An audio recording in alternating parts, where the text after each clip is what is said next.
reflections, ghosts in the cold.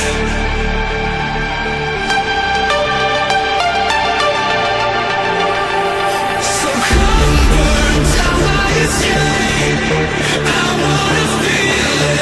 Come drag me into the void. Let my circuits decay. I'm sorry, but it's too late. You never.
Alrighty, welcome. Happy hump day for those 9-to-5ers out there. It is Wednesday, and today we are continuing our RaceRoom ranked journey, in air quotes. As they say, it's not the destination, it's the journey. Sure. Whoever said that, probably didn't achieve what their goal was. But, that being said, here's to some G Fuel, and hopefully getting better at RaceRoom. Fun fact, we did play some PMR last night. If you missed that stream, it was a random one. We just decided, we'll pop in and play some PMR, since I had some locals that wanted to. And guess what? It was fun. It was a good time. I know in these day and ages, it's almost like it's the redheaded stepchild of sim racing is PMR right now. It's obviously struggling, but hopefully the devs will get to work on it and make it a good game. It's already a decent game. It does need its share of work, but obviously, with some polish, it could go pretty far. It's like, I don't know why the YouTube feed always gets way behind. It's like it operates at 3/4 speed of real time or something. So how's everybody doing on this Wednesday morning? Even though 11 a.m. here, still the morning technically, but for anybody West Coast in the U.S., obviously a little earlier. It's 8 o'clock. And then overseas, wherever you are, I have absolutely no idea what time it is.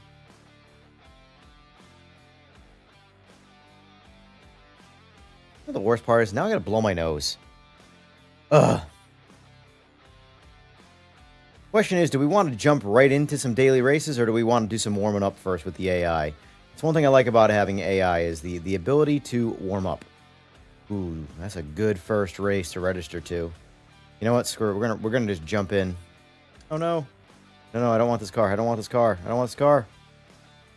My AMG. Register. Go. Am I gonna make it? Oof, looks like I made it. Good job. I'm gonna blow my nose quick.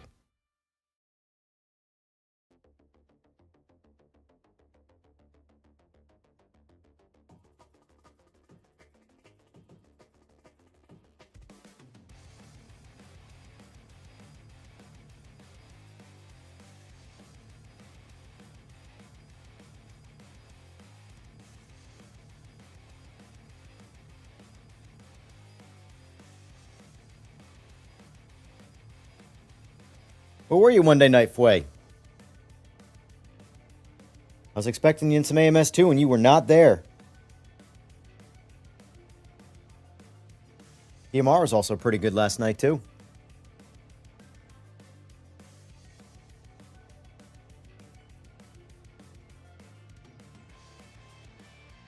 I don't know if I'm going to have enough time to do 2 laps in this to hit a qualification, so I'll just wait. I'm likely going to run this track with the line on because I don't know the track well enough, unfortunately.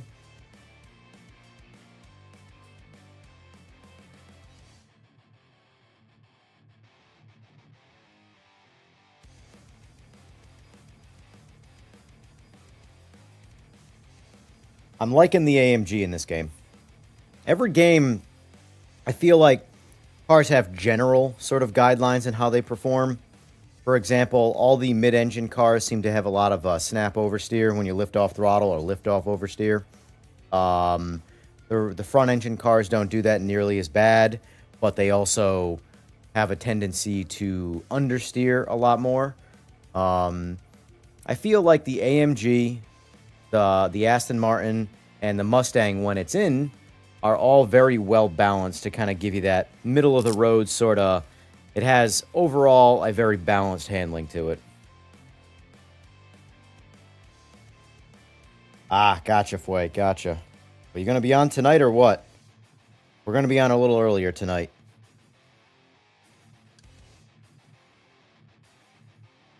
Let's go pink. Do it.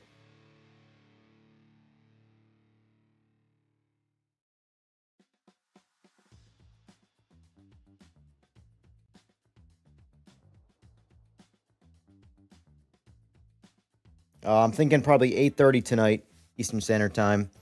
Undecided if it's going to be RaceRoom or... This is the thing. So right now I have 3 games I can rotate because I learned last night that PMR is still the biggest one when it comes to me streaming it anyway. I had upwards of 60-something people watching it last night at 1 o'clock in the afternoon. Or, sorry, 1 o'clock in the morning. So... And there were lobbies we're getting some people in there. So it's kind of strange. Even though nobody's playing the game, it seems when you stream the game, you can fill up a lobby relatively quickly. So, you know, food for thought. But, depending on how RaceRoom goes today, I'll probably end up doing RaceRoom tonight. Oh, yeah, I gotta turn the car on. I really gotta, like, configure either all my sims to have auto start or all my sims to be manually start. Because it's like 50-50. Some cars are auto start, some are manual start. And I'm not really partial to either, I don't really care. Alright, I think my line is on. Yes.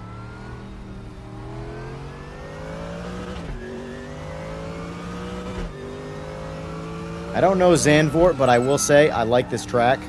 So... I really like that it's banked. Not a lot of tracks are have embankments on them. At least not a road course tracks anyway. Obviously a bunch of ovals do.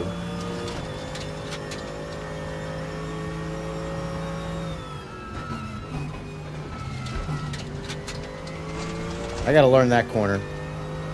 Because the line sort of disappears, as you saw. So I don't really have like a good baseline as to like, alright, let me learn a little bit more.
Oh, we got a friendly rammer.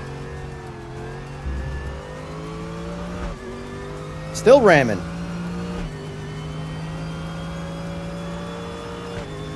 Oh, that's what you get. If you don't have a line, you don't try and overtake. It's kind of how racing works, buddy. Sorry.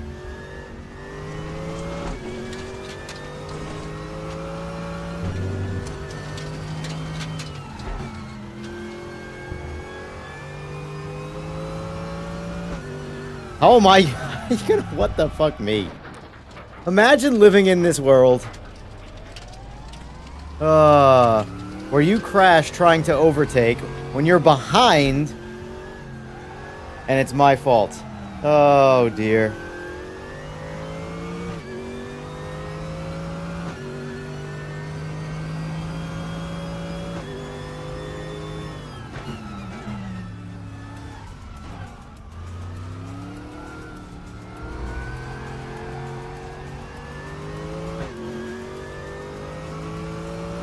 Alright, so we know to try and steer clear of the 296 Ferrari in this lobby. Because he's going to be playing aggressive and a little bit more on the reckless side. He's going to try and overtake when he probably shouldn't overtake. So... Alright, let's get out of practice now. We don't need any more in here.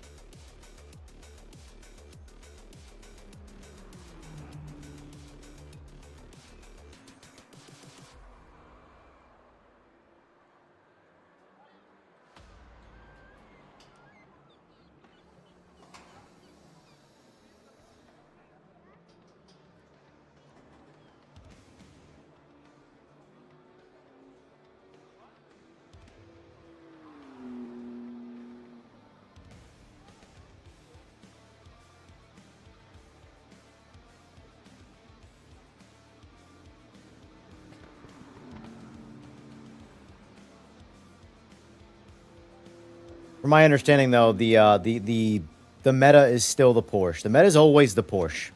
The hardest car to drive, typically, but it's always the most rewarding.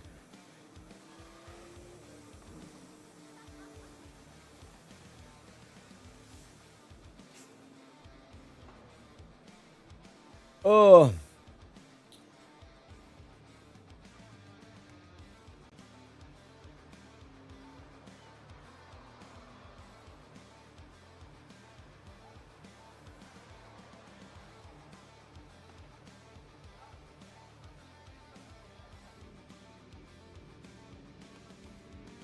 All right, it's race time.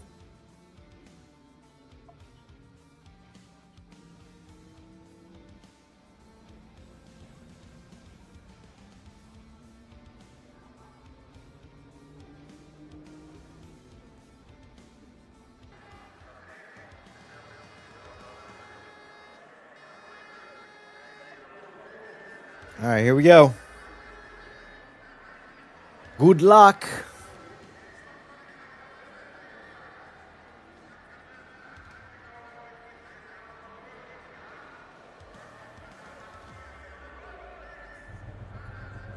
Our buddy's right there.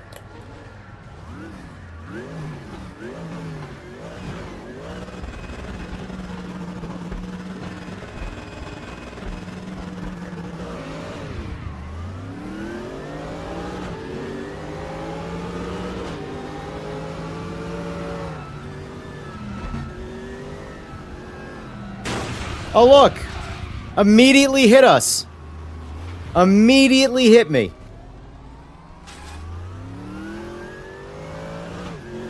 Alright, so we know who the online POS is in this race. Let's have a good, clean race. Immediately takes you out in turn one because he's butthurt that he couldn't overtake in practice. Practice!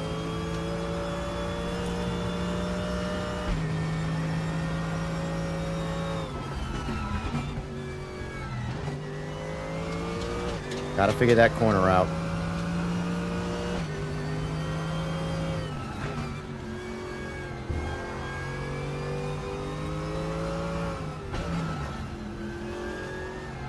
Oh, I gotta learn this track. This is a fun course, for sure. I just don't know it at all yet, so...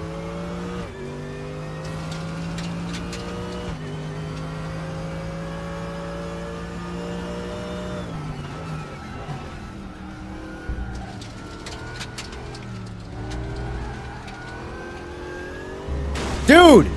Yeah, that's what you get. Get out of the race. You're the one who sucks. Alright. Now that we're past him, we can actually do some racing with the other guys that are trying to seem to be honest.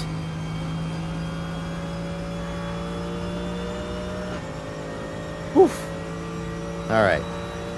Now let's see if we can work our way back into the pack here. See? Oh.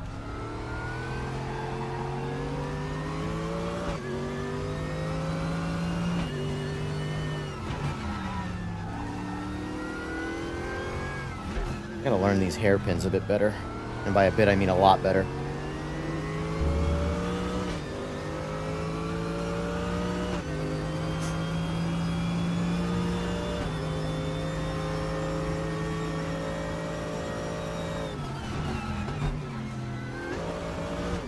I should probably stay in third right there then, based off how that felt.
I got work to do on this track for sure. That's okay. I have work to do on a lot of tracks. That's part of the process. Part of the process of getting good.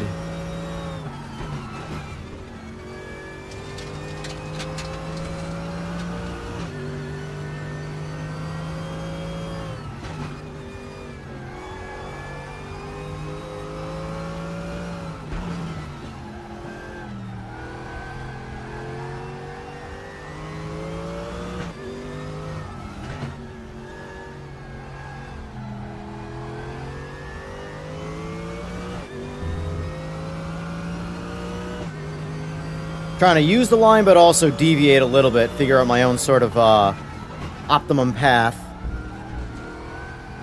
But I've only driven this track, I think, 2 other times before, and none of them have been full races.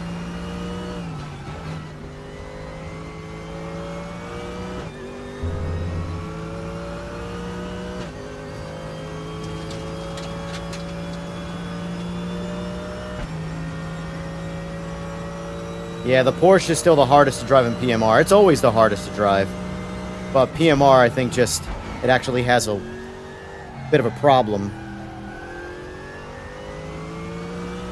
The lift-off oversteer is aggressive in the Porsche.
Man, T Golden, he's on fire. It's at a lap record every lap. Save some badassery for the rest of us, will you?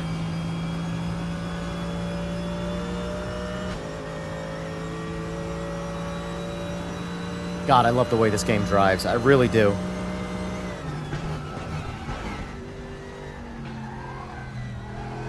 It's a little understeery for my taste, but the cars just feel very well planted.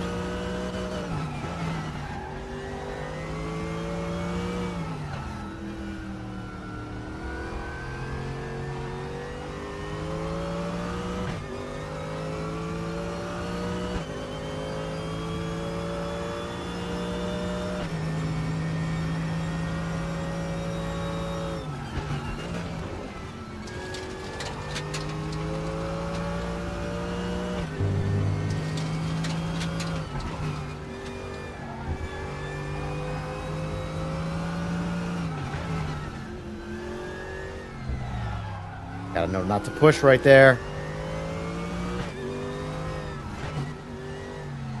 Porsche always works me in these turns right here.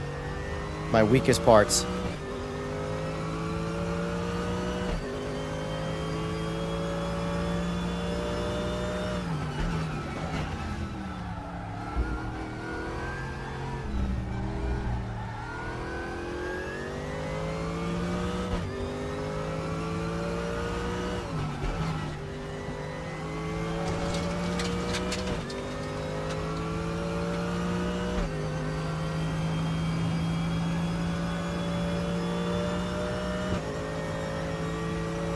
So that's the... I have the... It's on full telemetry. So it starts off as only essentials. I like them, I don't know why. Mind you, I need to get like seal HUD, but still, I'm just kind of rolling with what I've got so far. Oh, Porsche made some ground up. He's going for the overtake.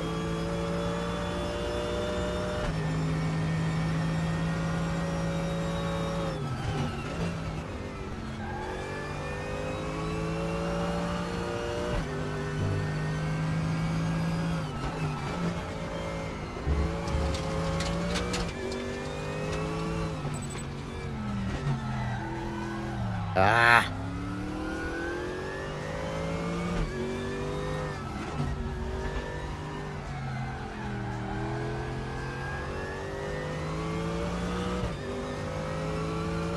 Good safe driving. Appreciate that, Porsche. You were clearly faster through those turns, but you chose not to ram me off just to take the lead. I appreciate that.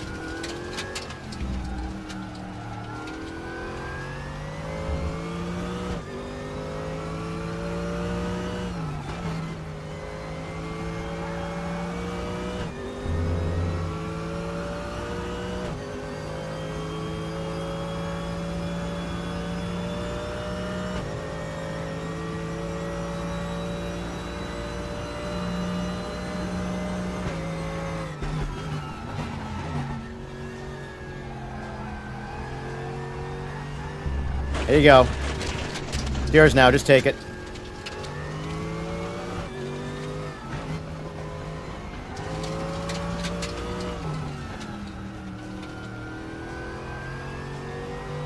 Now let me do some chasing, see if I can work on you at all. Maybe learn something from you, because you're clearly a little bit quicker, so...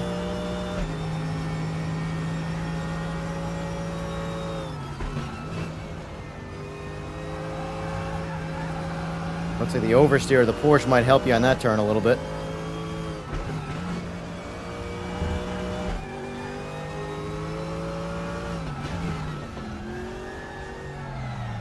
Alright, so you go a little wider than the line right there. Got it. This is the line that I was taking before. The oversteer is a little aggressive. Or understeer, sorry.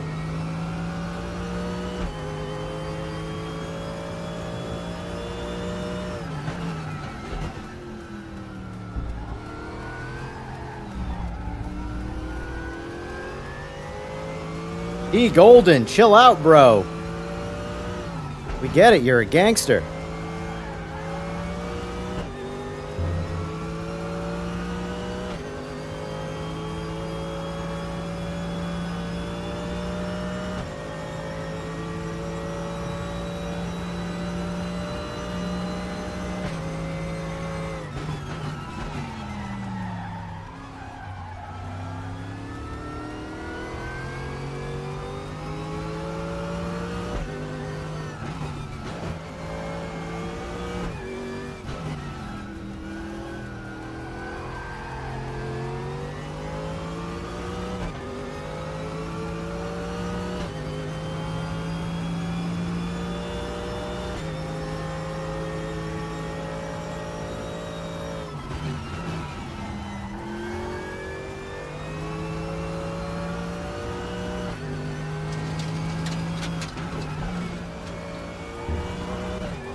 This is where he cooks me every time, these turns.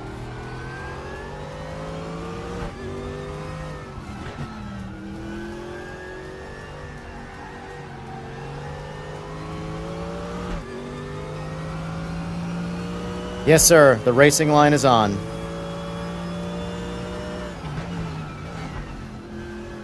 Telling you, it's like the most offensive thing in all of sim racing is the racing line.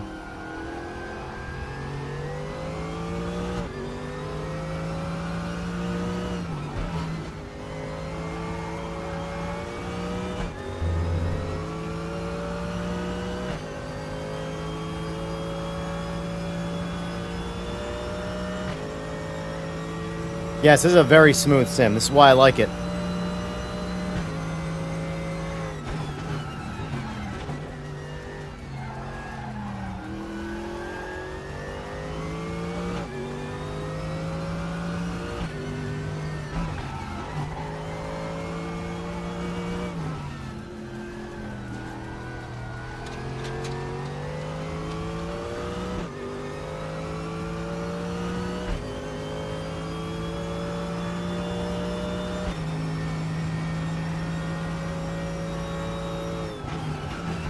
This is the turn. That's like the mystery turn.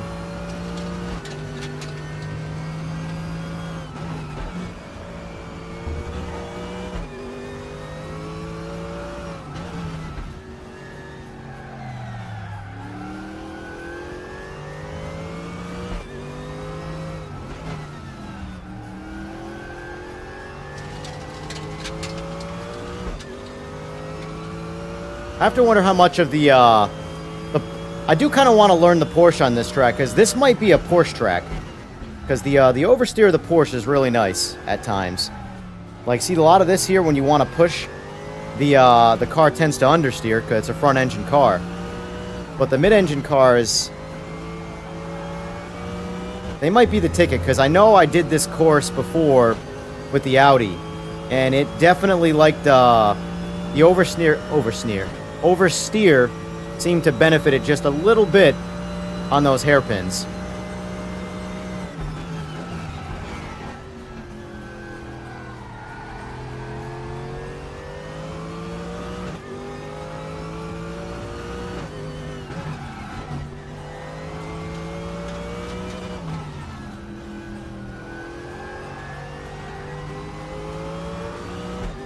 Me and this Porsche, though, are having a decent battle, though.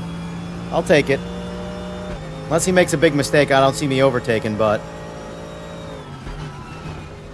for the sake of pacing, giving me something to sort of chase, it's pretty solid. I should probably just stay in third right there.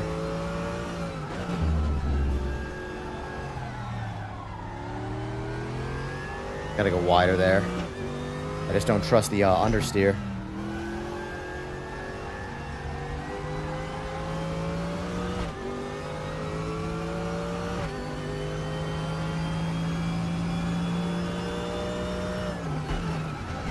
It's always interesting when someone explains the line to you. I know the line is not optimal. But when you don't know the track, the line is faster than crashing, I assure you.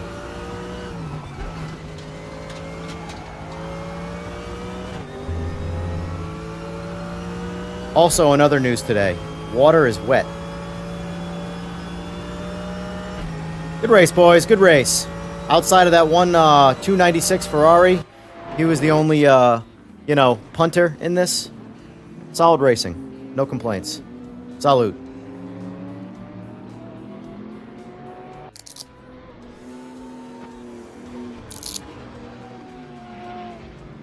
But yes, I race most of the time with the line off, but only if I know the track. If I don't know the track at all, the line goes on.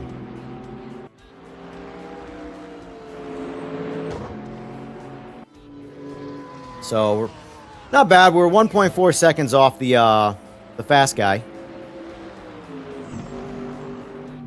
Oh, sorry. No, no. That Golden was the one that he must have crashed. Because he was the one setting all the records. Green Porsche. 134.4. Yeah, he's flying. He's flying. Either way, though, can't complain. Cannot complain. First race of the day.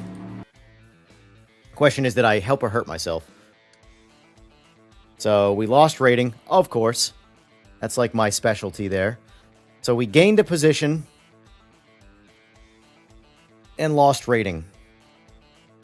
It's always kind of crazy to, you know,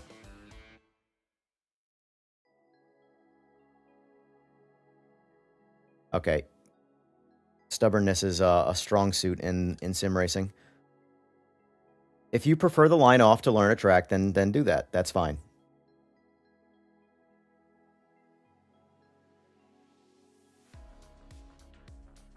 Oh, dear. All right, so we just did that exact race. We want to do it again? Screw it. Let's do it again. The exact race again. Only this time we're going to do the Audi. Register up. See if the oversteer helps us at all. Or if it's just in my mind and it actually slows me down.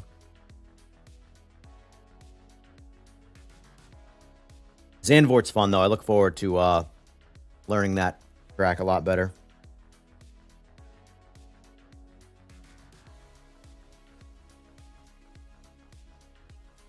Yeah, it's like last night when we were playing and there was a kid in the Discord that he likes Forza a lot and doesn't understand what all the hate's about. And I told him, like, listen, the last thing you need to do is listen to anybody else and telling you what you should like. If you like Forza and nobody else does, you should play Forza and enjoy your time. There's nothing more ridiculous than a mob that thinks they have some authority over your own decisions and what you do in your life. Do whatever you want to do. That's the thing. You need every assist on in a racing game, use every assist. They're there for a reason. Just know in a lot of ranked play or a lot of other people's lobbies, you might not have the assists accessible to you. So it's good to learn without them. Or it's good to understand what it's like without them. But for the sake of learning a track that I've never driven on, yes, I do like the line. Mainly for braking zones. I couldn't care less about the actual line. It's the braking zones. Something to notify me that, hey, you got a hairpin turn coming up. You don't know it's there because you've never driven the track before. Here's a braking mark to be like, hey, yo, you should stop right here. Because the only other way you learn when you've never driven a track before is to completely miss the braking zone and drive off the track. And if you're that guy that has never driven a track before and perfectly executes it on lap 1, then hey, you should be racing in real life because you have an instinct. That being said, I am a casual. I'm going to do casual shit. I'm going to drink my G Fuel. I'm going to sit in my little sim. I'm going to play some RaceRoom. I'm going to play some AMS2. I'm going to play some PMR when the time comes.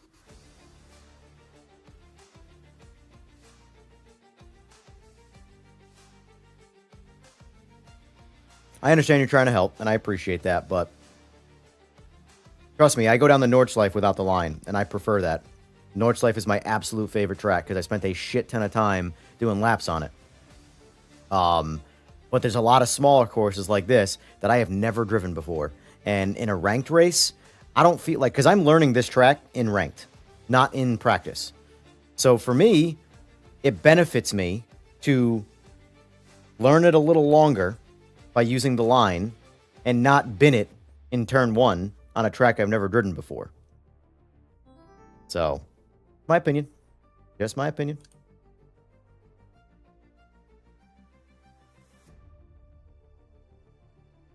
Oh. Gotta go with the OG livery.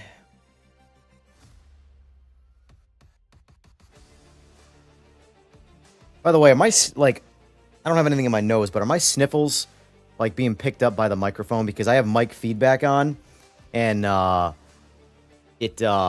hear it. So I just don't know if the mic is picking it up on the back end because I have noise gate and stuff like that on. Or suppression, whatever you want to call it. All right, let's see how the Audi handles by comparison to the Mercedes. I really do like driving the... ACC has ruined my starting up of every other sim. Because ACC, you hit the button and it just continues to crank, like a modern-day car. Whereas all of the other sims, they crank like their older cars, where you have to hold the ignition down. Or the starter down, sorry.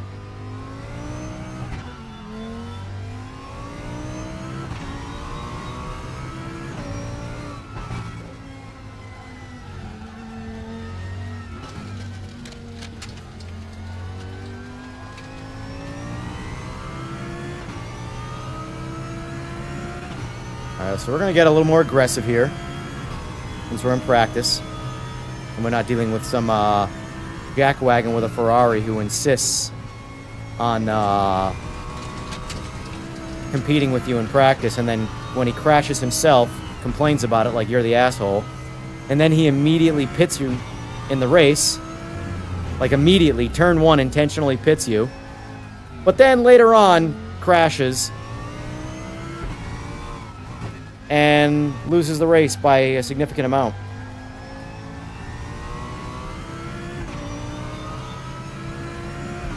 Karma, man. I truly believe in it.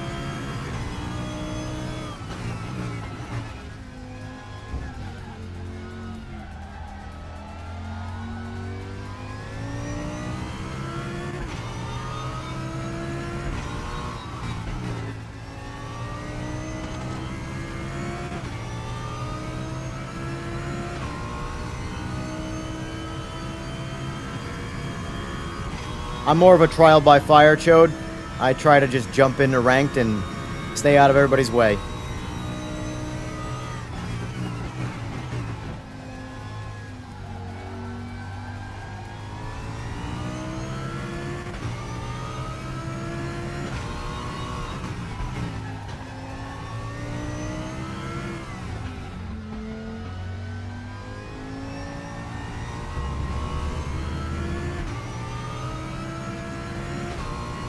Turn TC down a bit to try and benefit from the oversteer.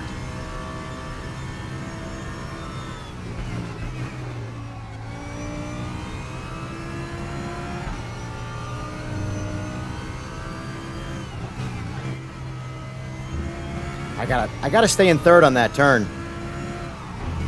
And I gotta also brake sooner there.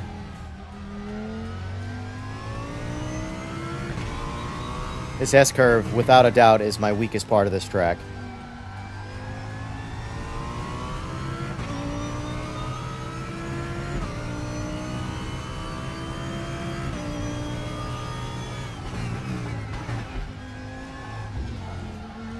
Okay.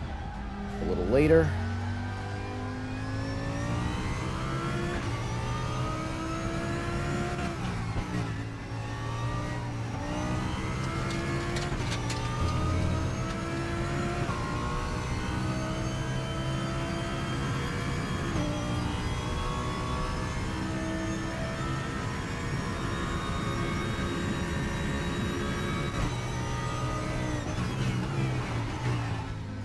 That guy going 134 on this track.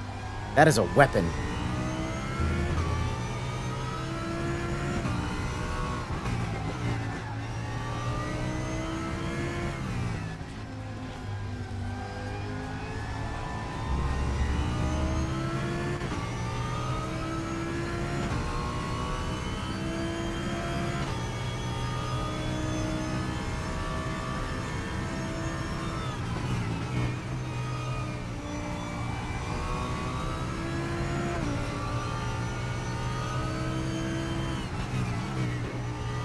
Did it again.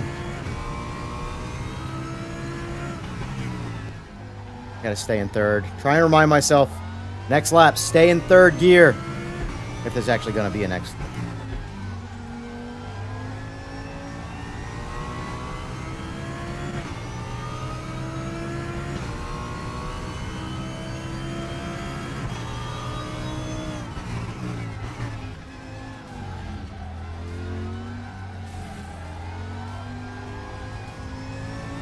That's where I feel the oversteer helps you a little bit more. Could be placebo, could do nothing.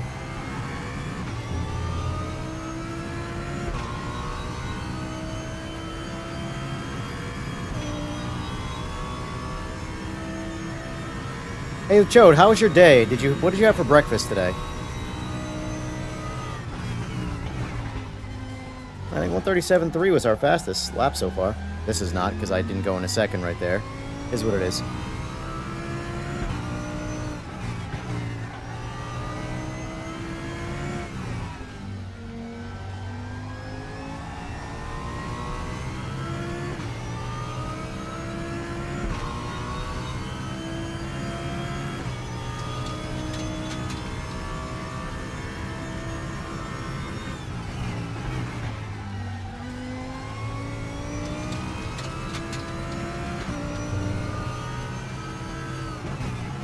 I did it again!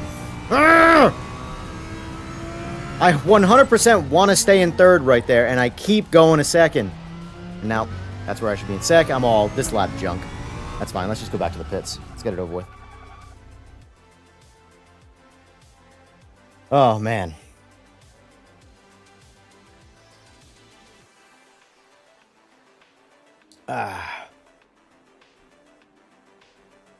Oh, A. Facina's in here. He's the one who won the last race, so... As long as that other guy's not in here. That, the guy that binned us right off the rip.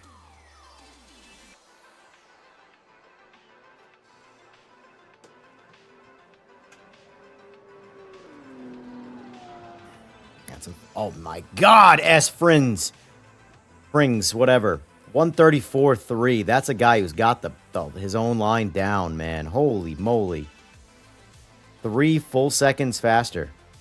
Jesus. Good for you. I'm just going to stay in my lane and be so far I mean, the other two guys haven't completed a lap yet, but they were both faster than me in the last race. So I'm going to go ahead and assume they're faster than me in this race, too. All right. Let's get out there and get gapped.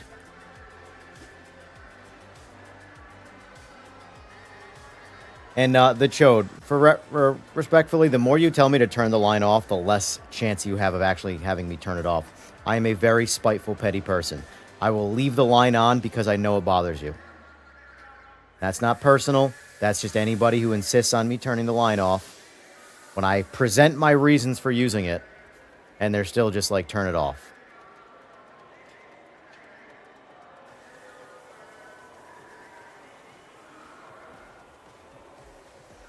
All I'm saying. I hope you have a wonderful day.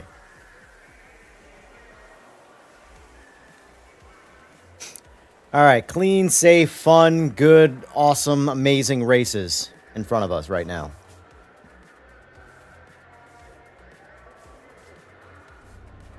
All right. Oh. Oh, he left the game.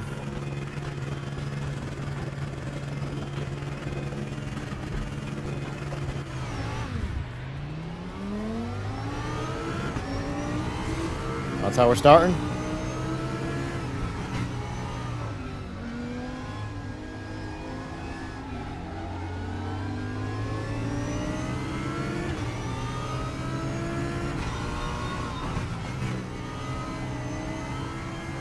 Whoa, little fishy there.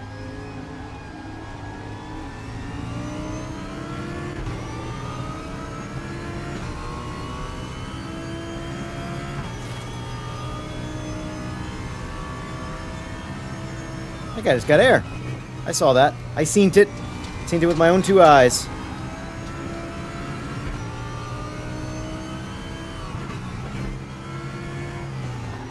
Went in a second.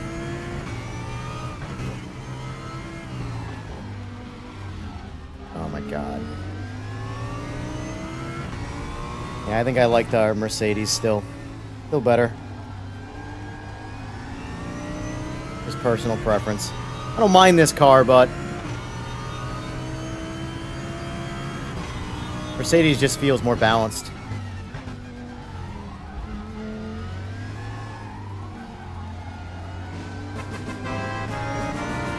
Ricky Jones, thank you for the sub, buddy.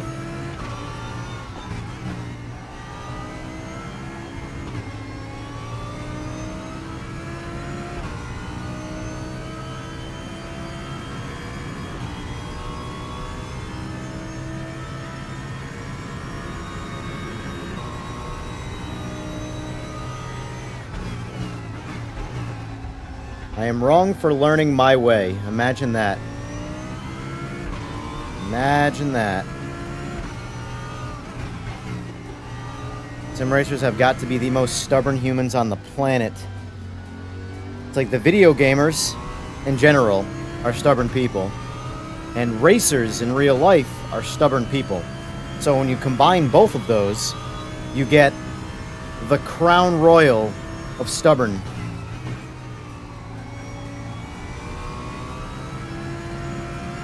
You know, I come from the, I have to harp on this. I'm never gonna not go into second gear right there.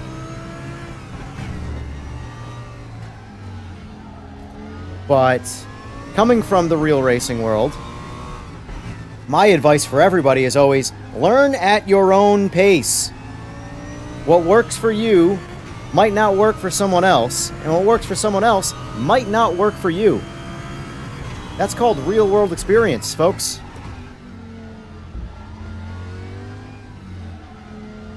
You can lend assistance, and if that assistance doesn't work for them, that's the end of the conversation.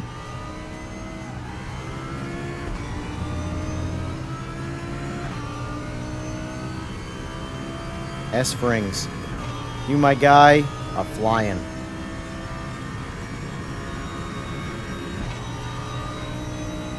Alright. Unfortunately, Chode, if you keep on harping on it, I'm gonna have to time you out. I don't want to do that, because I think it's lame.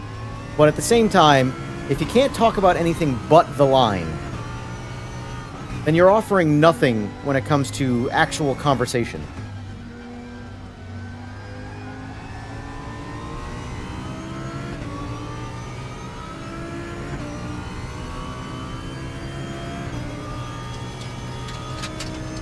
I asked you what you ate for breakfast. I didn't get an answer.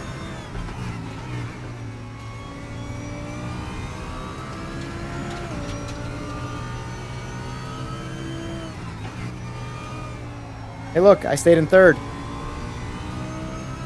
It didn't require me to turn the line off.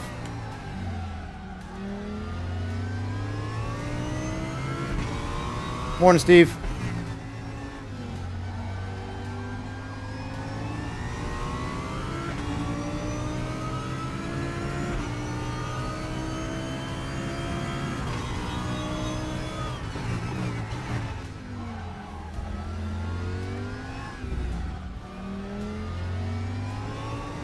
Oh! All progress lost.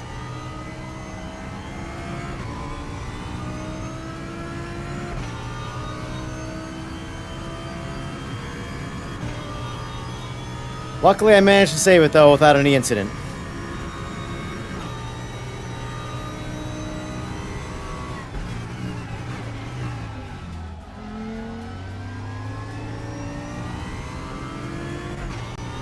Been doing LMU, huh?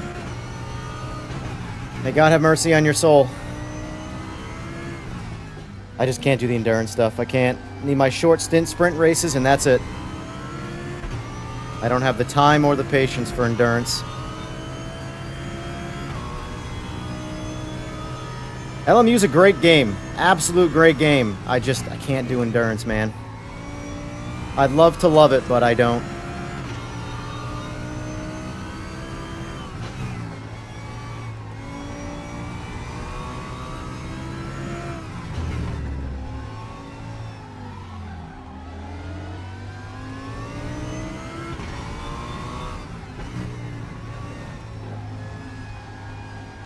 Man, this thing is... I feel like this is understeering more than the Mercedes.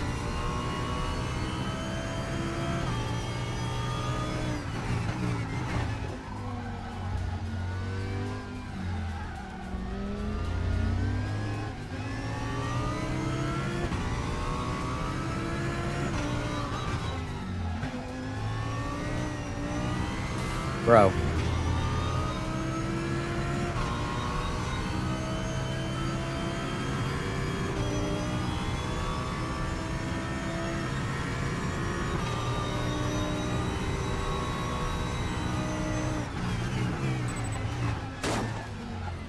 You know, that's what you get. That is what you get.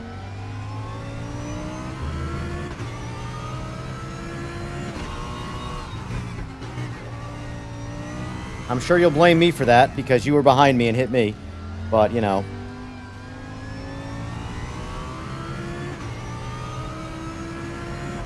You want to get aggressive in overtakes and take chances, that's fine.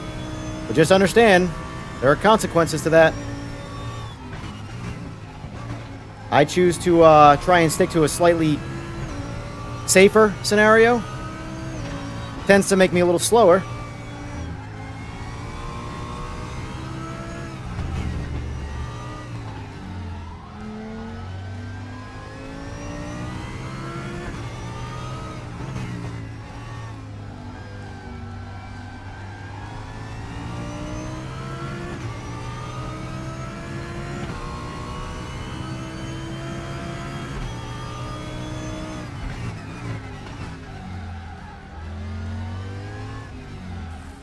I'm telling you, the more you guys mention the line, the more I'm going to leave it on forever. And I'm just going to continue to twist the knife.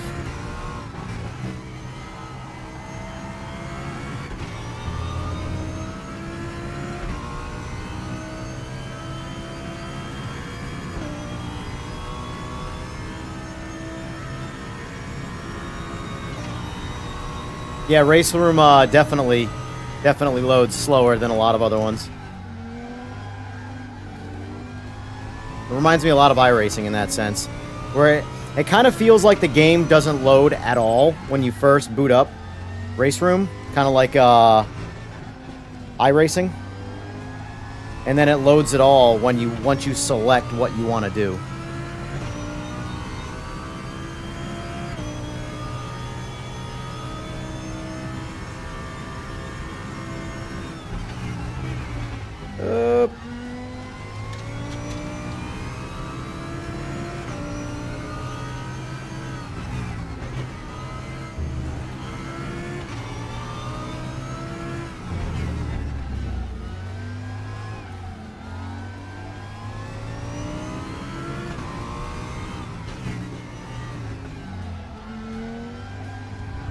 There it is. There you go, Porsche. Just take it away.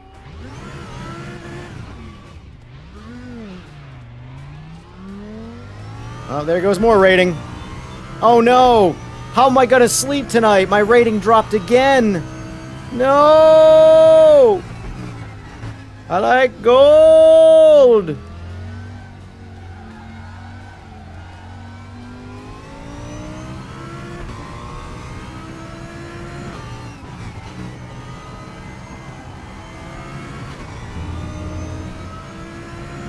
Yeah, I definitely I'm sticking to the AMG. That's just more my my driving style. I like to push out of corners, a little more throttle. Mid-engine cars tend to want to oversteer a little too much from that.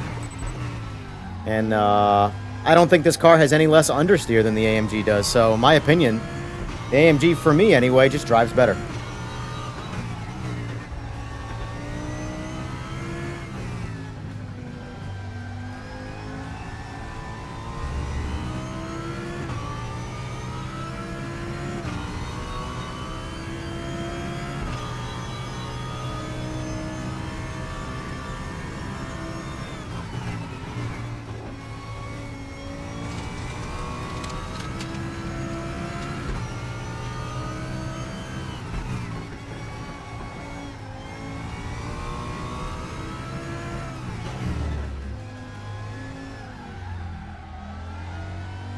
This S-curve is like my kryptonite.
I gotta get out of GT3 cars for a bit.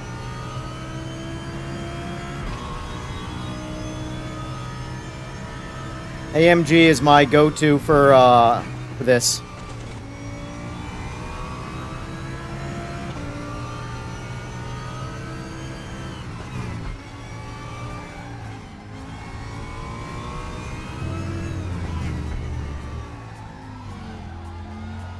My problem is that I just don't like modern racing. So I have to, like, conform to what people want to do, you know? That's why I don't want to do, get too far into LMU.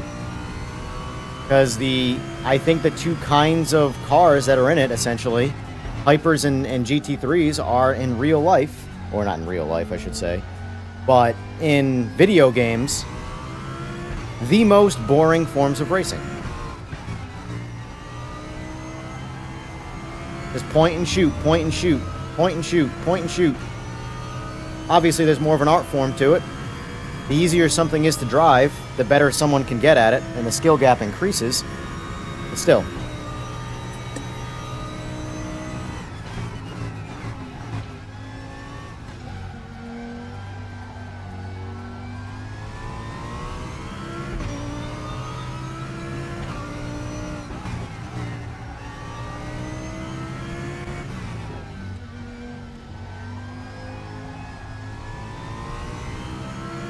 I might leave the line on all day, even for the tracks that I know. That's the tone we set early morning here.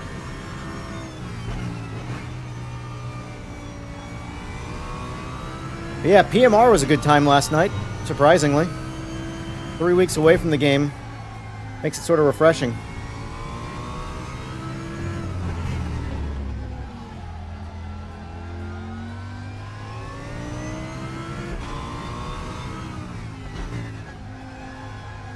What if I don't want to conform? What if I want to be a rebel without a cause?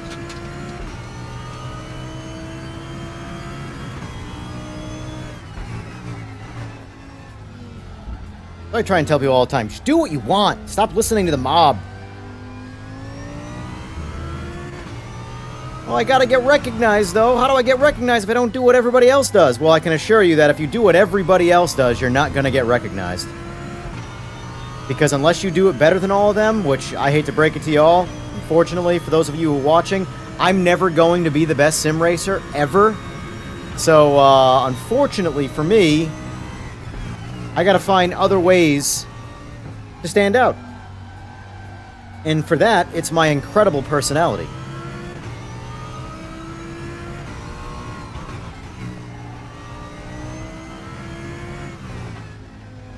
And I got out of real racing because I felt I didn't have anything left to prove. So I'm sure as hell not stepping into the digital space to prove something. I'm here to have fun. Oh!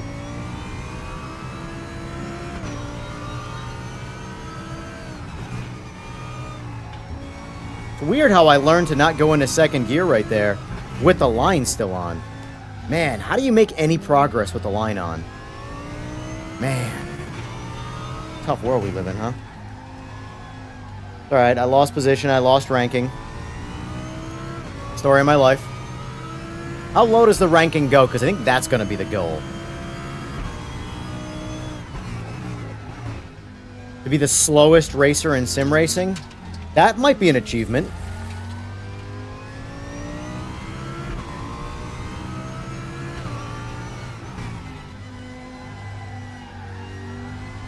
I gotta see what's faster in practice, though. Taking that turn in second or third, because that one I feel like could go either way.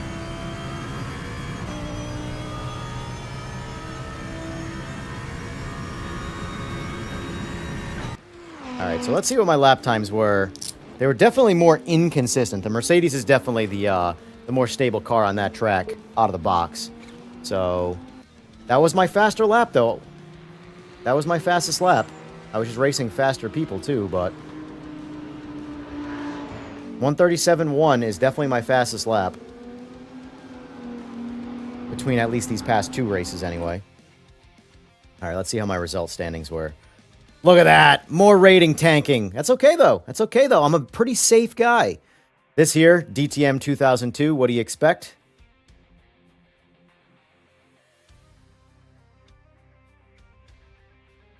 Andrew Noble, what's going on? I'm just catching up on chat now.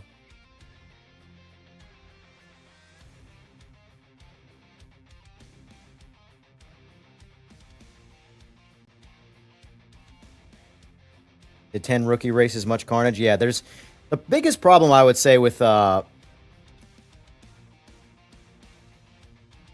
good online racing is the guy. Like, see, I'm older.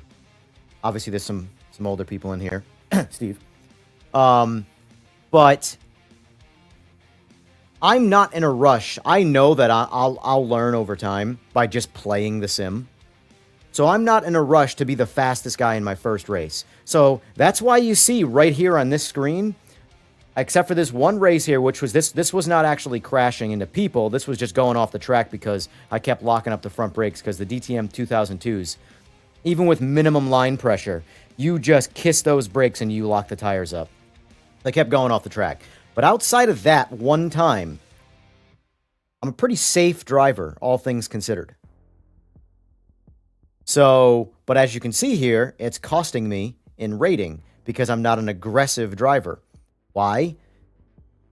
Because there are guys that even if I pushed harder, I lowered my reputation by causing more incidents, but got faster lap times or at least positioning in races.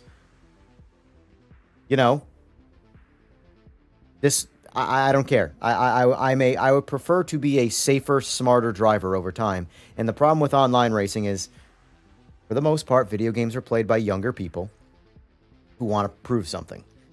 Like, there are a couple guys there in that race that it's like, just go. Just take it. I'm glad I spun out in front of that Porsche, although he was driving aggressively safe. We'll say that. I have the feeling there was going to be some contact at some point because he was pushing on the more aggressive side. So me spinning out just did me a favor and him a favor as well. But in my first race today, there was a guy in there with a 296 that just he wanted to compete in practice. He crashed himself in practice. He tried to overtake on a corner that he shouldn't have tried to overtake. I had the outside, he had the inside, but he was 2 cars back and he pushed into the turn. He had to hit the brakes, which caused him to go off track and smash the wall, and he blamed me when he was several car lengths behind me. You tried to push. You pushed at a poor time. You crashed, and then you blamed me. The first thing he does in turn 1 is intentionally crashes me in the actual race. This was in practice that he tried to overtake. So what happens in the race? He pits me. Okay, I get back in the race. He later on crashes, comes in last place. And I pass him, and I wave. So, anyway. DTM 92. That's... Ooh, I don't know that track at all, though. Like, at all. What else we got? TCR, never driven it.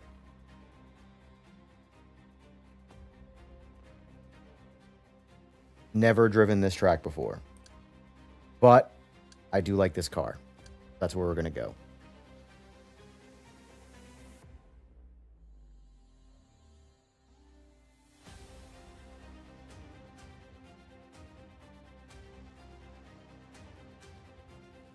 Well, I don't compare any computer sim at all or anything to Gran Turismo 7 because Gran Turismo 7 has the advantage of being made to one specific unit.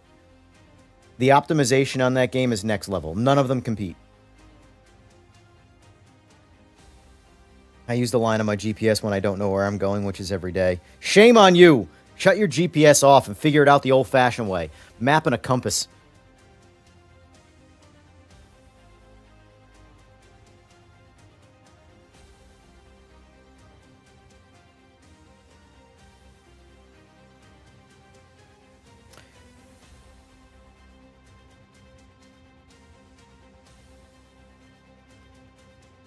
Super tours or hill climbers on Mount Panorama. That could be interesting. The hill climb stuff is fun.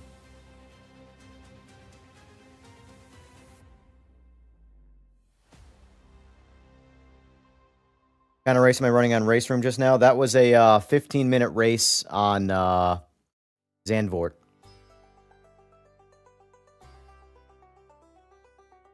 Yeah, the whole labeling system in LMU right now is also, I think, broken because you don't have to hit anybody. You just have to be involved in an incident to be labeled a bad driver. So you could be safer and someone's more aggressive behind you and pushes you off track and you're going to get punished for it too.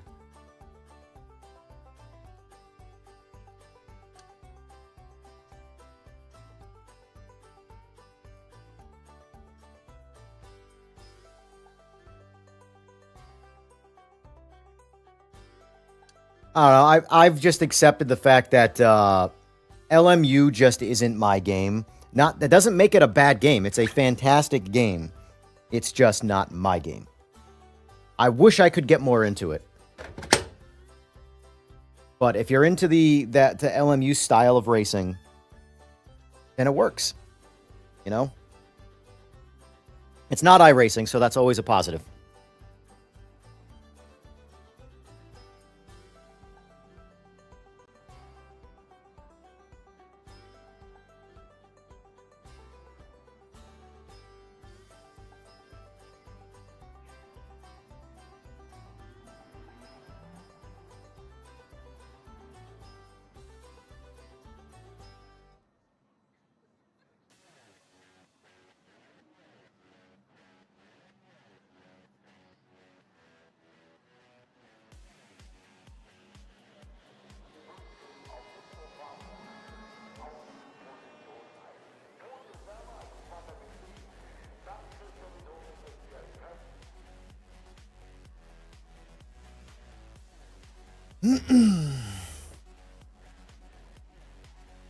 I actually think the cars are more stable in RaceRoom than LMU.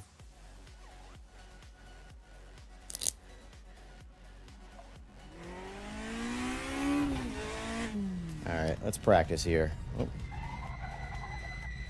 Mouse out of the way.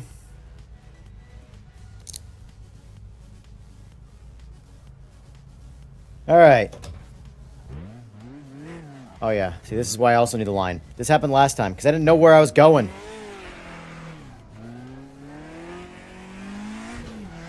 Oh, this is the track that was... I think this might be an easy layout, though. We'll find out. This is the track that punished me in DTM 2002. And the track was so easy. I was so frustrated that it was so hard to drive the cars.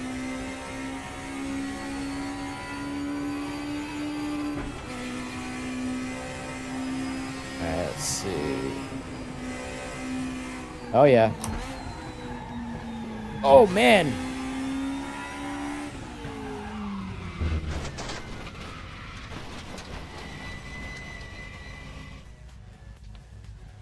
What's my reset button?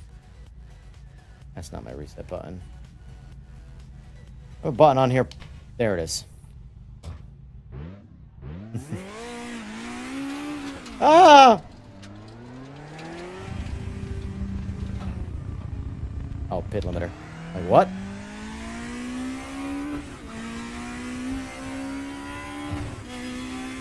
This might be a rough race for me. I might have to back out of this one. Much as I like this car, this is going to be punishing for me because I don't know the cars enough and I don't know the track at all. So jumping into ranked without enough practice could lead to some poor decisions.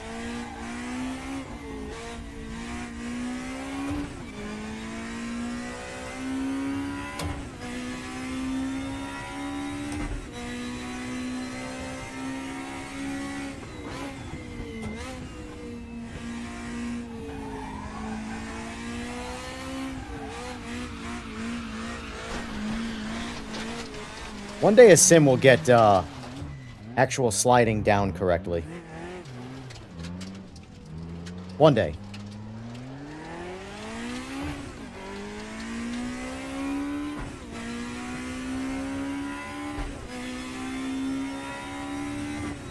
I had a blast with this car in the Nordschleife. And you know what? Let me do this quick. Hey, guess what? Boom!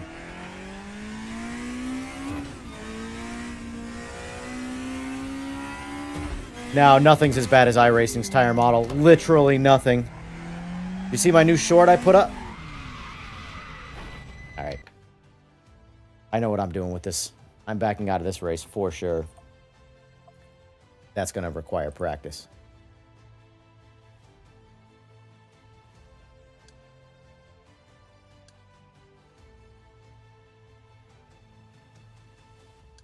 Let's see what else we got.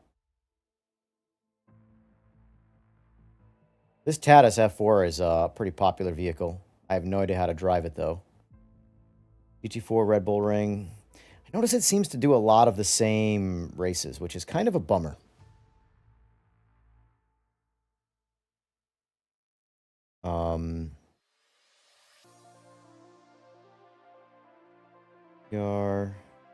Never driven a TCR. MX5 Cup. You know what? Let's jump out of ranked for a little bit here. Let's do some single player practice stuff.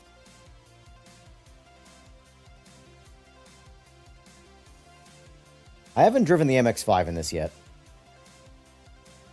I haven't driven the... Was it PCR I said? What's that under? PCR.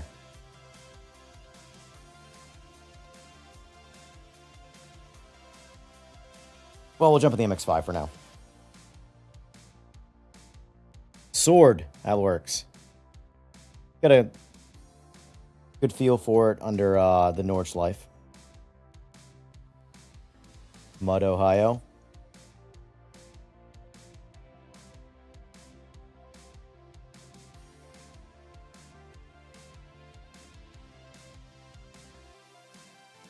All right, let's see how the MX5 goes. Is the MX5 an H pattern or a sequential?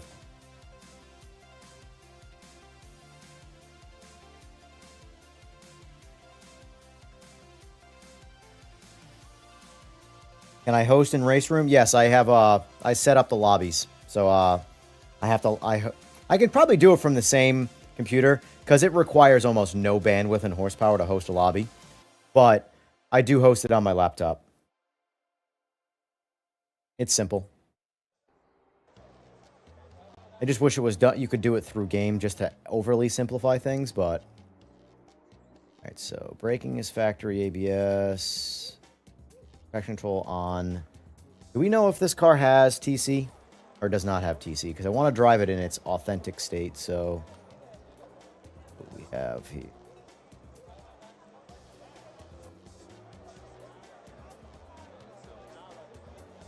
Factory. Okay. We're gonna learn real quick now. Alright, so it's an H sequential.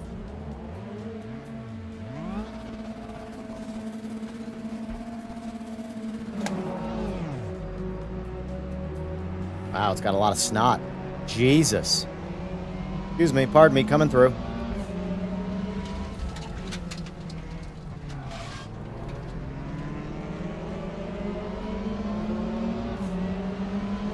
Alright, so no TC. But it does have ABS. Interesting. I mean, I'm not surprised this car doesn't have TC.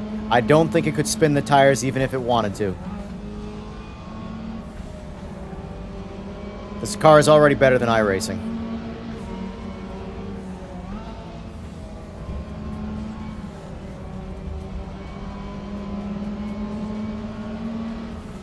Why does my audio sound strange?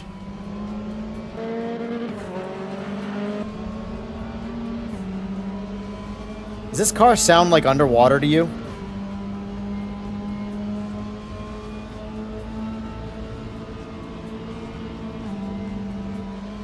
I'm already liking this car.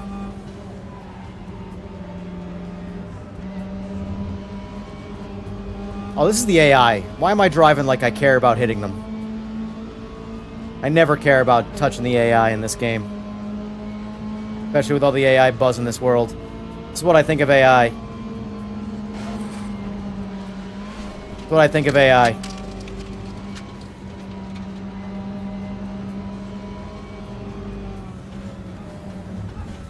I will say, one thing RaceRoom has got dialed in is contact. It feels really good in this.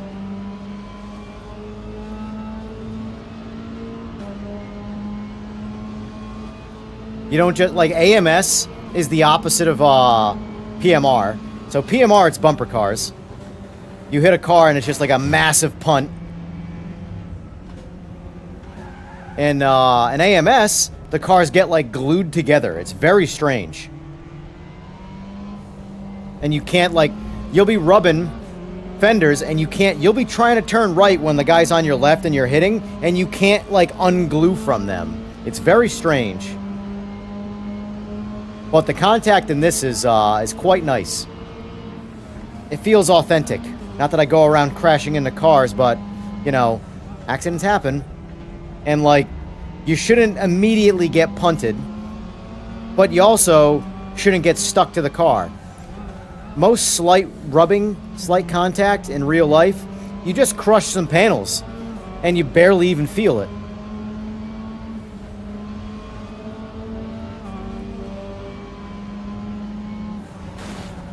See that? I like it. Feels good. Neither one of us got completely crippled by that contact. It affected us. Oh. Alright, okay. Pulling the reverse pit maneuver. I gotcha. Alright, alright. I see you. I'm coming back for you.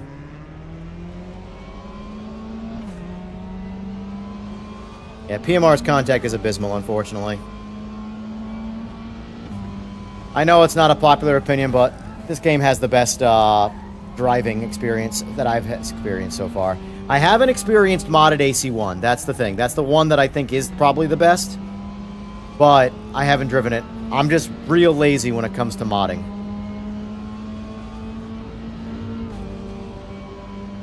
That's why I don't have Seal HUD for this yet.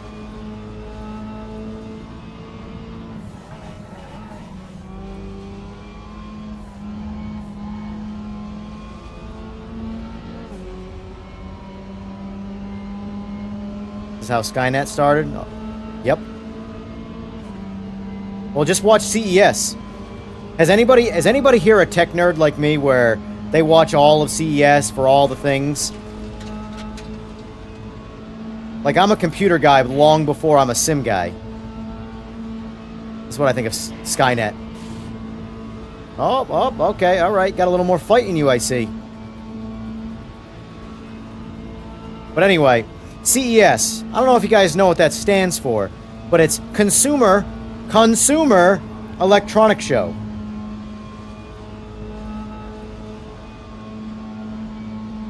And yet, it's all about industrial level AI.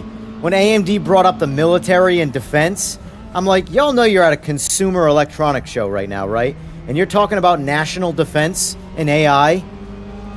Ladies and gentlemen, this is how Skynet. You are literally Cyberdyne right now.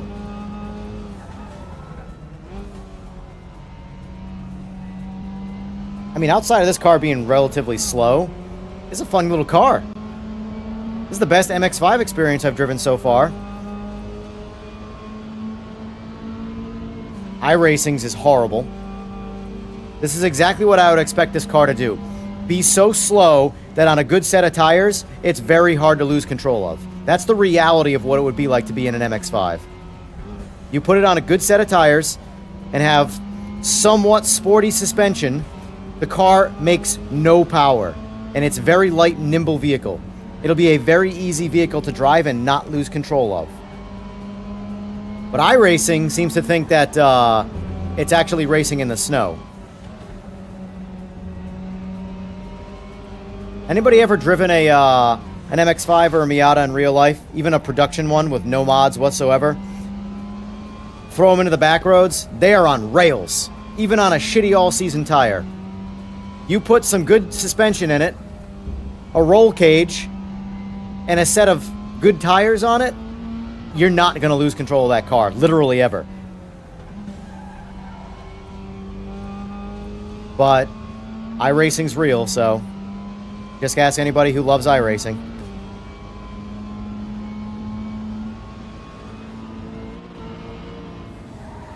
Oh, that's... I kind of had a feeling I was going in that turn with way too much speed.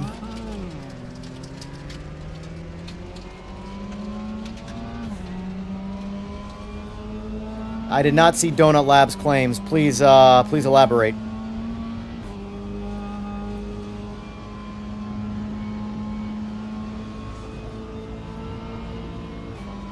Next car I'm taking for a ride is the Porsche 944.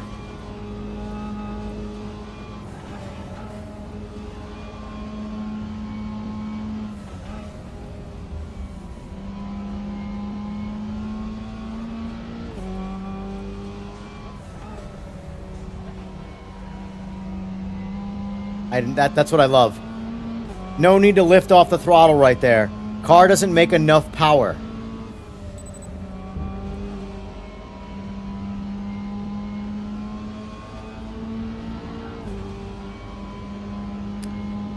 Uh, 370 miles, electric motorcycle, using the first solid-state battery with 100,000 charge cycles.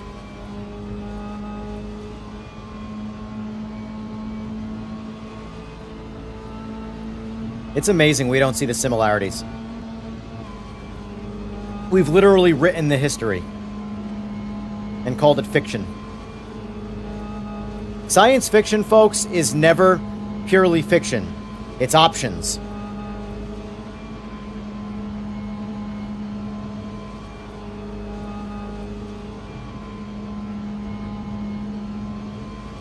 It's a fun little car.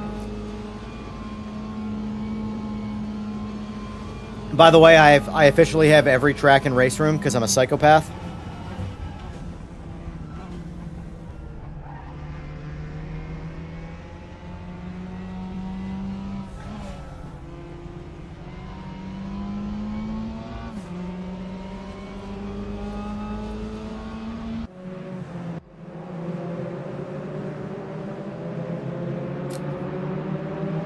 Fun little car. All right, let's try the Porsche 944 next.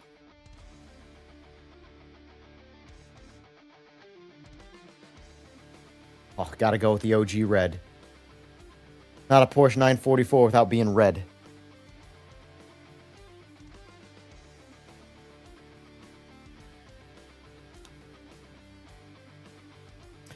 They said they're shipping Q1 2026. Lots of bold claims. Interesting. Yeah, I assume you didn't mean 2206. Because if that's the case, then we got some time. But, like, we keep trying to push to make AI smarter. There's very little conversation about safeguards. And yet, we don't remember... Alright, so this is an H pattern. Oh, even better. Yet, we don't seem to want to remember that Skynet only became a problem when it became sentient, because it realized humans are idiots and they need to go. They are their own worst enemy.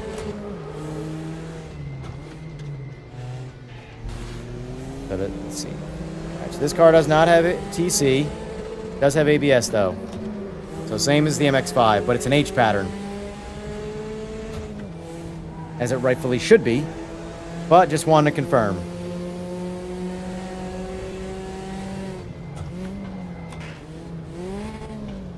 Oh, shit.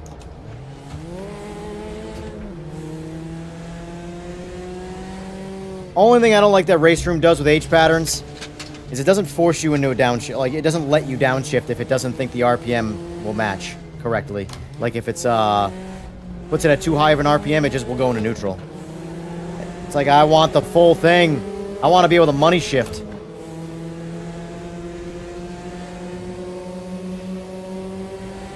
I want to be able to lock up my rear tires. The big thing, I think PMR has the best H-Pat. Well, like right there. That should be in third. But because I wasn't low enough in speed, it didn't engage the gear. Whereas real life, if I downshifted right there and let the clutch out, if I was too high in RPM, it would have just locked the rear tires up, or blow the motor, or both.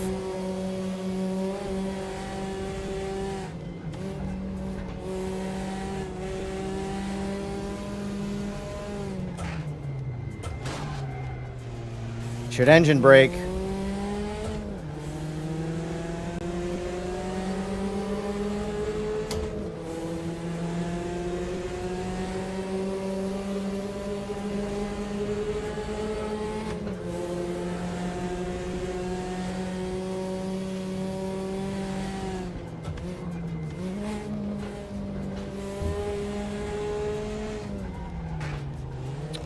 Come on. Don't care. Get out of my way. Don't care. Get out of my way. Let's put a plow on the front of this thing.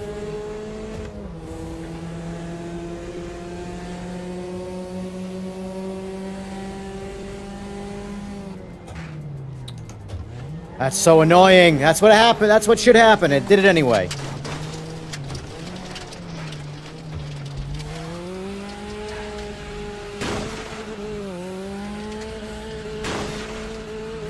Screw all y'all AIs.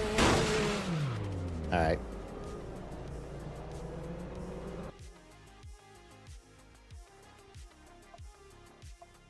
Alright, what else can we drive?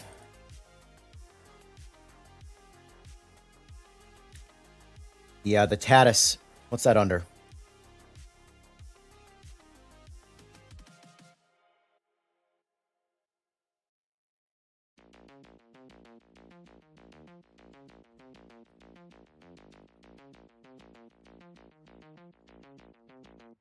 Yeah. Alright, we'll test this out on Nordschleife.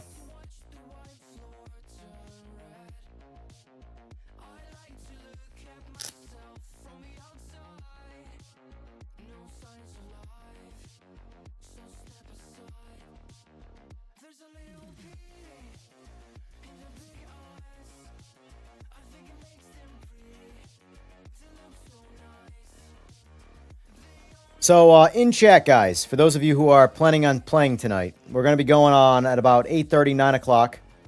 A little, because Wednesday, I do my streams a little earlier on Wednesday, because they're my quote-unquote game night.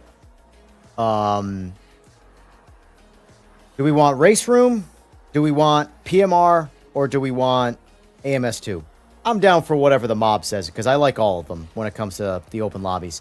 RaceRoom is my personal preference in driving. Alright, so this is... Got it.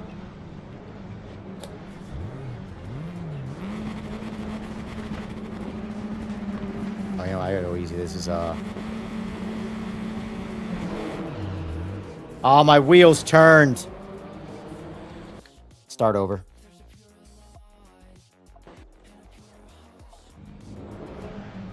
RaceRoom. Alright, it's one for RaceRoom. Wait, what do you say? Ah, I'll be here all day rhyming.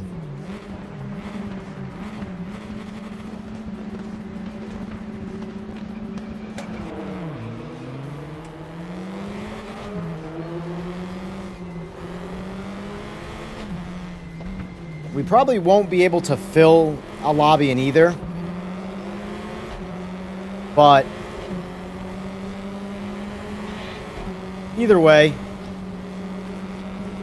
I tell you one thing, we had some good luck with PMR last night. It was actually hysterical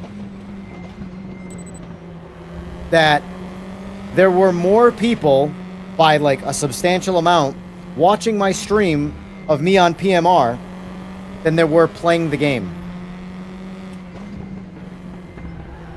There were 17 people at one point on PC playing it. And there were over 60 people watching it on my stream.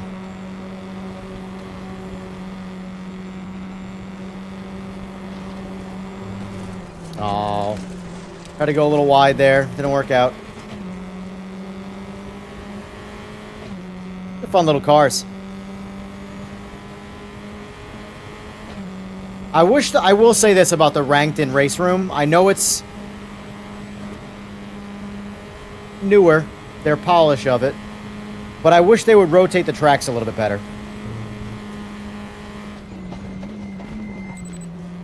Like, it's all the same, like, 4 or 5 tracks they keep spamming. And until I learn those tracks, my rating is going to continue to tank, you know? There was one Nordschleife race where it was a, I jumped in that, didn't qualify, worked my way up the pack by quite a bit, and then I needed to get some fuel, which I could have avoided that with like 1 gallon more of fuel at the start of the race, but I needed to pit, But I was okay with that because I had one more lap I would have had to do. And then when I got to the pit, I didn't bind an accept button. So all of the information for in the pit, I want new tires, I want more gas, whatever, I couldn't accept any of it. And the game, even though I could pick and choose what I wanted and I'd not accept it, I was not able to leave the pit. So I was literally stuck in the pit for the remainder of the session. Long story short, I came in last place and I DNF'd. Because I didn't have a button binded. And I couldn't get into the options to bind the button while I was in the pit. And there was no option for it to, like... I think a solution for that should be to have an automatic timer of like, hey, if you don't select your options in this amount of time, we'll just select them for you to get you out of the pit. So that was kind of a bummer to see, because that one would have really helped out my rating, and instead, it hurt it the most, because it was a DNF.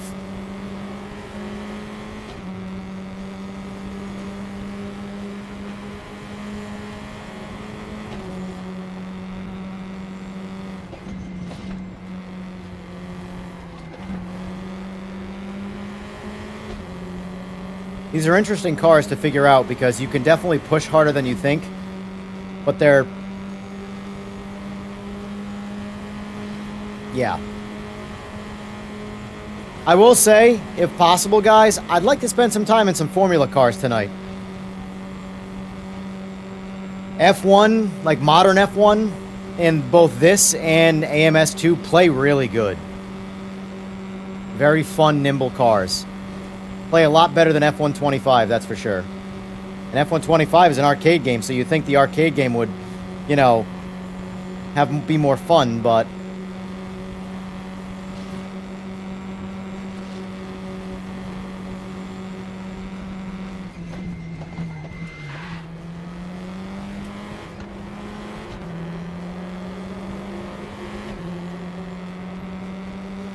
RaceRoom does not have a private hosting. I have to make a server with a dedicated app.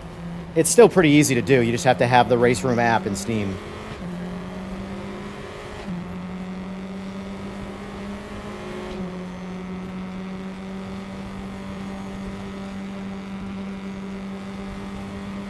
Yeah, I have F125, and I don't mind it, but I feel like it's a lot of that fake force difficulty stuff. Like, you have to run some of the attraction control assists on and make it not an authentic experience because the cars have no grip without it.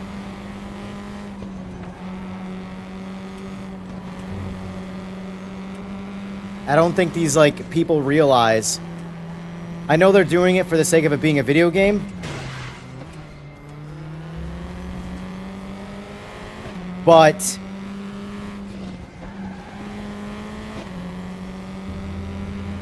I don't think anybody, well, maybe they do realize it, and again, it's just all their intent. But if any one of us who has never driven an F1 car gets in an F1 car, I can assure you, we will not find the limit of the F1 car. We will be the limit.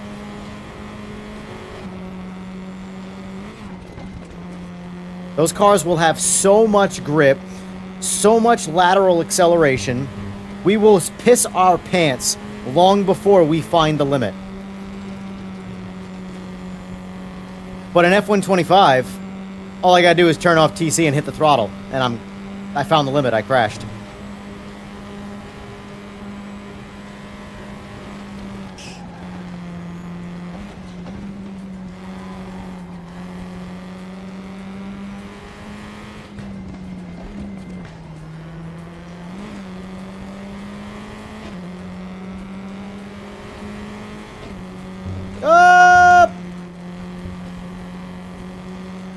Luckily, this car is slow enough that I can glance over at chat, crash, and it not really affect anything.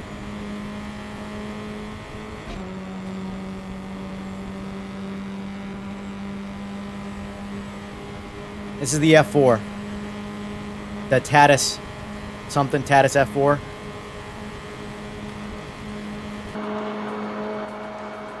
This little guy.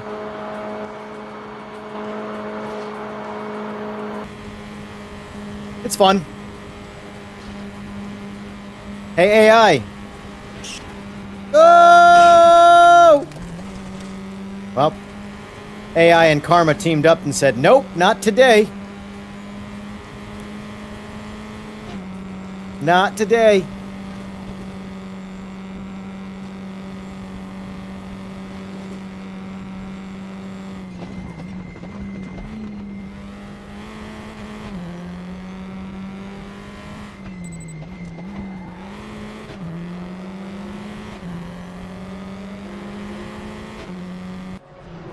All right, let's jump in the F1 car now. Let's do that back to back, but let's do it with the F1 car.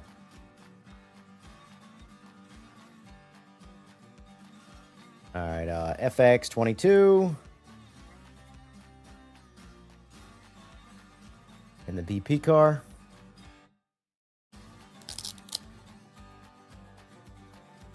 Most cars in this game don't spin. Some of the old DTM stuff has some traction issues, but for the most part, everything feels good. Be right back.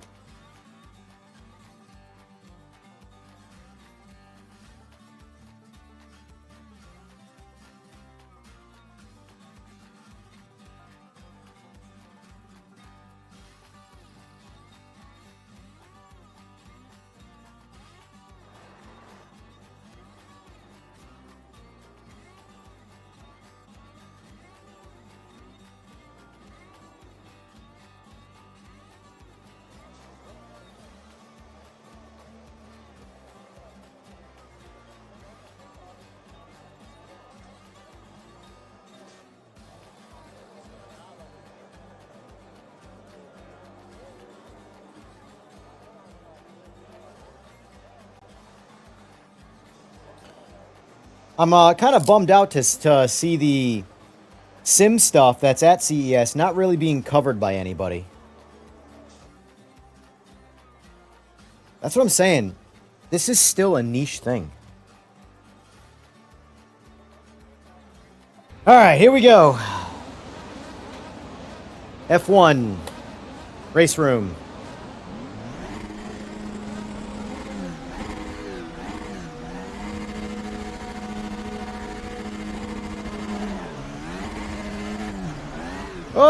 Okay, great start. I had a feeling that was going to happen. Let's start that over.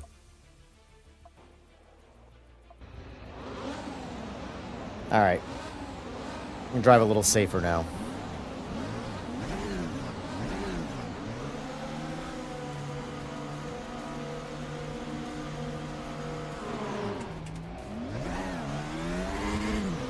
My wheel not turn? No, I'm just struggling to get traction, that's all. All right, here we go. Oh boy. These might need assists. Come on. All right, this is that's a little crazy. Not gonna lie. I've never driven this car with TC off.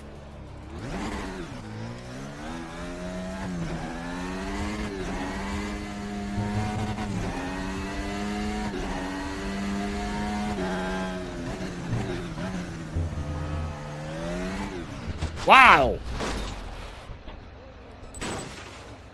What are we on for? We're on soft tires, looks like. This is actually kind of wild. This is what F125 does.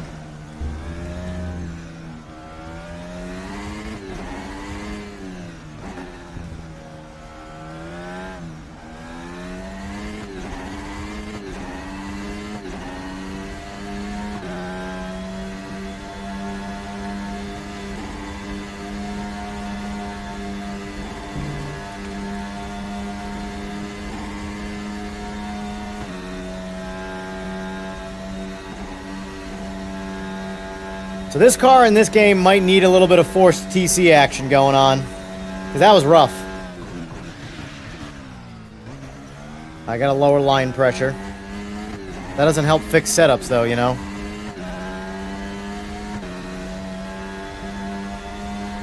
Yeah, Chode, go look at my short that I put up this morning.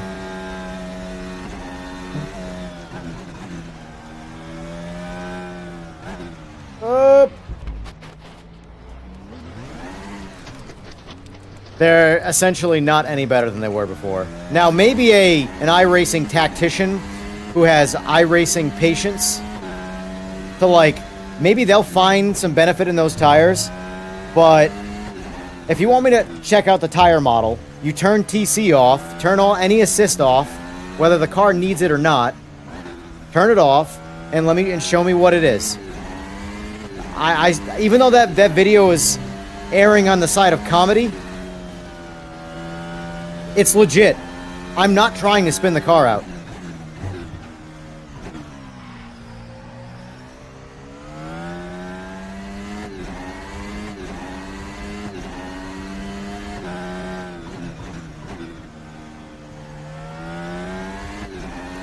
So let me real quick.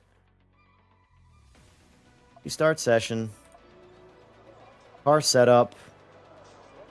Alright, so we're on softs. Brake pressure. Let's do this. I feel like this is almost mandatory and almost just about every... Like, I have a heavy foot, so I have to do that. I just know minimum brake pressure is what I need. Because I'm a foot-to-the-floor type person. Downforce. Max that out. Rear. Max that out. Actually, we're not really having understeer issue, so let's go back on that. Keep the rear planted.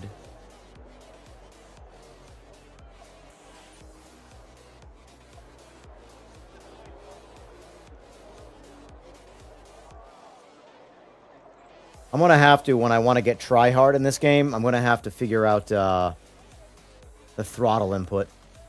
Because mine's 1-to-1 right now. And I'd like to make that a little... The initial throttle be a little weaker.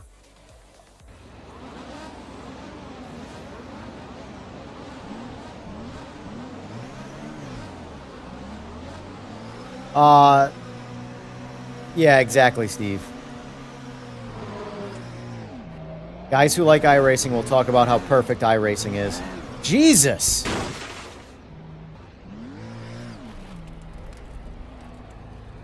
So, another thing is that I have the tires on optimum temperature. So even though the tires, you would think, oh, the tires are cold. No, they're not. They're default starting at the optimum temperature.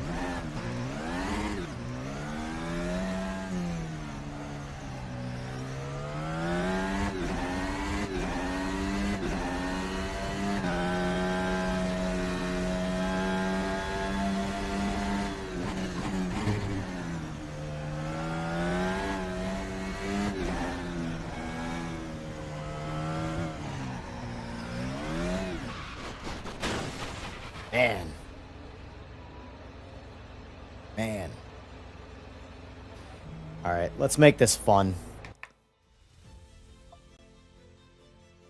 For the sake of just being able to have a little bit of fun right now, let's force on TC. It is what it is. I succumb to your ridiculousness, game. That's still like that. Give me maximum front downforce since I have TC on now. Alright, let's make it fun. All of a sudden, the car is going to be a blast to drive. I guarantee it. Just let TC do all the work. Oh, shit. Still crashed. Just for a different reason.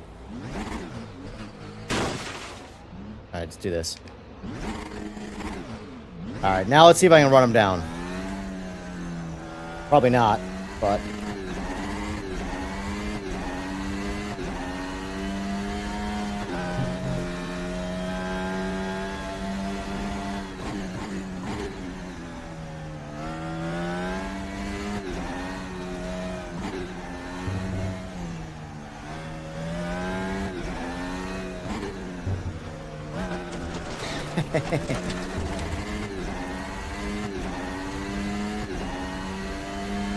Yeah, it's always hard to get a lot of things right.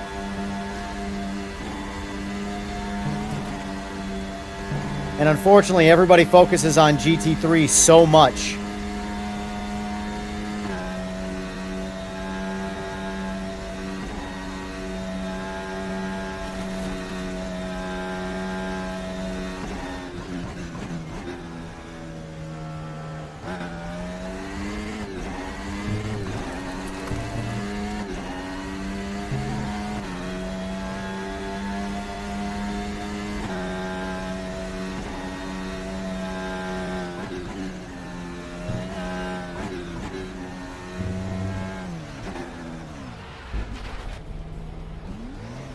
Y'all good over here or what?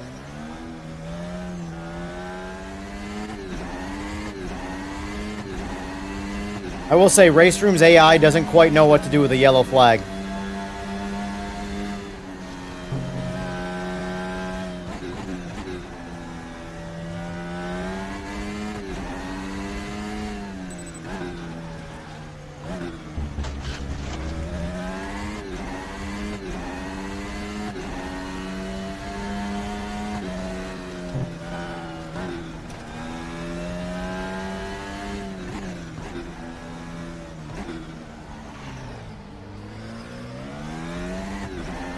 Now, it's probably because they only have one car, but I will say AC Evo's Ferrari F1 does actually drive really good in an authentic state. Like, I believe the braking, I believe the traction control, or lack of traction control, I mean. It feels right. This feels a little too punishing. Obviously, I'm going based off of never having driven an F1 car before, but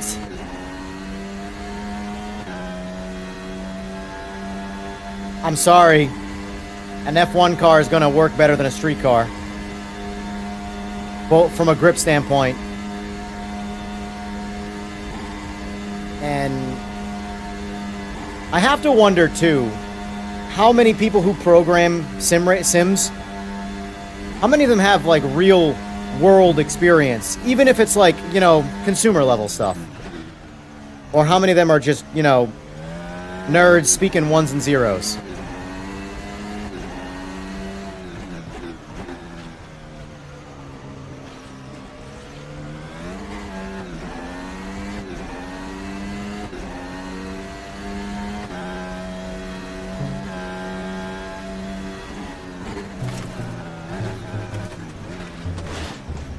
Reckless.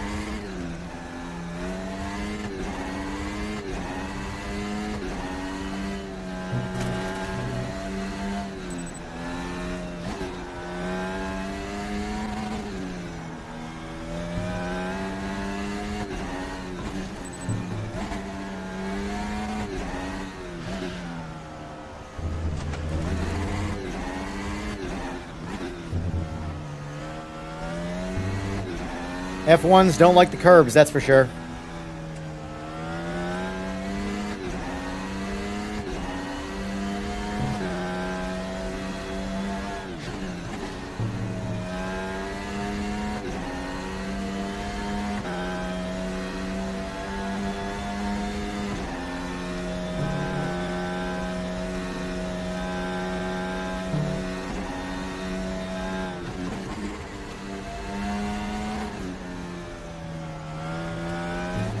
Oh my god. That's one way to do it.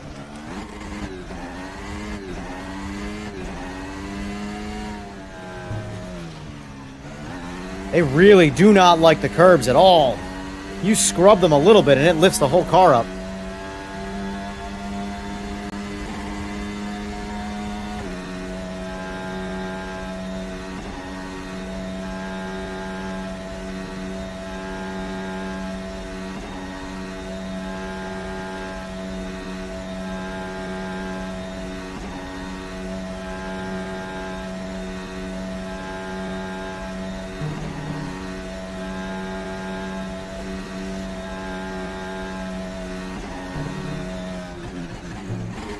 The GR86 is the only car in iRacing where I believe the cold tire performance.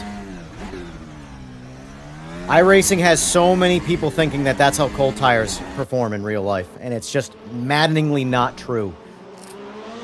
Like, I don't need to drive the specific type of car to understand the tire, and that's the part that's frustrating to kind of like convey through to people, is that I can't even tell you if the physics feel right or not because the tires are so wrong. Now, I do think iRacing does a lot of things really, really, really good. Their cold tire model, however, even now, even with the GTP tires, it's just, I'm sorry, it is just incorrect. It is there's no other way to really say it. It's incorrect. But the problem is, you have guys like Morad there, who are obviously affiliated with iRacing that will say something, even and as a professional, knows might not be true, but also knows this is money for saying this, and these people I'm saying it to have no idea. So, if you say something confident enough, people will believe you. That is the reality of humankind.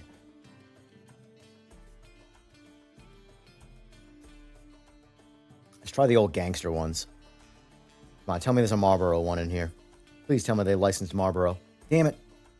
That's fine. It's fine. Fine. I'll go with Canon. See how this is on the Norse Life.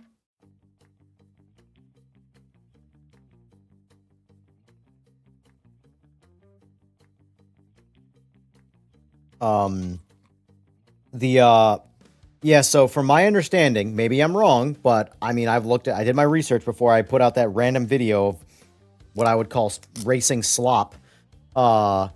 And we do have a round wheel in this car.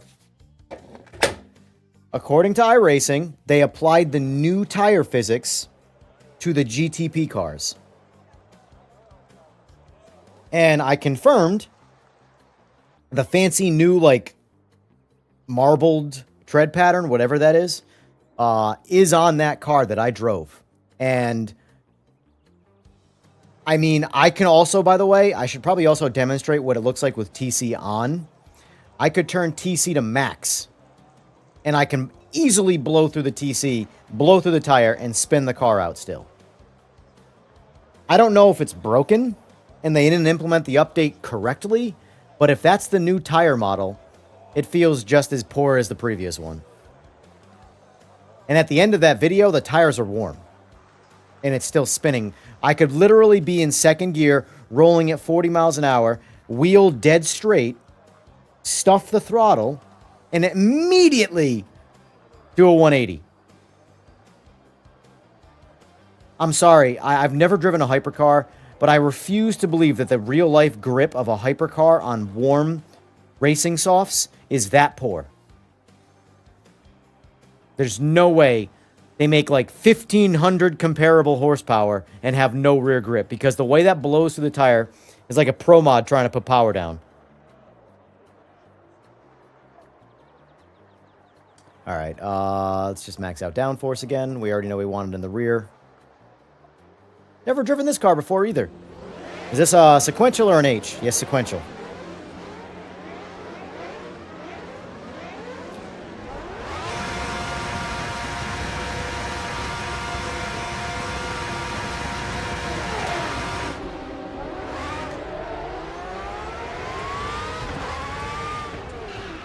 Oh, okay, this locked up the front tires a lot easier. Real quick, I'm going to go ahead and make that adjustment. Because that was very effortless compared to the F1 car.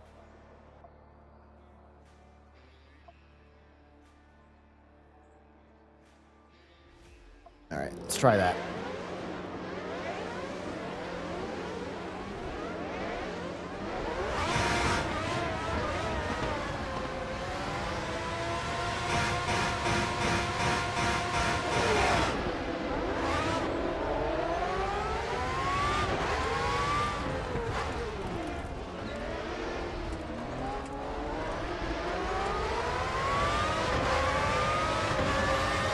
Oh, this is an F1 car, baby. This is F1 to me. None of the new F1 stuff.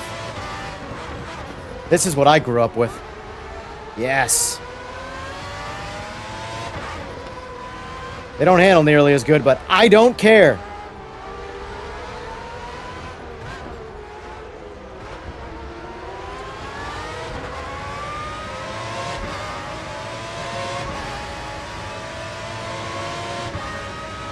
Real quick, what is the actual argument in chat right now that's happening?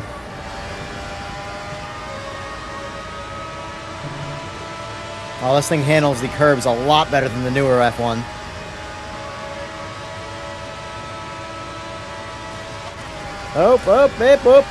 Boop. But, like, what I don't understand is, like, I've had a couple of, like, debates with, like, 18-year-olds that have never experienced any real-life performance.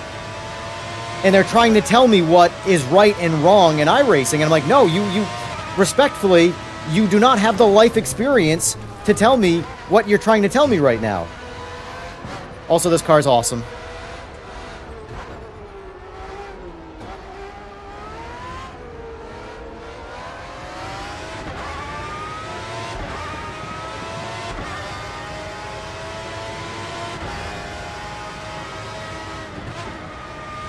Alright, I guess I didn't need to let out as aggressively right there.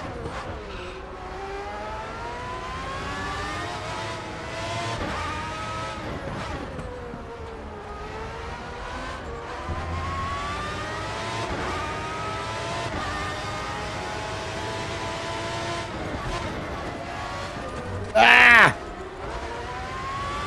But bottom line is, if you weren't alive when this car existed, or was being raced, then you really shouldn't tell me about your vast racing experience, unless you're actually one of the child stars that has, you know, actually been involved in real racing. But if you've only ever been behind a sim in your entire life, then you don't know anything about actual racing. You know what the sims are telling you is supposed to be real and what's not. That's what a lot of, like, sim racers don't understand. Is, like, not a whole lot of, like, being humble with it. Like, you listen, you could very well kick my ass in a sim, and I will give you the respect that you'd have earned. But when my argument in iRacing is, regardless of what car does what, the tires don't make sense.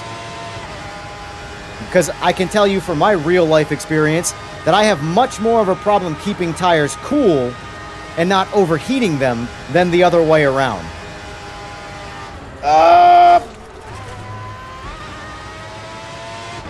Like ambient temperature with a tire that's been in the sun, plenty hot.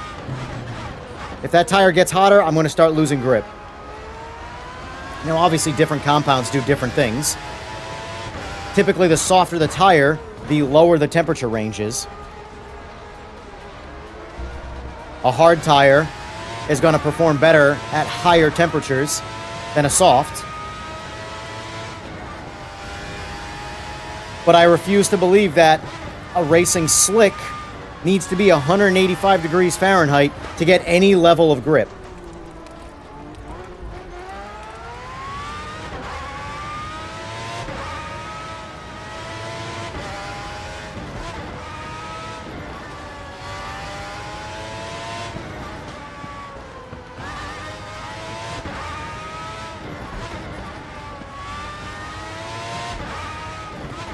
Oh.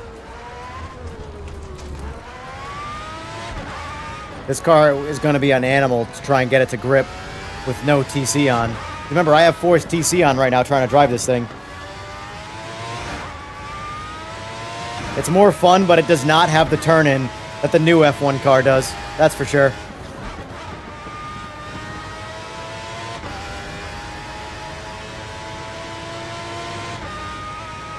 I like driving it better, though, I'm not going to lie.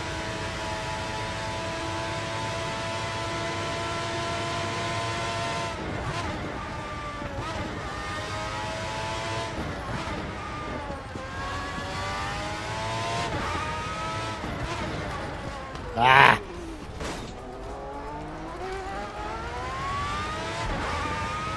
Yeah, it does not have the front grip anywhere near the modern F1 car.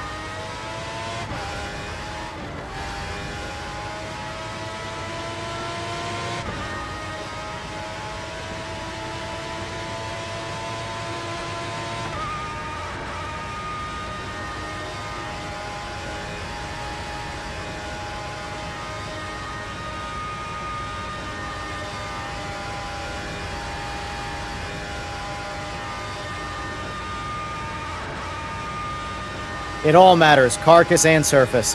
But the point is that if I intentionally try and put it in a scenario that I know a real-life tire is going to have grip right out the pits, it's like I'm on ice. For example, I set it to a hot day, 90-degree ambient temps, so tracks are... That's interesting.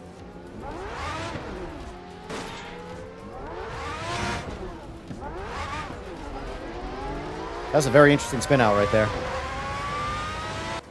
So if I set the ambient temps to max, and I set moisture on the track to 0, moisture is not going to help you get grip.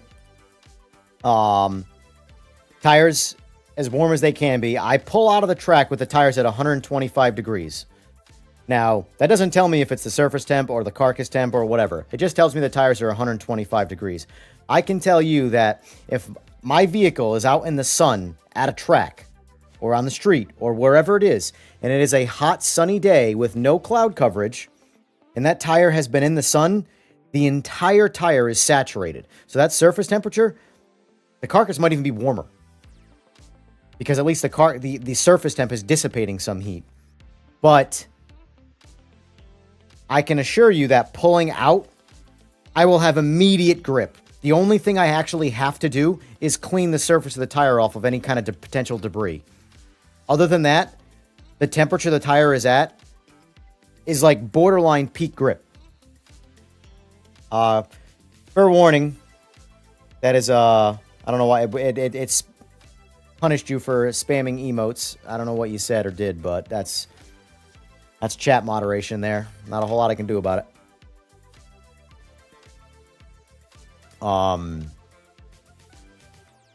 But regardless, iRacing's tire model is full of shit. That's the reality of what I'm trying to say.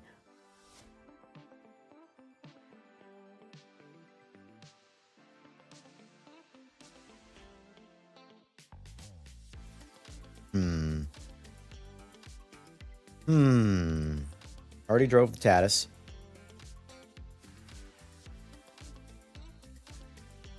Three juniors.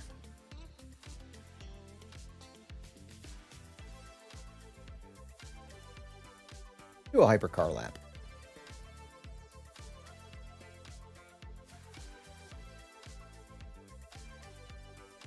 Clear skies. I want my beautiful sunlight. It's two.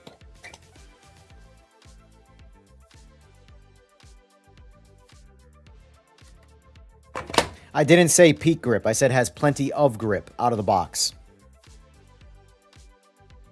My argument here is that a saturated, warm, 125-degree tire has way more grip in real life than it does in iRacing. Far more grip. Period. End of argument there. I know it. I've done it a lot. And I can tell you that when I would go set up for a race, if my tire was over 100 degrees, I would not need to warm the tire up. I had all of my grip. In fact, I would want it cooler because it would quickly overheat. And now I would lose grip from overheating the tire. No, street tires are the opposite. Street tires need to be warmer. The softer the tire is, the cooler the temperature needs to be. Because they respond so much more to their softer tire.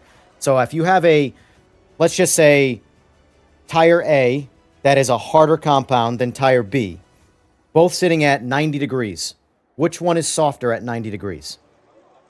Which one starts to get too soft? Because there is a point of too soft.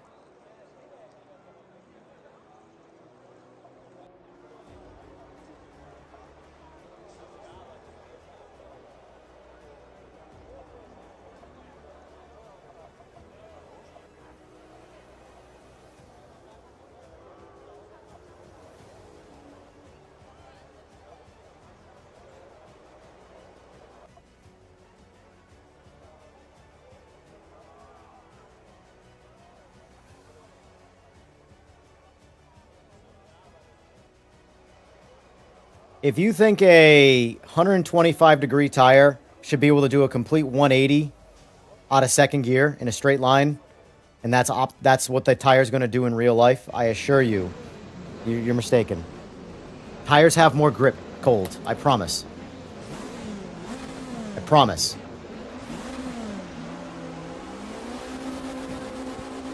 I didn't say they have peak grip out of the pits. I said they have more grip.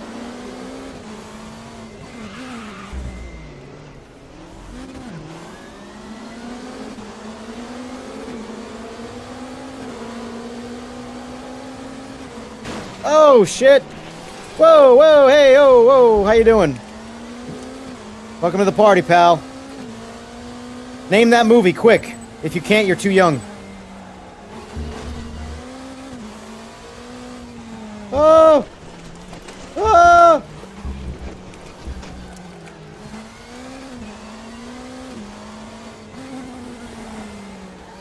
Alright, I gotta get out of the F1 groove here. This car does not drive like an F1 car, so I gotta dial it back a little bit.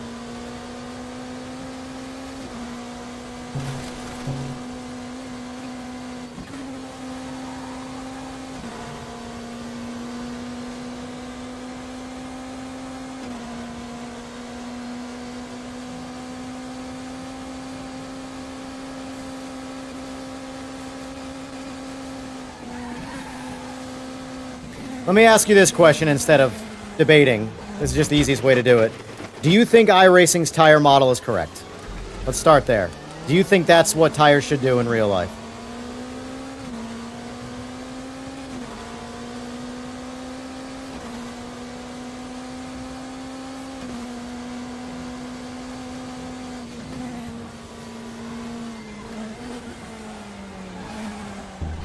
God damn it.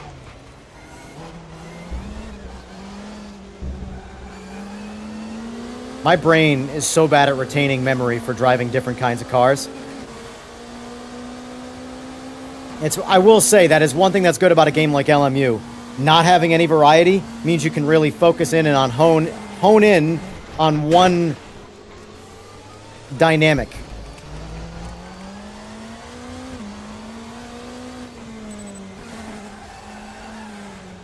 Like, I'm driving this car so badly right now.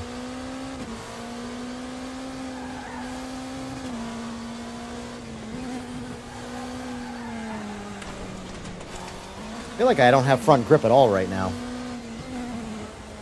Could be because I added the downforce, but...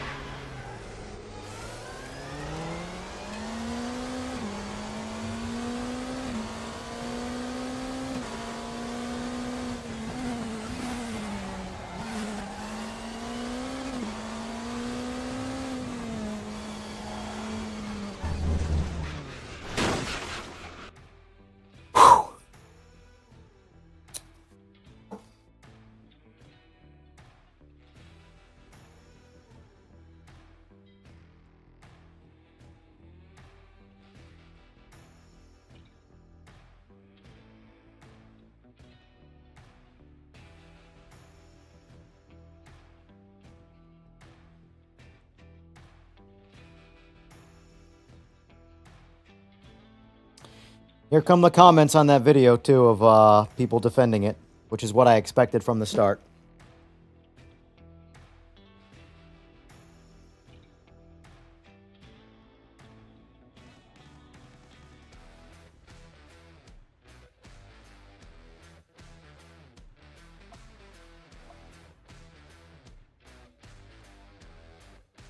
Alright, what other cars can I try that I've never tried in this?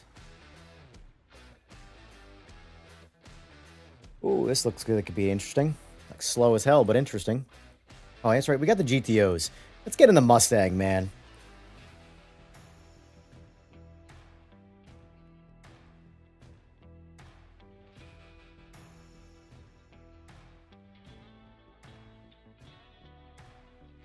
Although I have the feeling this is going to be a tough-ass car to drive.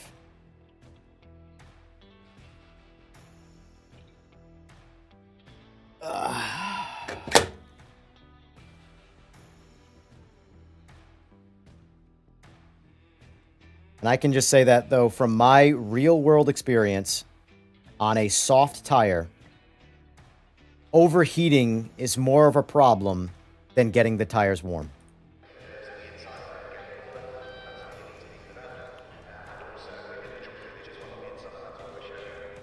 For example, if I'm on a real soft tire, I prefer a colder climate for better grip. And if it's a much hotter climate, I know I can get away with a harder tire.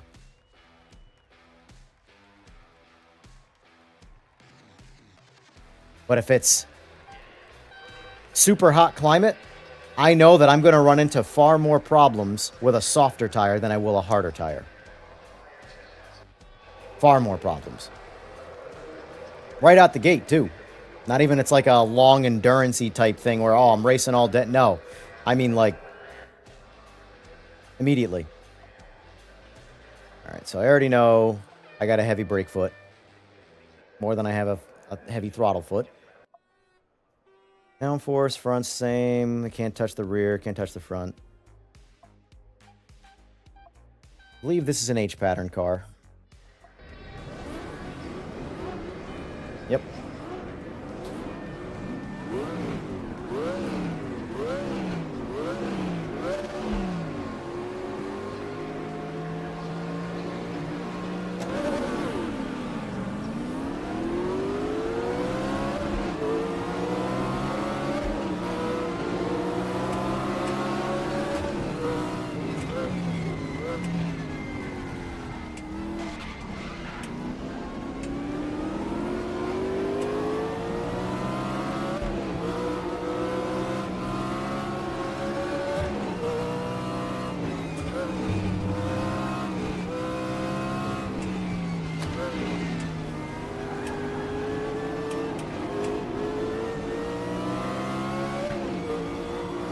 This is racing.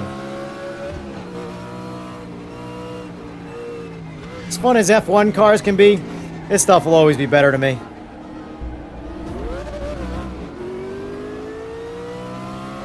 Not that I'll ever have an opportunity to drive a real F1 car, but that's fine.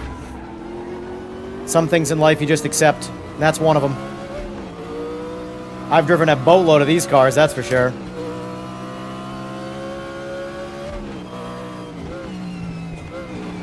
I love that this game captured the essence. So the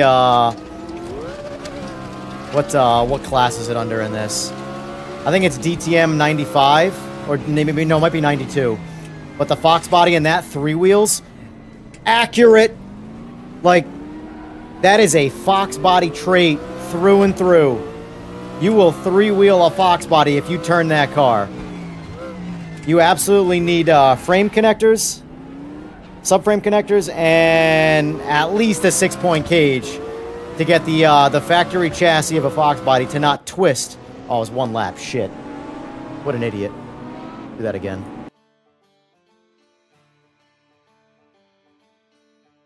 I love Fox bodies. To this day, I mean, I didn't really like the hatches. I was a big Notch fan. But, yeah, these cars, let me see if you know what, let me switch up. As much as I want to drive that car, the GTO, it drives a lot better. For authenticity's sake, let's jump into... Where is it? Here we go. Oh, God, bringing me back to my youth. Yes, yes.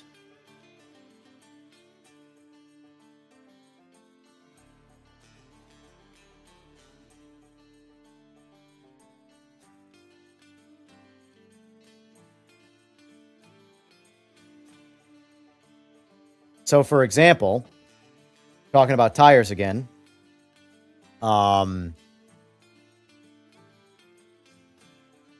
of the street cars, or most of them actually, on the street in the summertime, I preferred a much harder compound drag radial compared to a softer one, because the softer compound drag radial would fall apart inside of one race to the point where it was too soft. Too soft is much more of a problem than too hard. Well, let me walk that back before I get crucified. In the drag radial world, or the competition tire world, obviously a street tire is never really going to get grip better than a soft slick. All right, so let's get the 3-wheeler dialed in. I don't think it's going to matter, but why not? Let's get authentic, too, for this car, because this car is going to be a heap.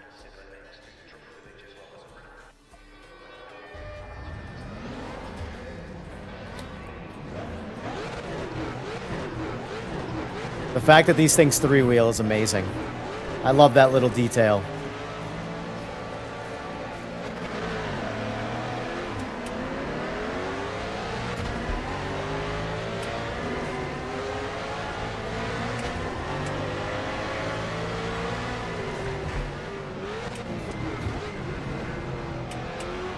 Oh, sorry, buddy. Don't care, though. Oh, That I care about. Let's get back on. We can do this. Ford and Mustang in its natural habitat.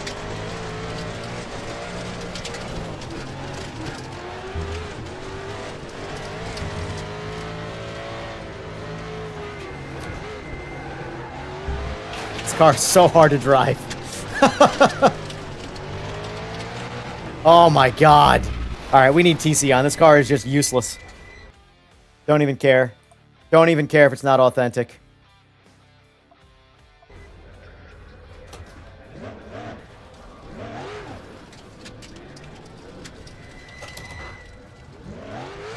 See you tonight, Fway.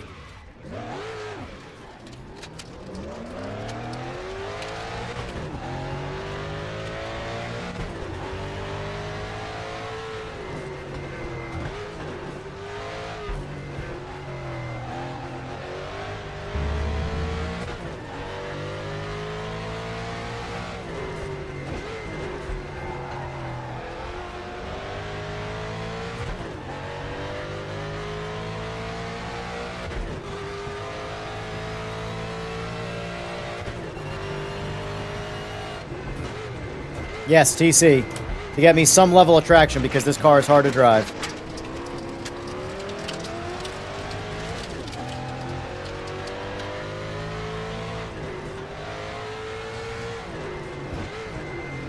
Ugh.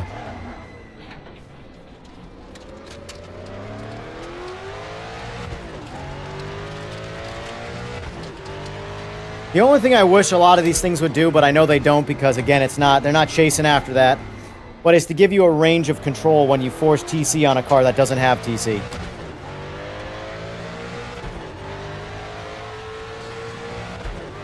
And it's not that the tires are too cold, because this game has the ability to set the tires to optimum out of the box. And that's what they are set to right now. So this is optimum tire grip in RaceRoom.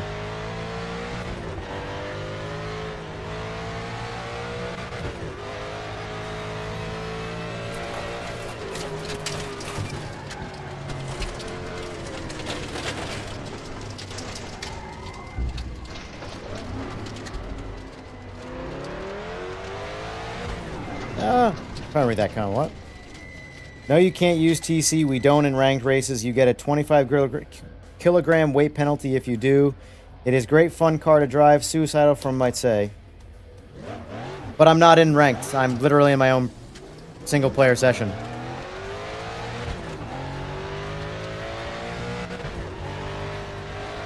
In ranked play, I do whatever is in the ranked settings, because that's what you have to do.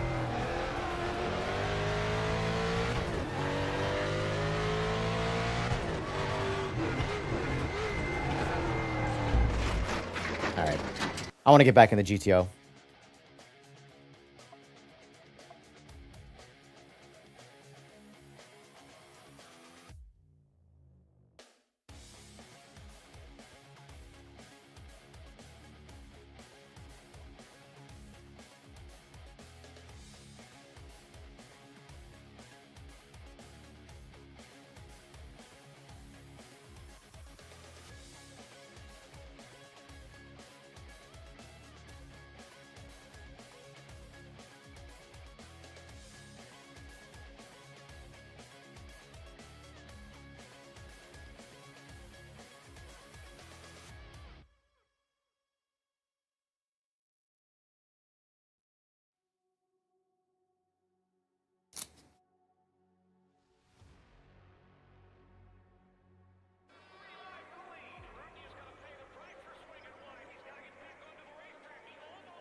I don't know if I've ever driven this car with TC off.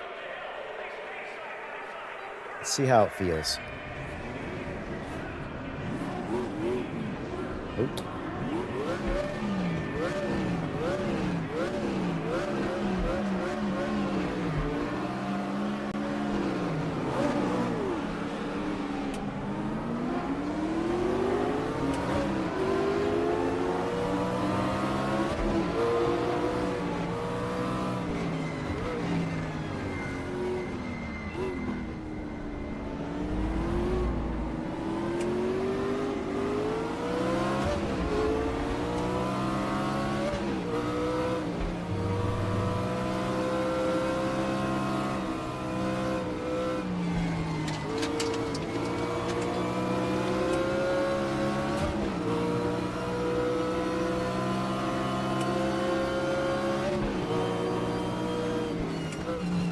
Yeah, I know. I don't think a lot of guys realize, too, when I shut the stream down, I'm not in the sim again until I get back on stream.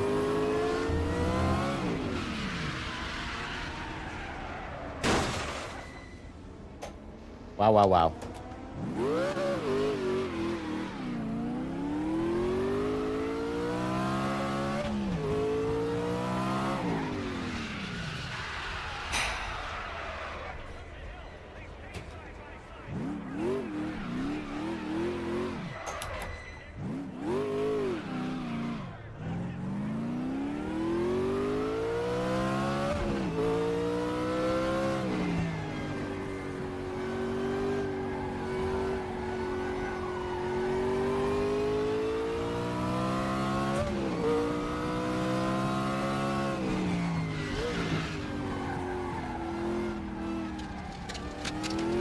Yeah, these cars are painful without the assist on. I'll take the 25 kilograms all day long.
I love hitting AI.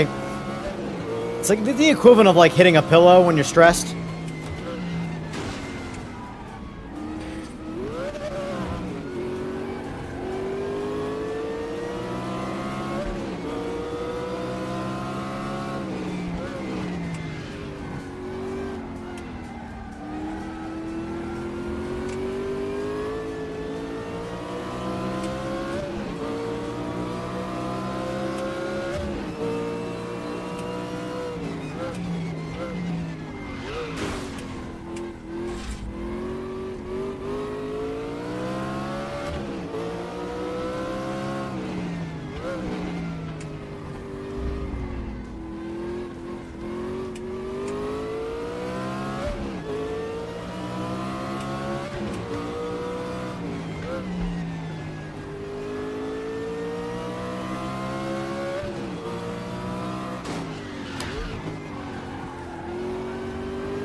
After this, I'm going to see what's available in ranked.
All right, I'm over it.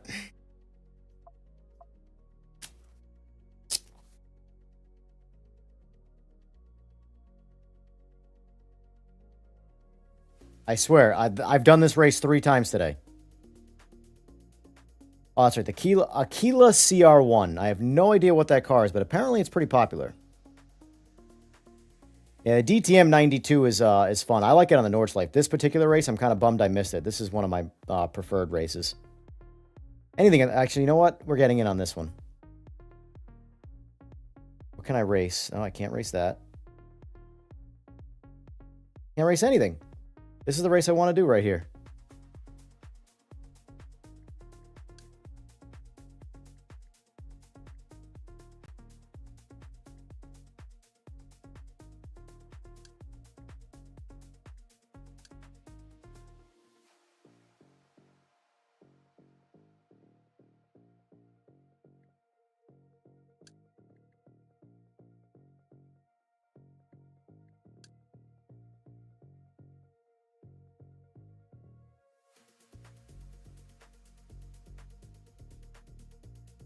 Yeah, I'm a big Nordschleife. Honestly, if it were me, I would race in the Nordschleife the whole time. I would never leave that track.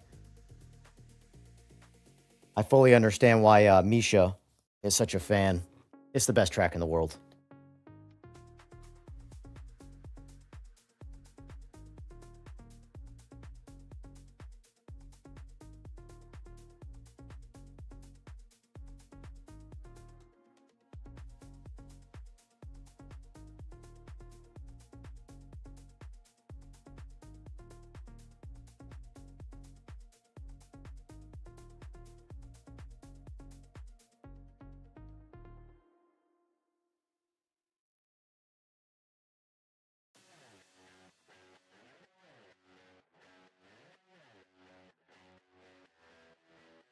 All right.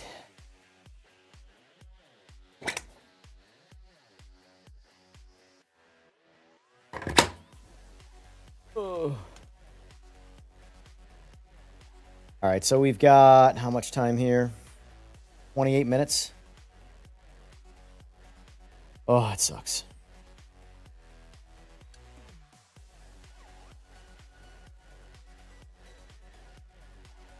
Yeah. I guess we'll do some practice. Actually, you know, we should... I don't really care about qualifying, really. I think what we'll do... Let's practice with AI.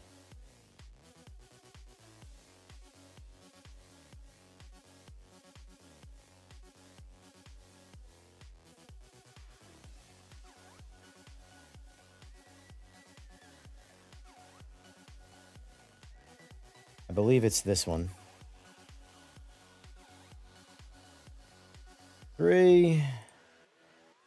Give me my Merc.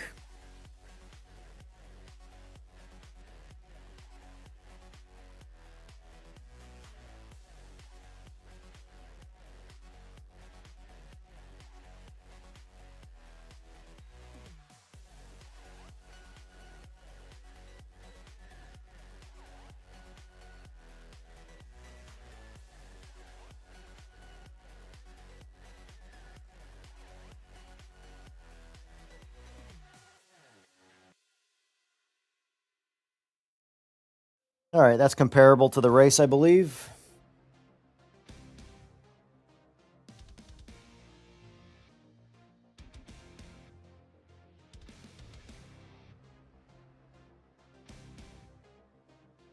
This is not fixed setup, so I got to tweak the car a little bit.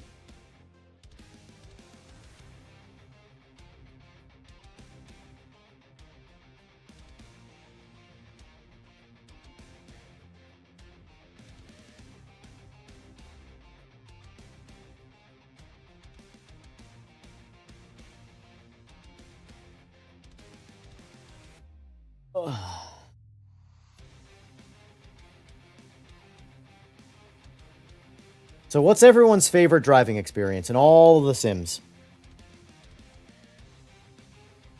Driving experience, not favorite game. Things to do, content. Their favorite driving experience. Which Sim is their preferred? For me, it's this one.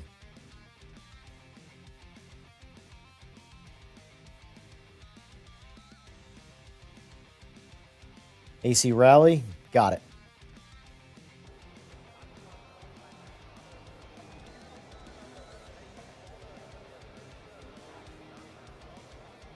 Alright, so let's go 1 gallon more. Let's see if I can get 3 laps in, because that's about what I'm going to do is 3 laps. So max rear downforce.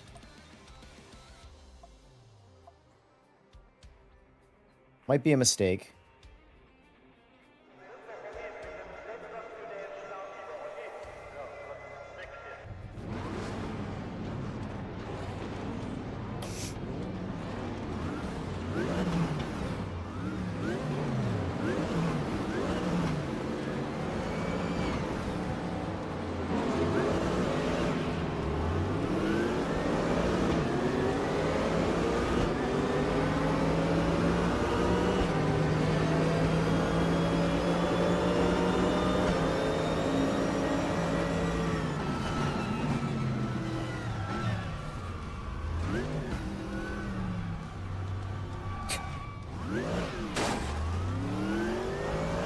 Even maxed out AI intelligence, or maxed out AI, I guess, they still drive like that. They really just don't know what to do in turn 1. I need to spend a little more time on this short version of this GP track, because I do not know this at all.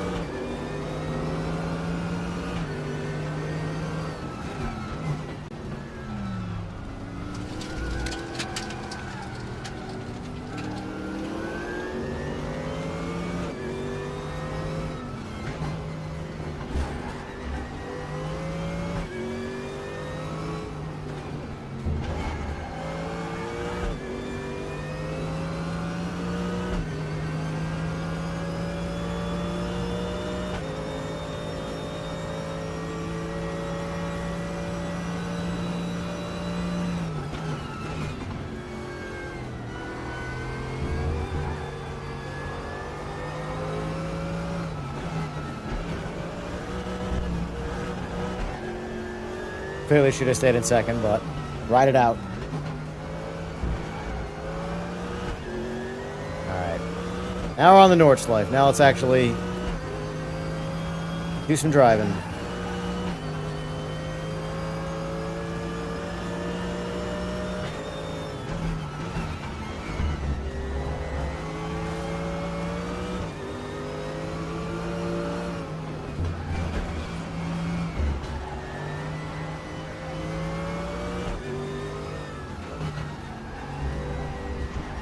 Oh, all right. Off to a great start.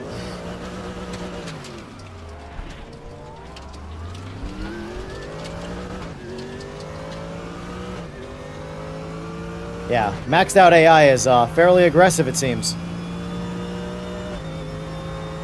Probably should have put adaptive AI on, but it is what it is.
I think LMU's tire model's way better than iRacing.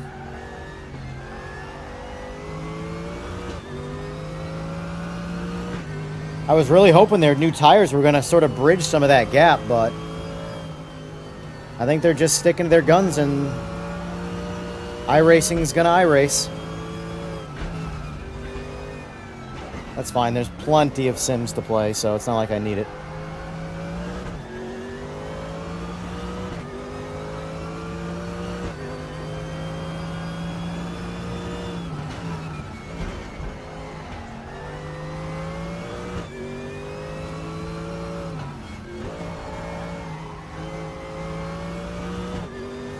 Let me see. I want to restart this, and I want to go back to default to rear downforce. I want to see if that helps or hurts.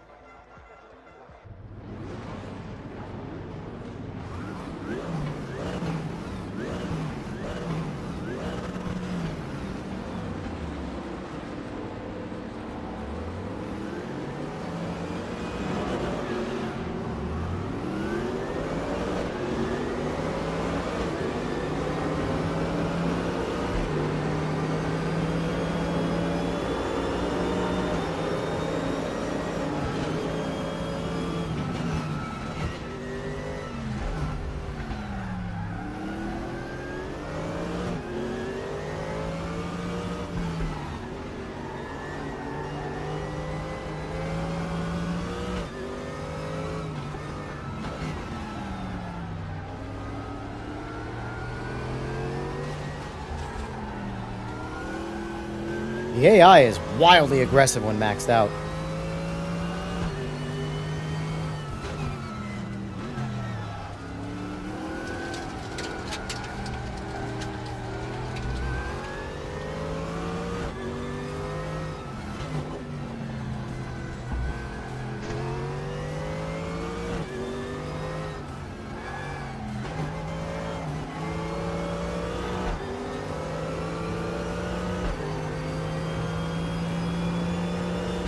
Alright, maxed out AI is actually kind of ridiculous, not gonna lie. I've probably got another hour in me.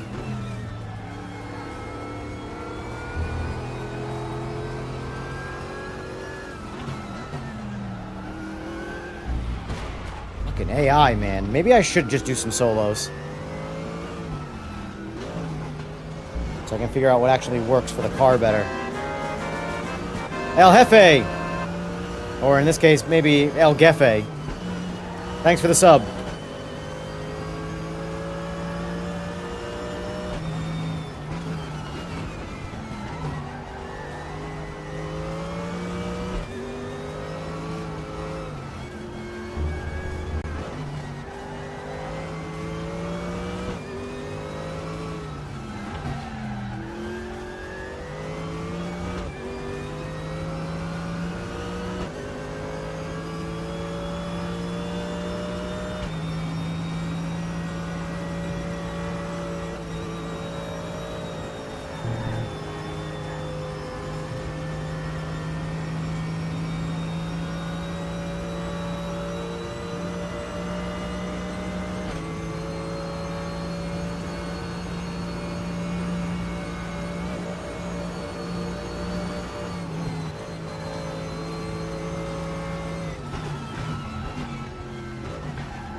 I really wish front downforce was adjustable.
Dude, the AI is wild at 120.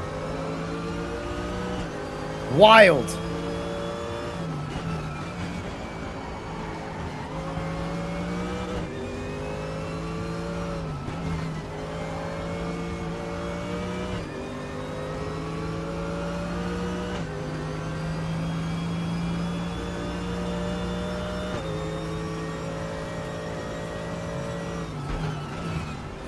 Look at this.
Oh dear.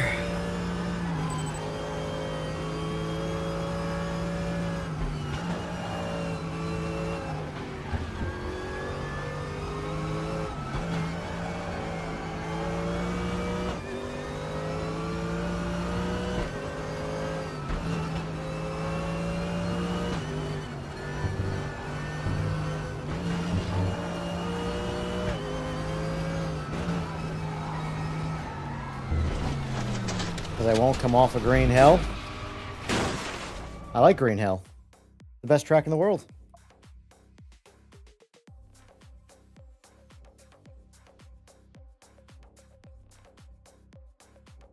Where are we at?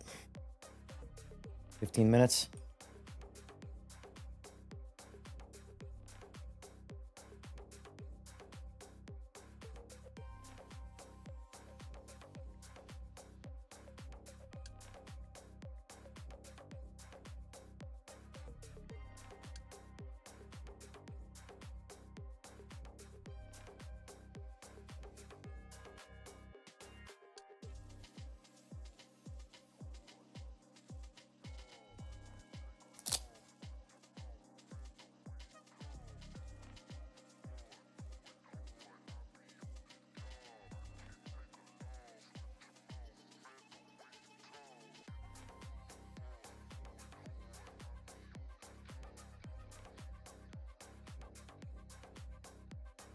I have to wonder if I should start making like a line of videos that's just trolling iRacers.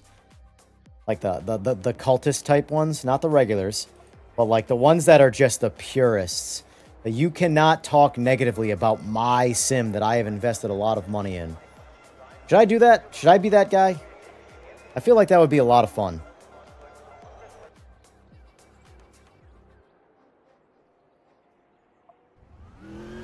Or is that me being too petty?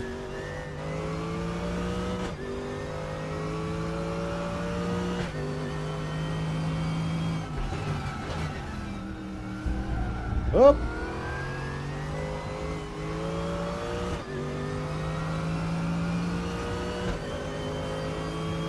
Do it would be fun. Well, I mean, today's video was borderline that already.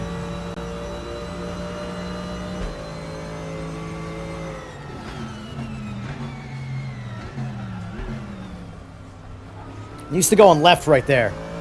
This is all a mystery to me. Hold on, let me upset some people quick. Just for the sake of this area.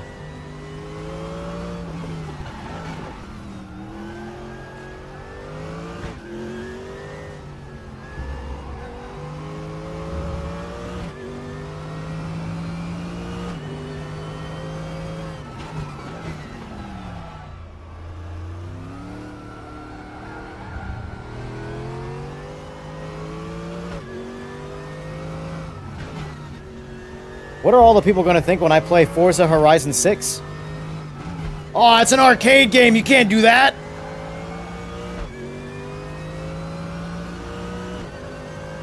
I can do whatever the fuck I want to do. That's the great thing about independence.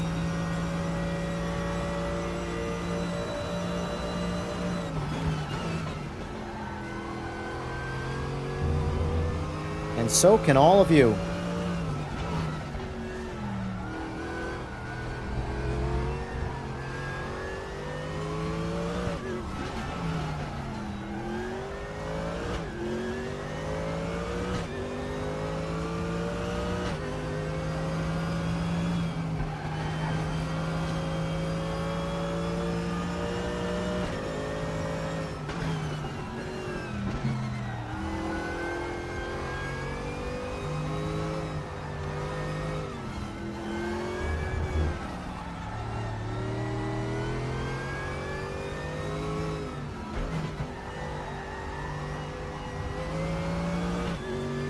Can't tell if I like the downforce more or not in the back.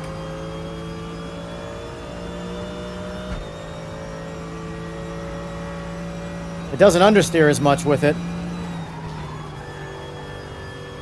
But, and it obviously will top out a little bit better. How much better, I have no idea.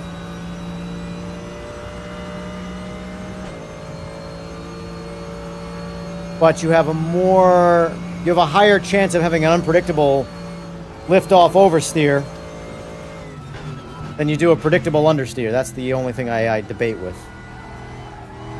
Like, I prefer this driving style better with the default downforce, but I know in a pinch I might hit the throttle a little too much and need the downforce.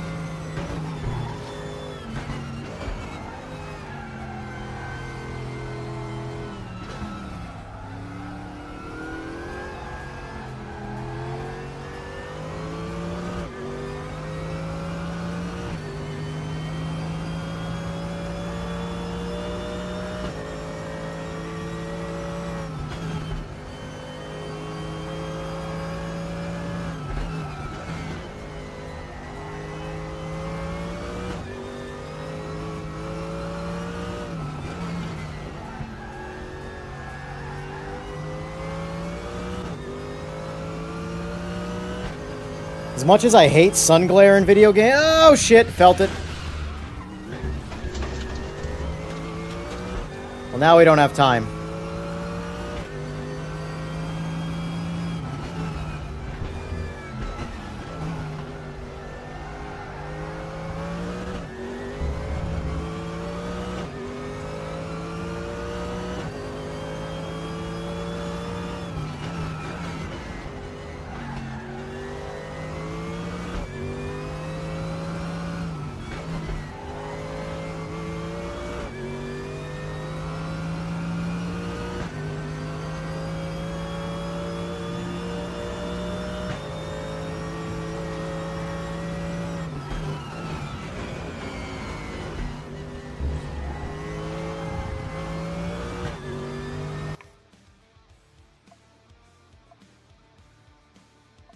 Try and do it back to back so I can the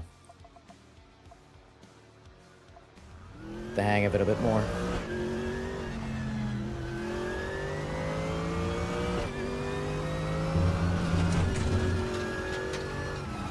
Don't care about the time. I just want to see if I prefer the downforce or not. I just don't want to create too much understeer.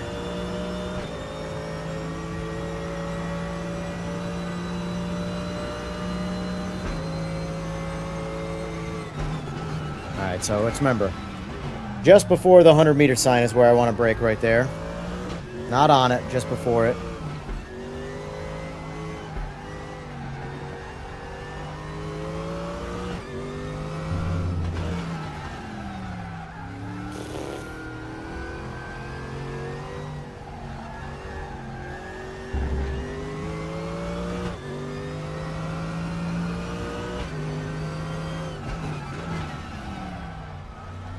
Oh my god, turned in wicked easy there.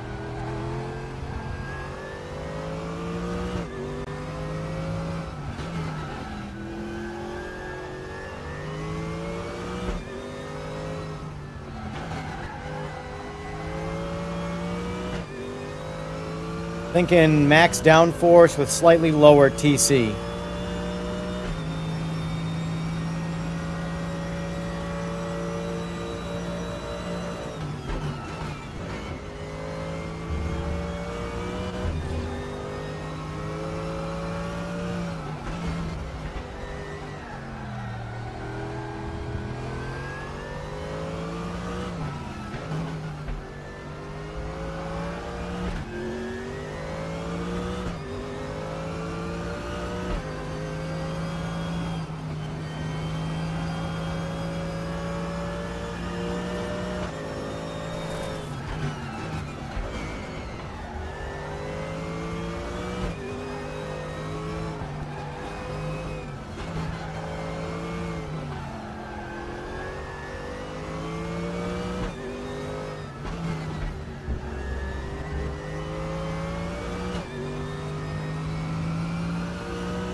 Yeah, I'm thinking this is a better setup. Could just be that I've done this particular area back to back to back 3 times now, so. But, this just feels like a much more stable setup with a little less TC and a little more downforce.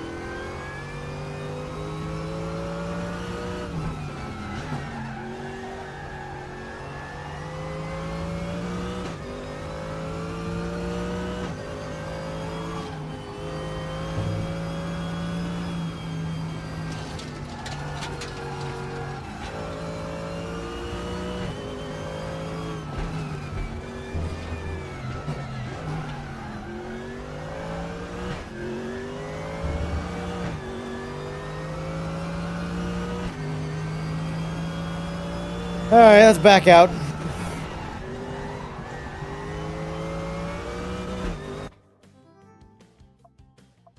Let's hear the sound. Give me back. Come on, come on, come on.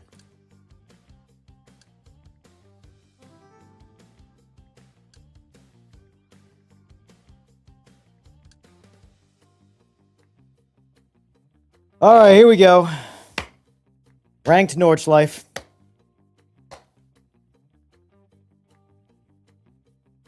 God, my shoulder. My shoulders especially take a massive beating sim racing.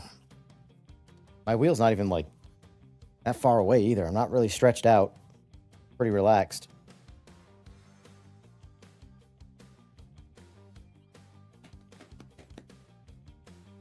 Alright, I'm gonna need a whole bunch of good lucks. Whole bunch of good lucks, guys.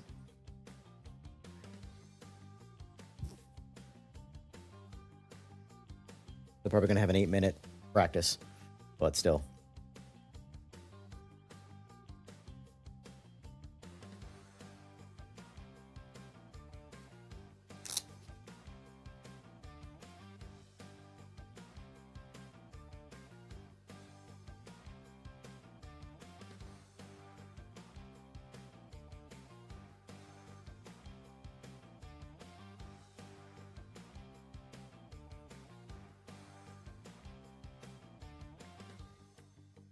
Yeah.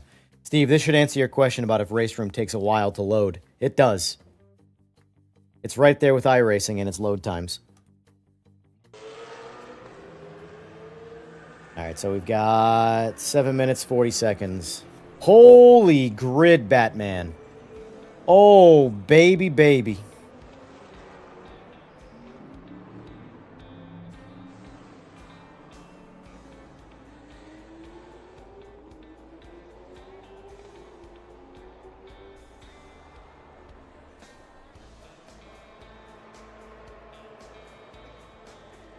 Whole lot of Germans. Ugh. Gotta wake up. Any more G Fuel? Make me a G Fuel right now while I wait.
Hey, Steve, if you're still in chat, at some point today, before we race tonight, do you want to make me a less understeery AMG setup?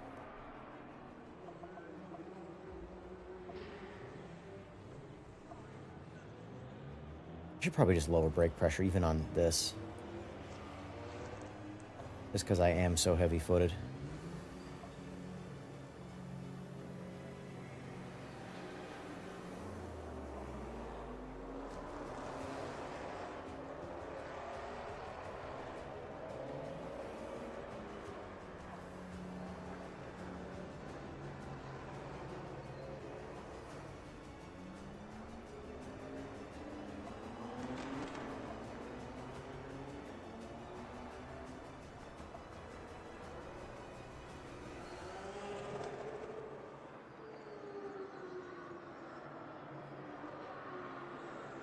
Yeah, I already have the TC mapped and the ABS. I was looking more at suspension settings than anything else.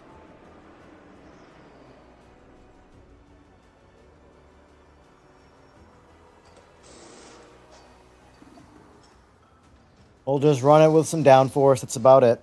I'm going to get my ass kicked anyway. These are a whole lot of tryhards. I can just tell. Look at all the Germans. Holy moly.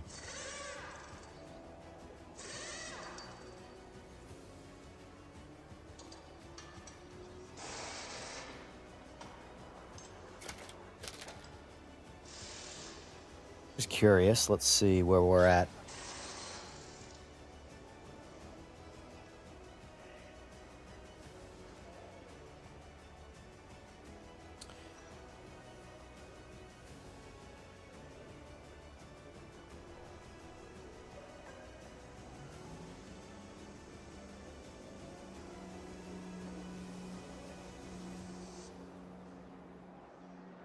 $69 people in PMR, 1,300 in RaceRoom, 1,600 in AMS.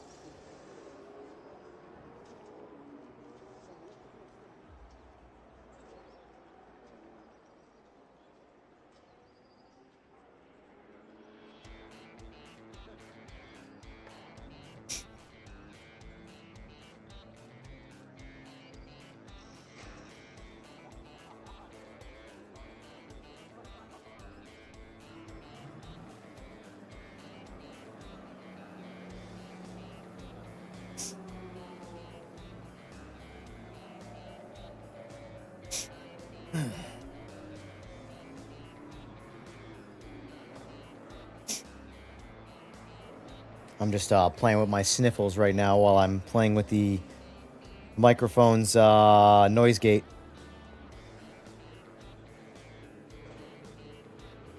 Minimize it a little bit.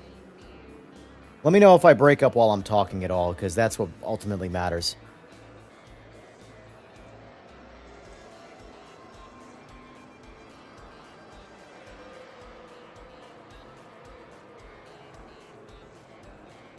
Two minutes.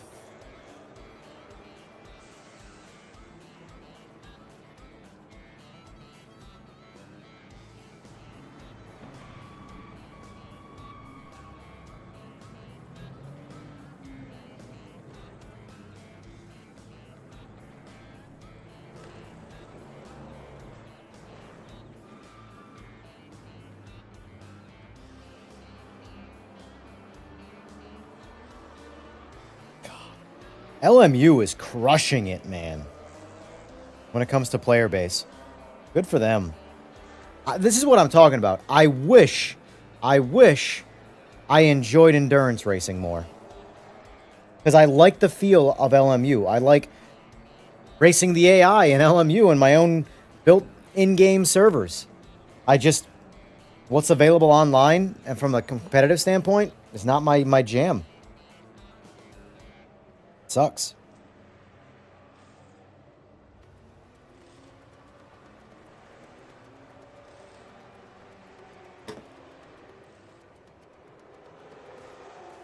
And unfortunately, I think the rookie lobbies are too reckless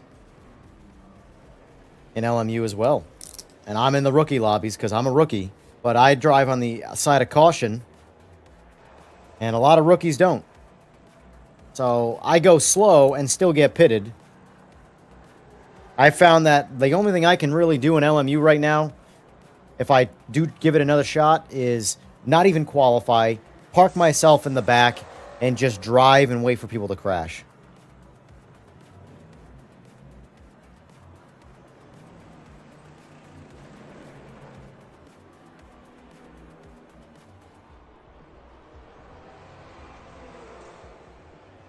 All right.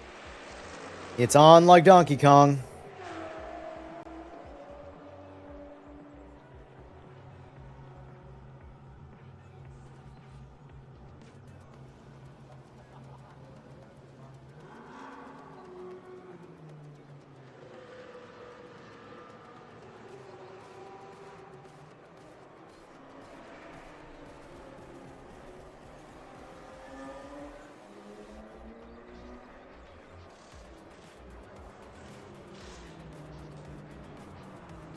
Let me advance the session or what?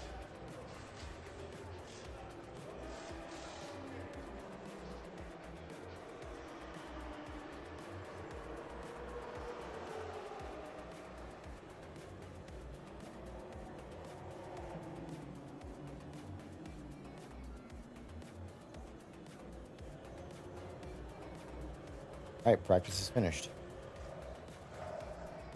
Give me my continue button, will you?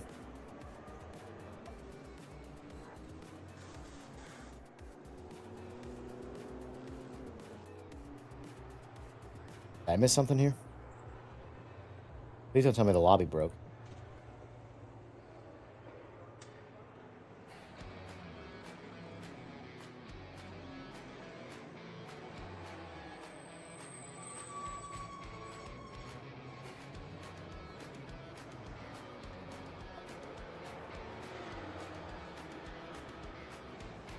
I don't know what they're saying.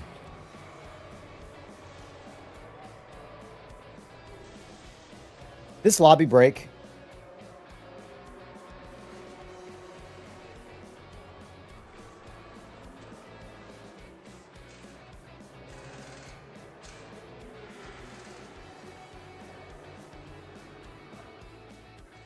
Practice finished. Oh my god, if this is broken.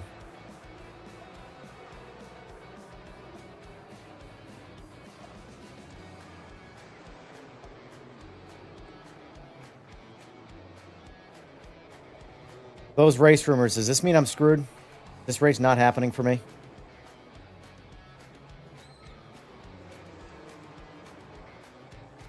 Oh, thank God. If I waited a half hour to not be able to race, get my Logitech Pro gloves on here. These things just shout money. I have like 57 pairs of these things. Haven't paid for a single one of them.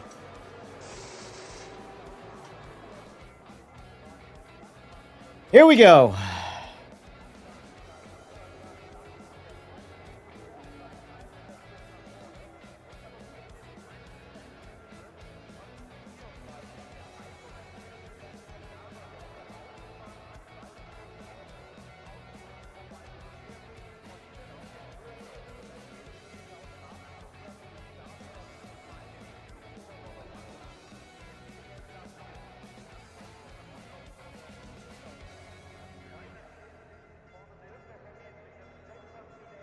That is weird.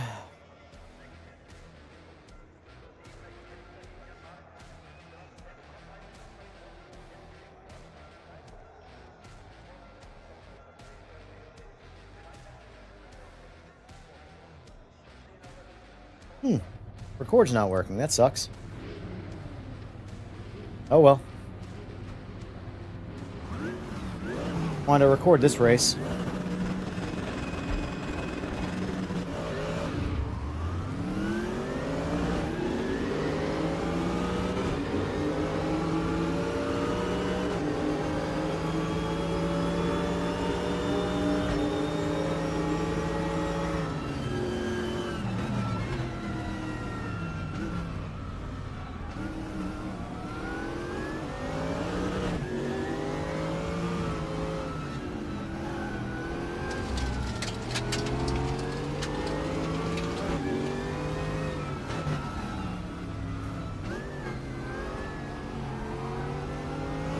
This is the part of the track I really want to get out of.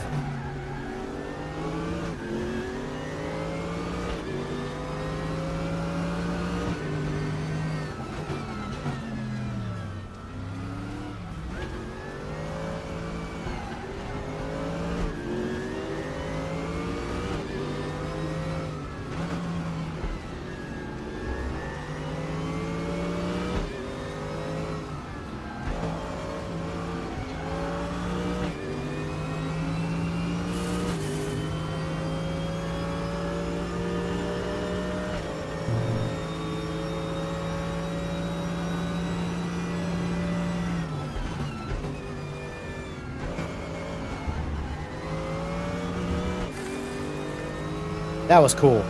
A little animation of driving through debris. That was cool. The little things.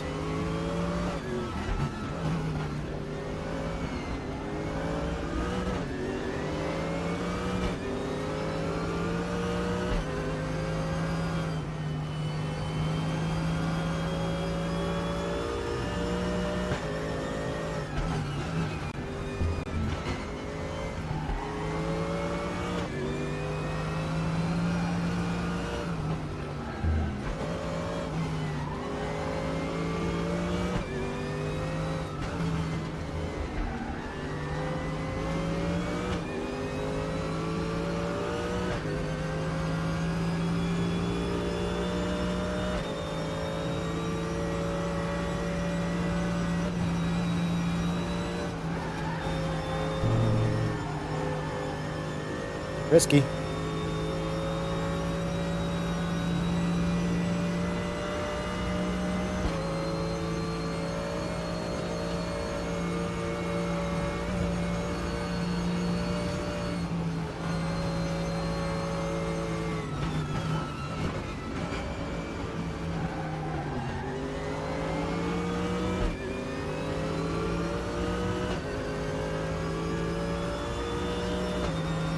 I have a feeling that this little pack in front of me, someone's getting punted.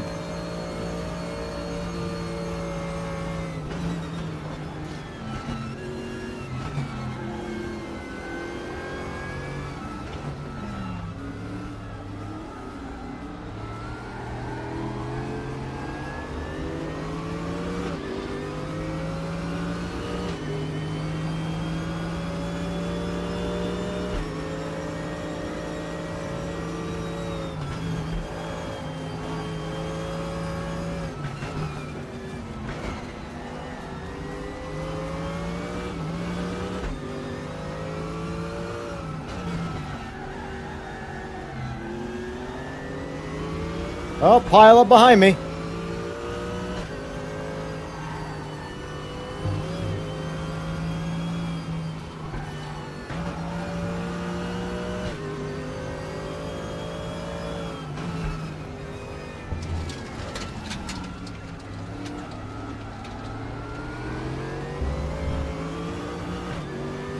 I didn't put fuel in the car. I might have screwed myself again. We'll have to just keep our eye on it.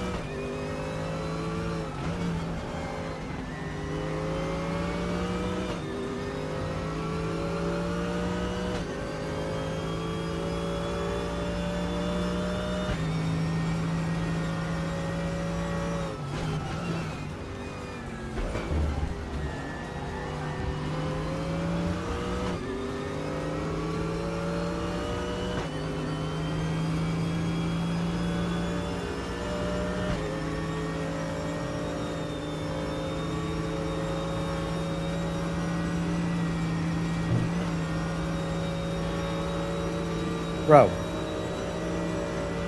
Where are these guys getting their speed from?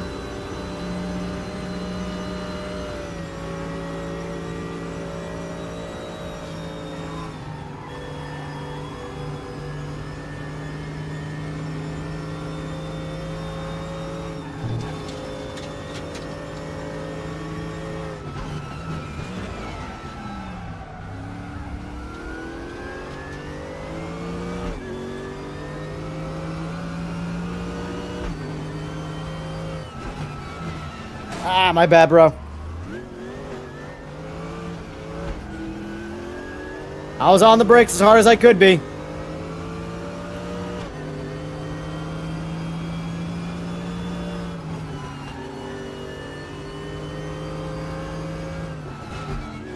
Alright, this BMW is definitely slowing the pace right here a bit.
feel like I should just let this BMW go before he crashes us both. Doing a good job of avoiding me, but he is getting close. He's gonna pass me in this straight most likely anyway, so...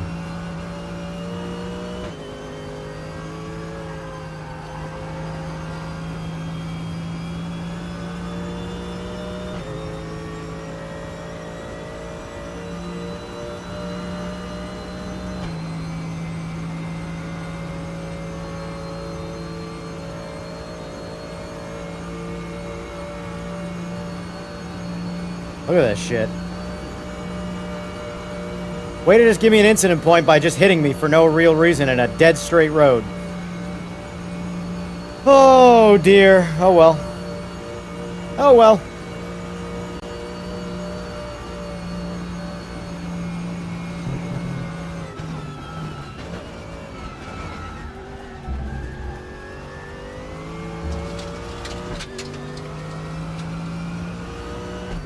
Alright.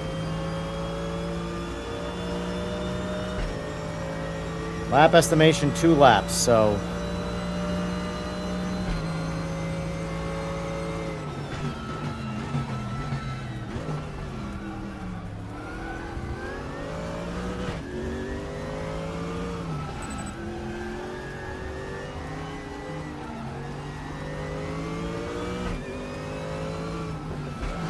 Oh my god!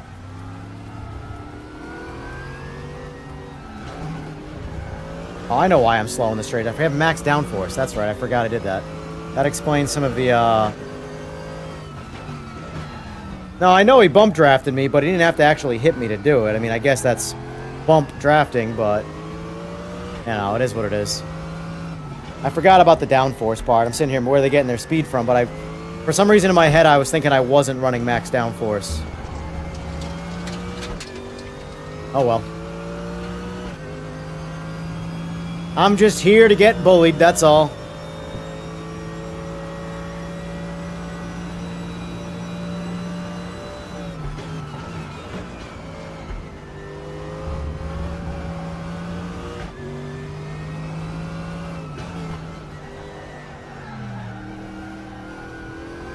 I really need a setup for this car. I don't have nearly as much understeer as I do. Anybody wants to make me one, that's all I'm saying. This is why I like fixed default setups, because I always want to... I know that I'm far, far from good at sim racing.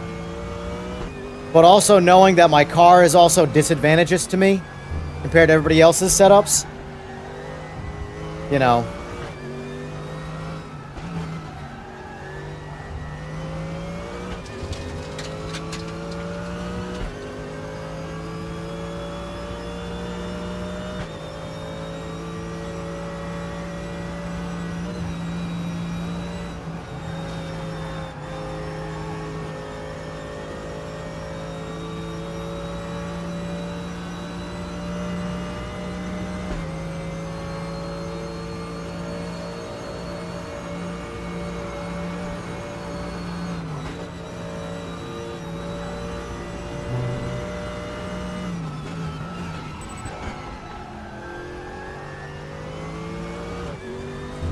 Oh, come on, man! I fucking hate people. Oh, I just ruined you too. I'm just like fucked here.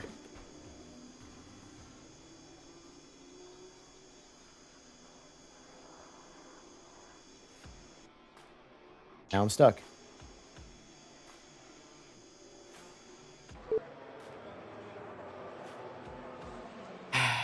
Why I don't ranked race. All that for that ending.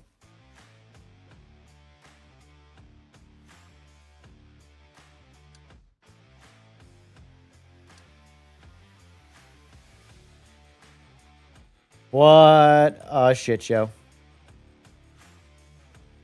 Oh man, all right. What to do now? All that effort. That's what I'm talking about though, like you had the whole side of the road and you forced me off.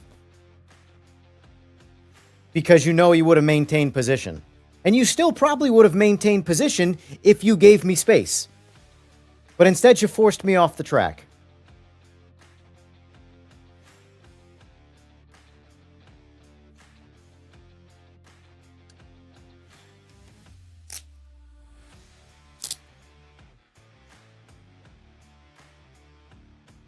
See how much that absolutely crippled me. It's not going to show me yet.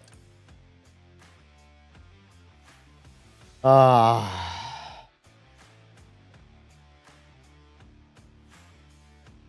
away is that? All right, we'll do this last race here. Try out the McLaren. I haven't tried the McLaren yet.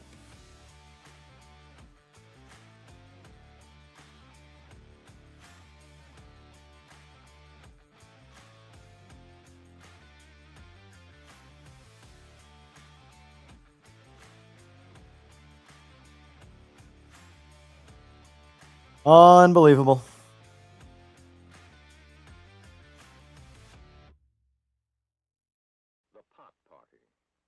Yeah, I'm not waiting, though, the 15 minutes for the sake of streaming. You know, I get what you're saying, LP, but the fact that I'm actually streaming here to sit in the pits for another 8 minutes, likely complaining about how I just got crashed, that doesn't do well for people actually watching me stream, so it is what it is. I truly, the thing is this. The grand scheme of things, I don't actually care about the rating. But for the sake of ranked racing, it's like, what's the point if you're not going to care about those things? You know? I just want to do some online racing. I want to race people, but I want some decent racing. I mean, that was a good race up to that point. I do not know why that guy did that, though. He had at least 3/4 of the width of the track to give me space to just stay on the track, because I wasn't going off the track until he forced me off. And he had the outside cutting inside. I had the inside cutting out. So this is the turn. I was here. He was here. I went like this. So if anything, I have the outside coming into the turn, and he has the inside. And he decided to just, even though I had given myself space to stay on the road, he decided he was just going to force me off the road. And now I'd have to go back and watch it. But it looked like he just stayed there to force me off the road from that perspective. It didn't look like he drifted too far and accidentally pushed me off. It didn't feel like that. It felt like he just drove that way to force me off. Now, I'll let you guys go back and look, and you tell me if it looked like he forced me off or if it looked like he just drifted wide and pushed me off. But either way, it ended the race real quick. And then I, of course, wasn't paying attention when I tried to get back in the race and smash someone else, so that's on me. But that guy, whoever you are, sorry.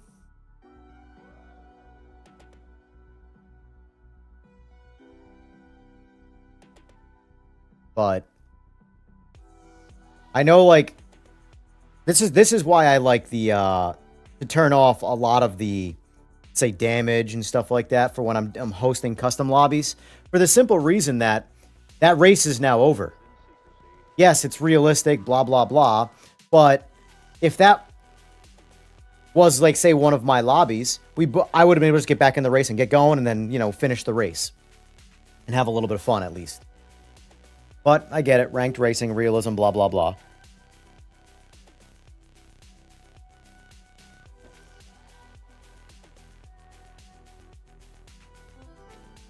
Alright, let's join the server. Never driven this car before, so this will be a first time. I've only driven the BMW.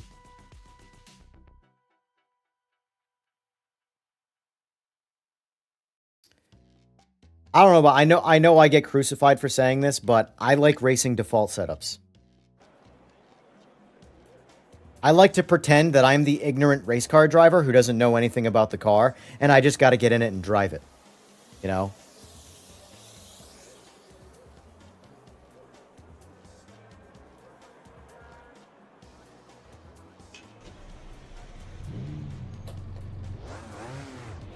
Alright, let's see how this car drives. Never driven it before.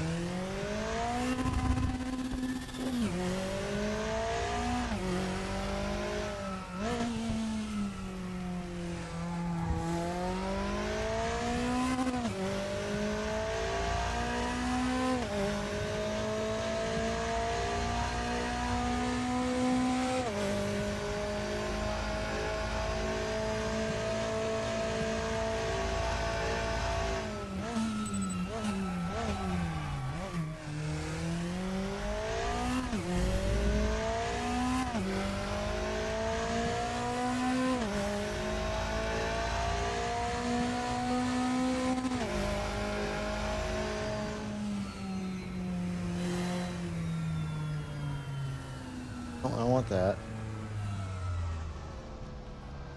Crack. Not that too. It's 7? No. 8. That's what it is. Got it. All right.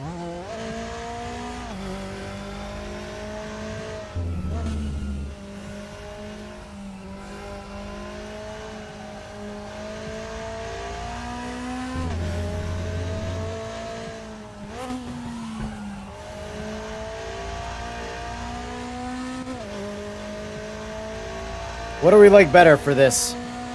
McLaren or BMW? I mean, I'm already in the McLaren, so I can't do anything about it, but...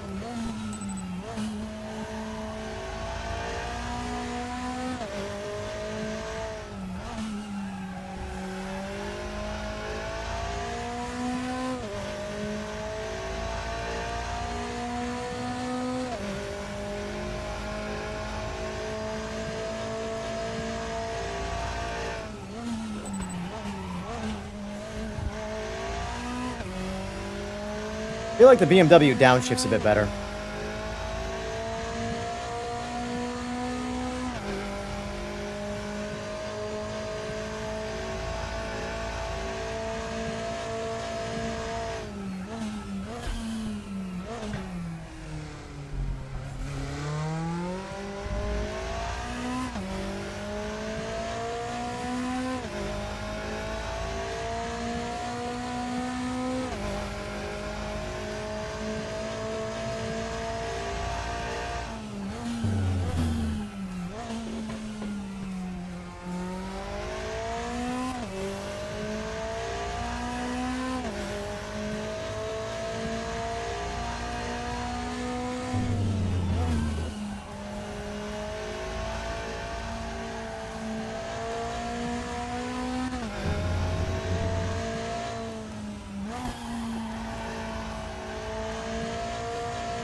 I think you have a rating of below 75.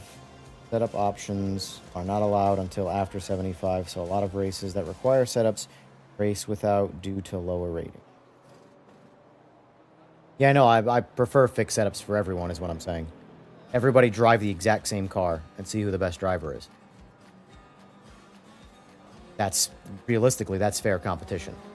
If you're comparing, if you want to compare your, like, ability to set a car up as well, then yes. But if you want to see purely your driving abilities, you have to drive the exact same car.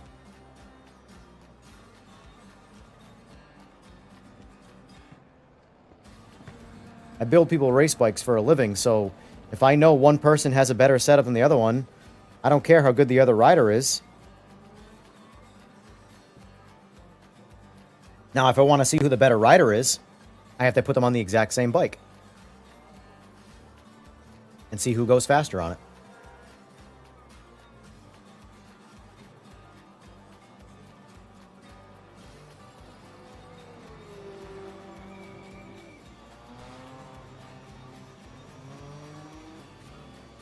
So G. Oldman there, he's a lot faster than me, I could already tell.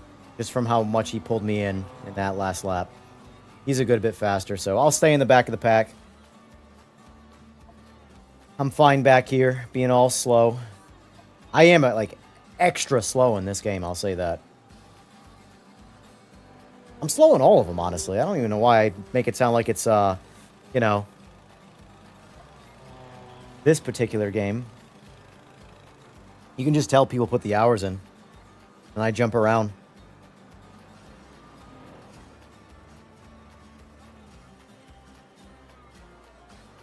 How many hours have you put in Citizen Kane? To just RaceRoom, out of curiosity.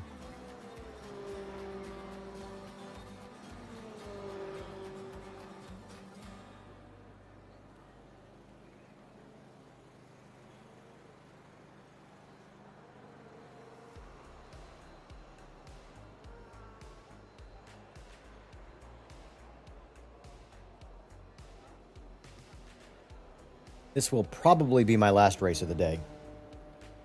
Ended on a little bit of chit-chat.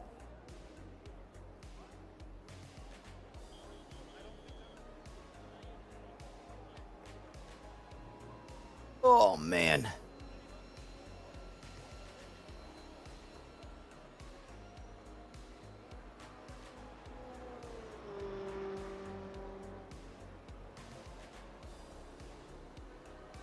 Also, chat, let me ask you a question. From an entertainment value, when you're watching a streamer, do you prefer the streamer to rage for the sake of putting on a show? Or do you prefer them to stay quiet and just take it on the chin? Like, the reason why I reference that is in the case of, like, say, a Dr. Disrespect, who leans into the raging. It's entertaining. It makes the character better.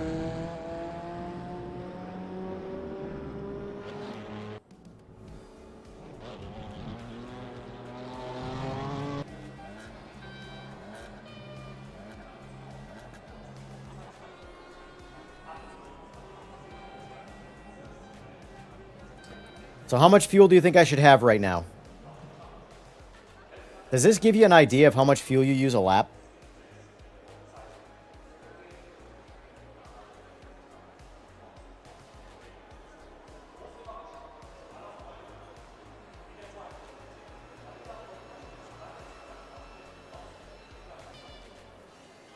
We'll just see what happens. Yeah, I will be a forever casual, but that doesn't mean I won't be competitive. It's just, I'm not going to put the hours in. I'm not going to grind. I'm not going to, I just want to get on here and have a good time. That's what this is for.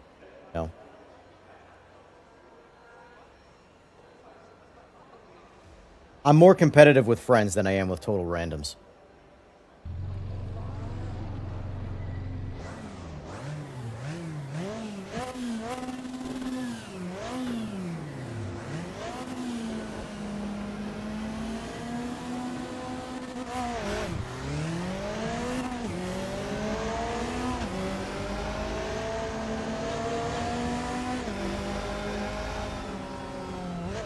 Back off here.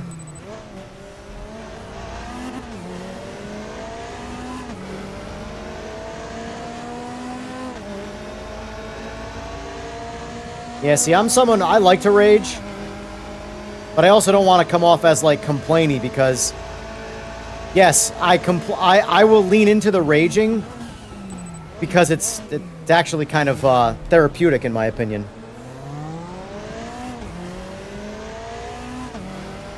But, like, I don't actually care. Like, the reality of, like, my ranking, I truly don't care. I care more about having fun and being entertaining than I do about how good my ratings are. I couldn't care less about an I rating. If I had the worst I rating on the planet, I'd be cool with that. I don't know why I went into first right there.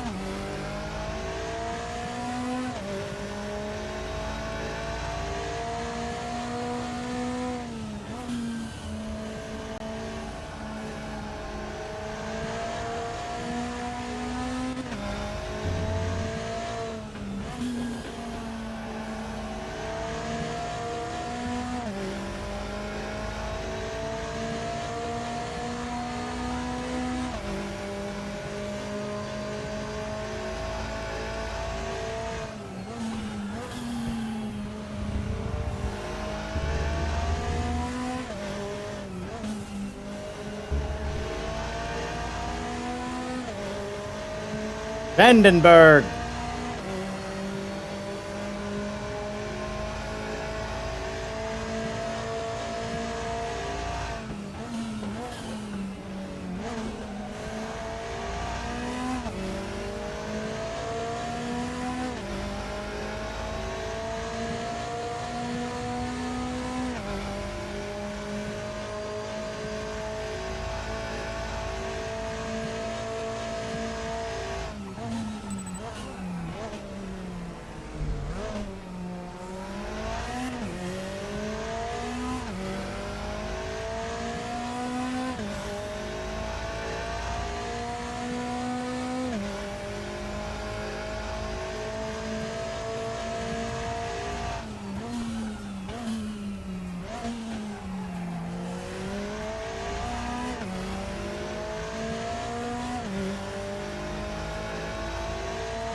Oh my god, why did that just swing back out?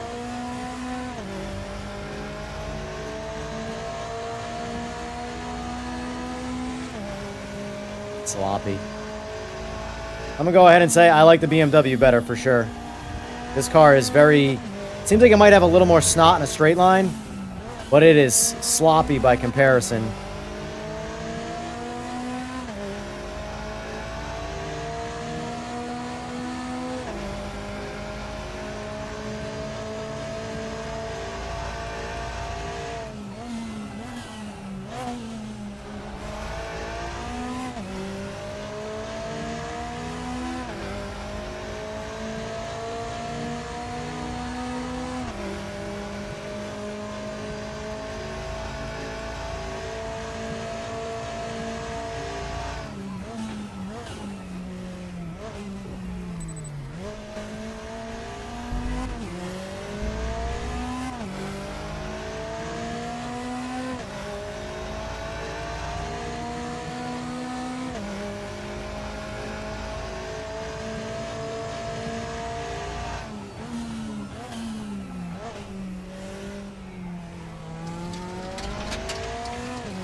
Well, it was either a corner cut or an impact, so I chose the corner cut.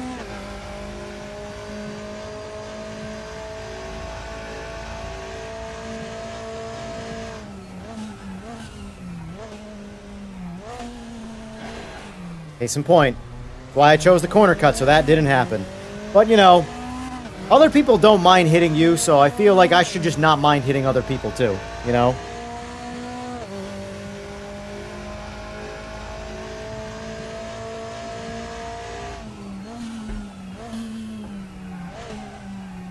Well, that's karma doing karma things.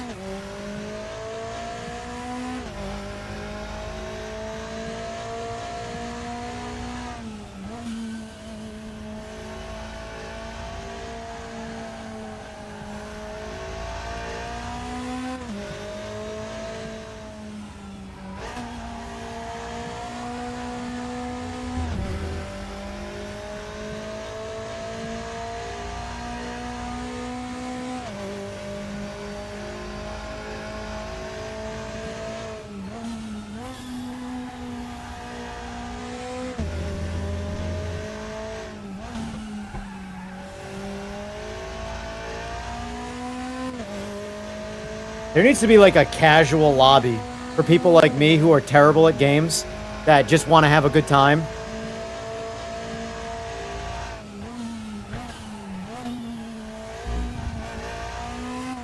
And don't have to worry about the super aggressive drivers and stuff, but what it is what it is. That's the game.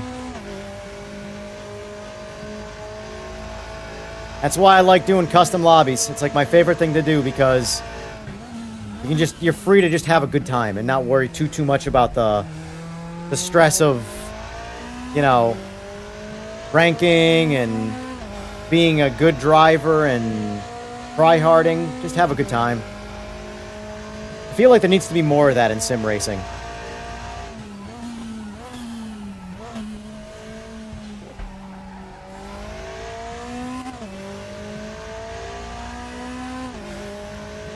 I'm also terrible on the Red Bull Ring.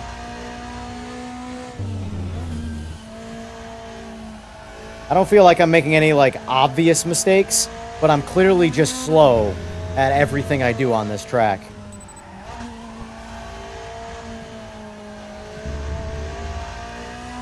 Like, this McLaren behind me is going to go around me. He's absolutely going to catch me and pass me.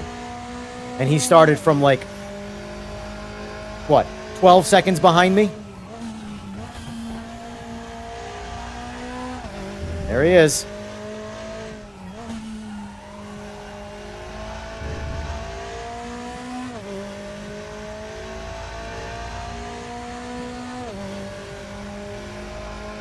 Look at this guy. He's just go. I'm not even going to deal with the potential impact. Just go.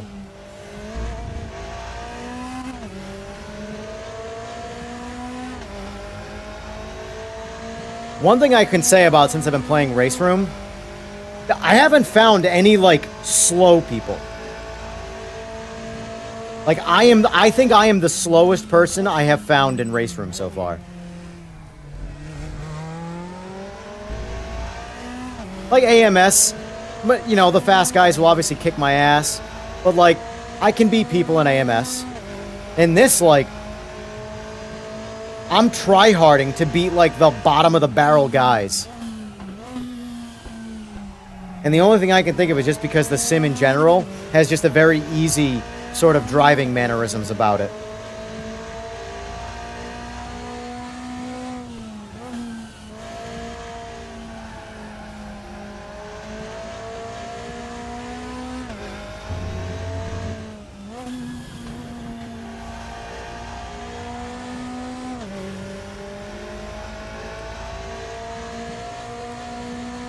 Yeah, I might have to give that one a shot.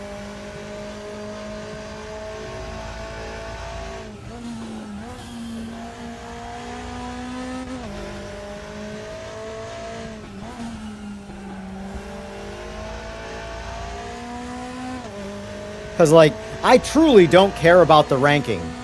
So, if I don't care about what my ranking is, where is the better racing? Where is the more fun racing? Is it in casual? Or is it in ranked? That was a corner cut, huh? Okay. I suppose.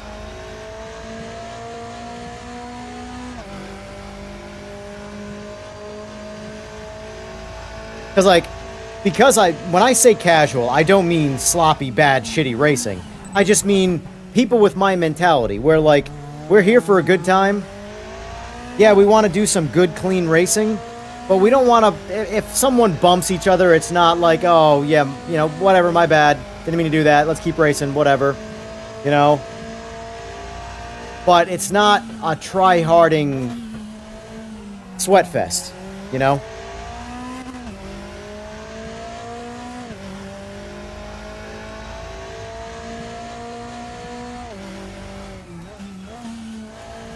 Yeah, and that's unfortunately, like, I'm a lot better at driving in PMR simply because PMR rewards you for being like an aggressive driver.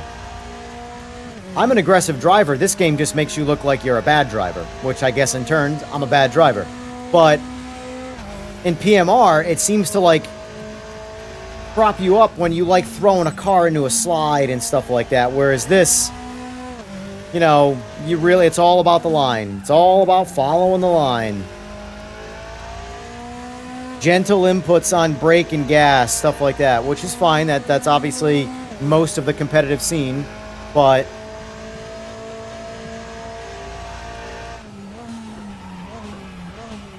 I was just not paying attention right there. That's all that was.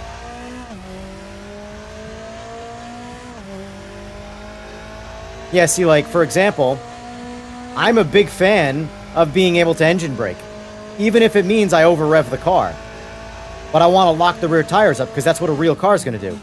If I try and engine brake aggressively in a real car, I'll lock the rear tires up. In games like this, it just prevents you from downshifting.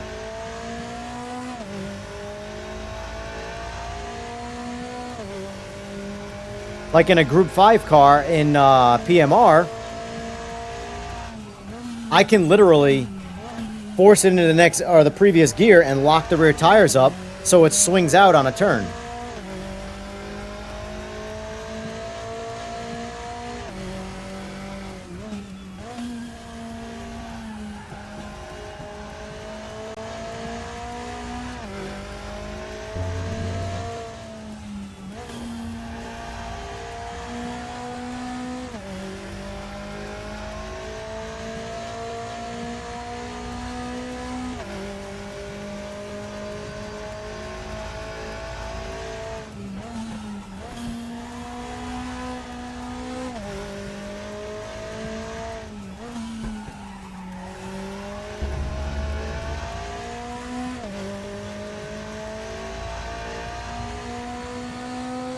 I know, unfortunately, you lose a lot of your audience or potential audience if you don't care about rankings, because, let's face it, there's a good amount of people that are watching people to potentially see if they can get better, and no one's watching me to see if they can get better at sim racing.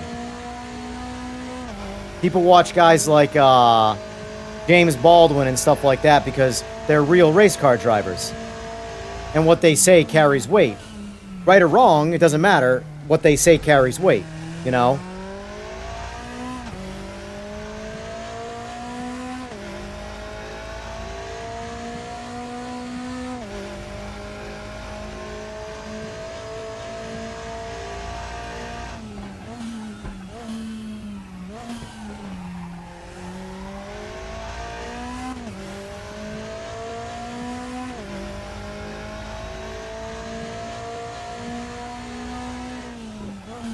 No, I know it won't.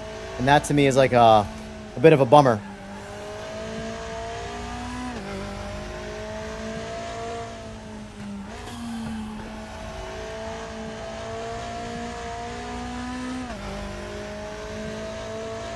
I don't know why. Used as an exploit? How is it an exploit when it's real? What's the exploit side of it? When you take away different avenues of getting fast, I feel like that's... I don't know. What do I know? To me, that just sounds boring. Is that not the final lap?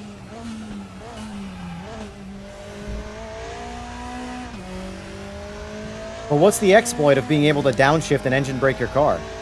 Like, aggressively like that?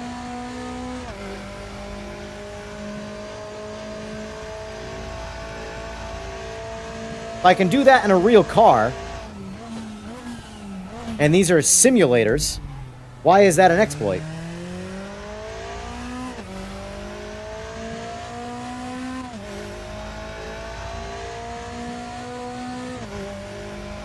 But you can't even do it in the cars that don't have that. For example, the Fox bodies in this. If I drop it into a previous gear that's outside of the rev range, it doesn't lock the tires up, it just throws me in neutral. In real life, my clutch is what's putting it in gear. And then when I let that clutch out, you're locking up the rear tires.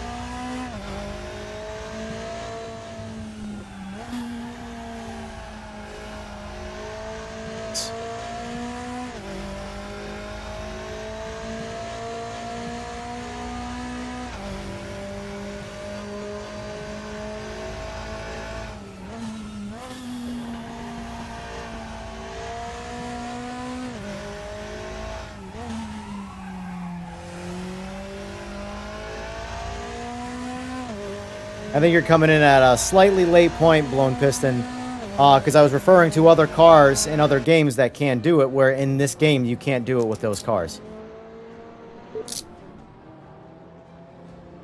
Because on the...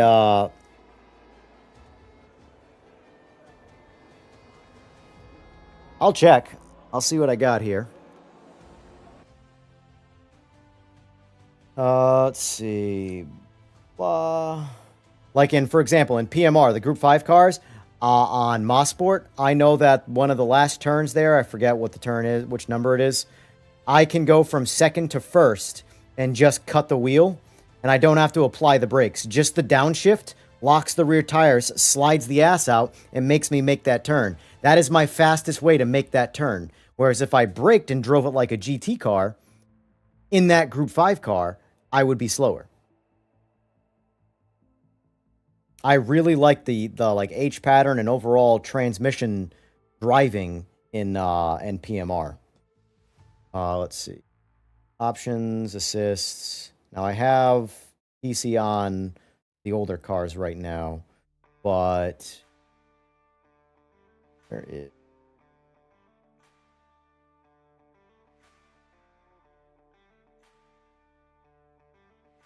I don't see anything about a downshift protection unless they force it into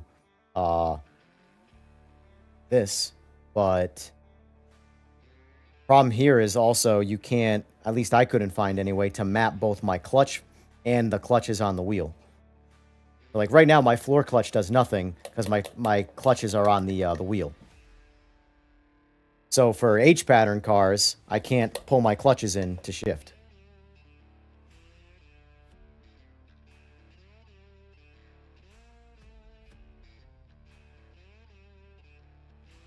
Yeah. So for example, to show you what I mean,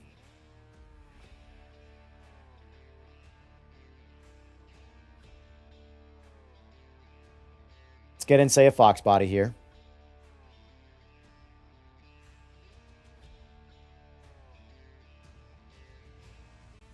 I don't really track, doesn't really matter. Get me on something here.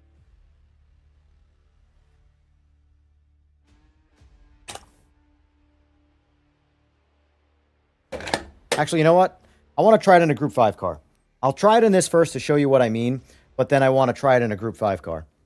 Because I know for a fact the Group 5 cars in PMR, I can do this with. And it's a big part of how I race them. It's a big part of what helps me be faster with those cars. Unfortunately, the game devs think that is an exploit. That's not... I'm not saying you do. I'm just disagreeing with that sentiment that it's an exploit. Because it's not. If you can do it in a real car, it's not an exploit. You've just siphoned down the ways to get fast to a certain form of driving. I lost my dash here. Hold on.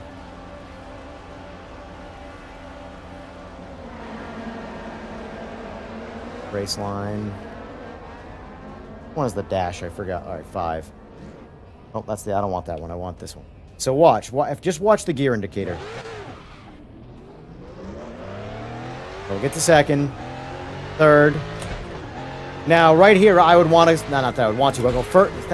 Oh, see, it did it that time. That time, it did what I wanted it to do. Not that that was advantageous to me, but I wanted to go from first to third. So let me... All right, let's see what I'm possibly missing here right now. So, first gear. Second. Third, second, first. See if I can get it to do it.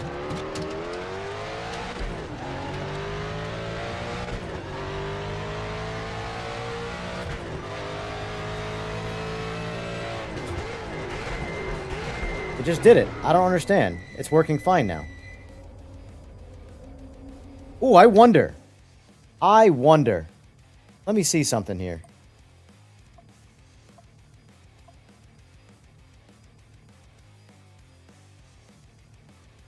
Let me see something here. Damage. Off. Not that I think it's tire wear or anything to do with fuel. My car was taking damage when I was doing that.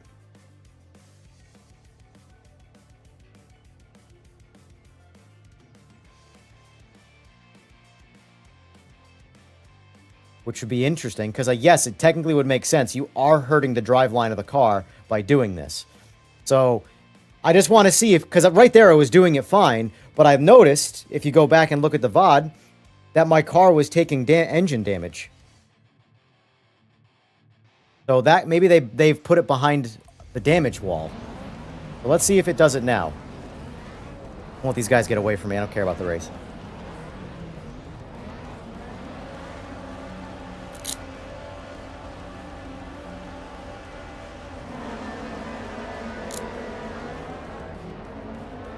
Yeah, it's not that, though. Because it was just fine there. Watch, so let's see.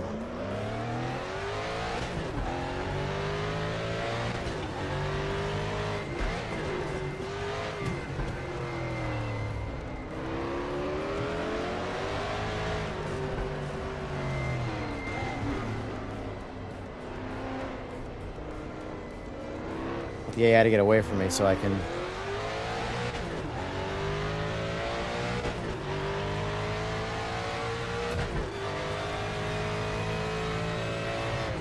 See? Neutral. That was 4th to 2nd. It's damage. It's engine damage.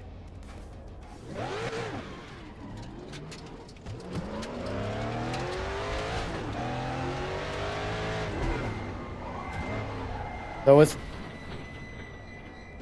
that is interesting. So they have stopped the downshifting, like forcing it downshifting behind. They've hidden it behind damage, which makes sense, I suppose. I think it's silly to take it away from a non-damage though.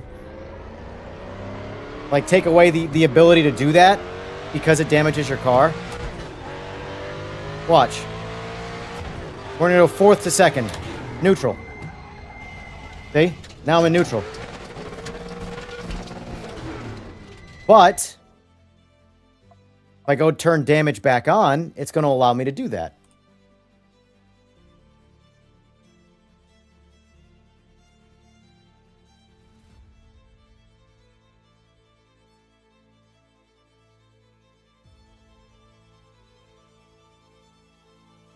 So that would be interesting, but at the same time, I don't think you should remove that ability because you've turned damage off.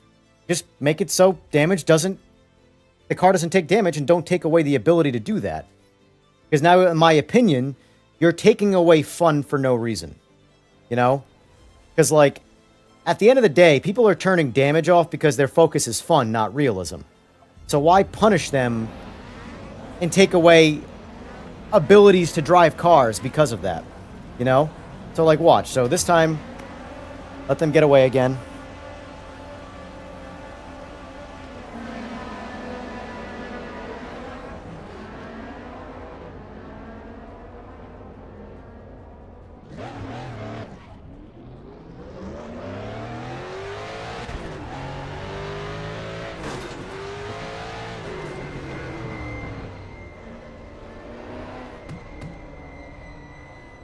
Yeah, but you could make the same argument that hitting somebody in a race is an exploit. In my opinion, though, none of the ranked races or anything that matters, you have damage turned off.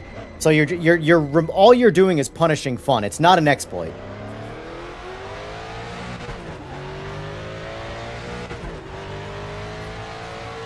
Because no other game does it. This is the first one I've seen that's like this. So watch, fourth to second.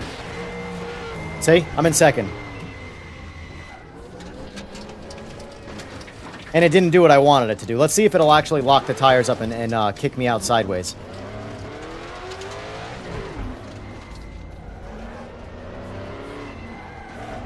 This is probably a poor track to do it on, though. Yeah, it doesn't. It just takes damage and doesn't do anything. So, it's not even advantageous to do it. Unless... I'll force TC off, because I do have it forced on right now. So let's see if something changes with TC off. Like it'll allow the car to kick sideways.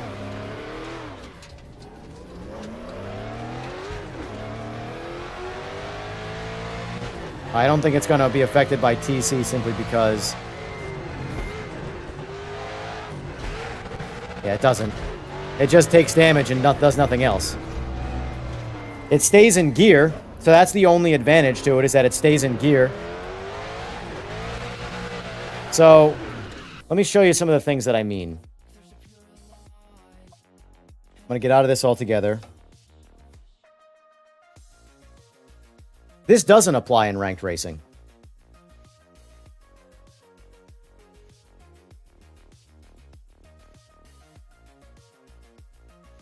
I was just referencing how PMR allows you to do this.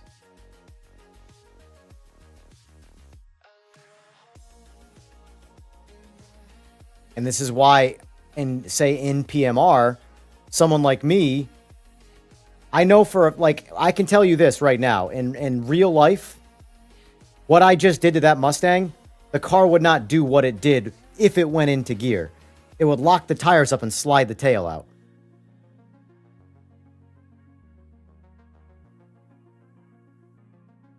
You know? Whereas PMR has this dialed in pretty good. So I'll show you what I mean.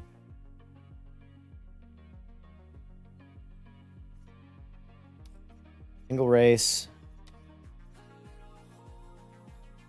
Turn off AI. I don't give a shit.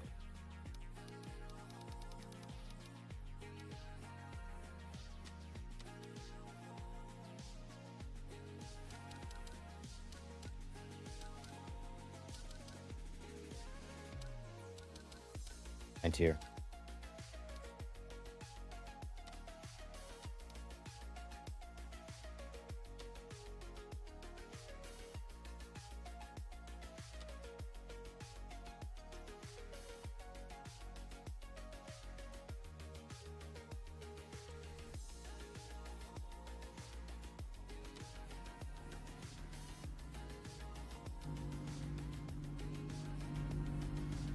So I'll show you what I mean by now that how this sort of ability helps me. Sometimes, not always. A lot of times it can cause an accident. Cause you to crash, that is. Oh, wheel needs to be straight though. That's a good start.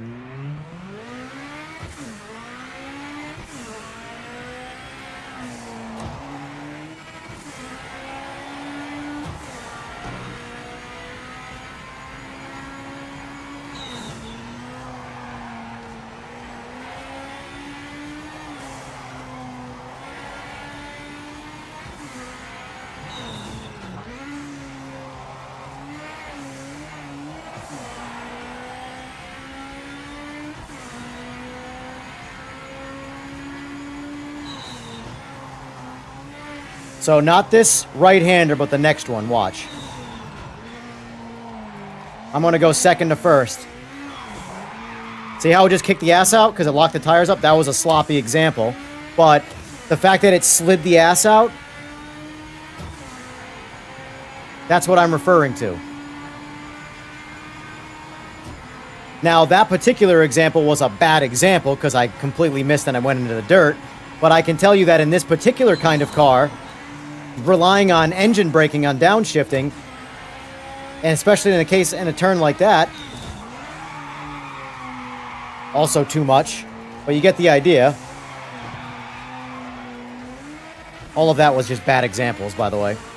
But the point is that when you can manipulate the car like that with the gearbox, that's a way to drive a car.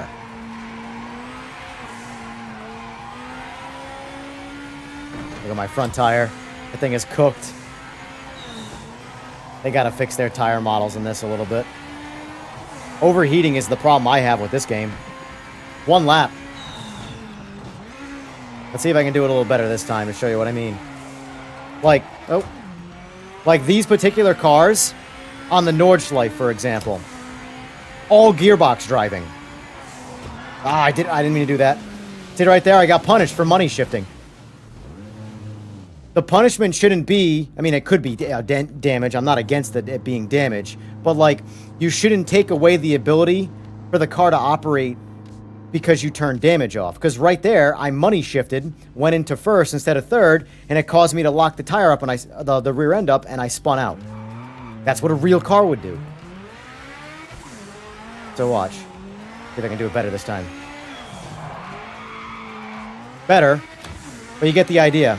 I did not touch the brakes on that turn. I shouldn't say I didn't touch the brakes. I slightly touched the brakes and then threw it in first, and that did the rest of the work. And from that point forward, once I put it in first gear, I was on the throttle.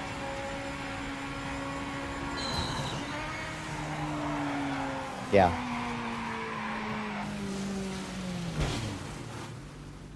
Look at their grass. Look at that grass. That's the best grass in sim racing.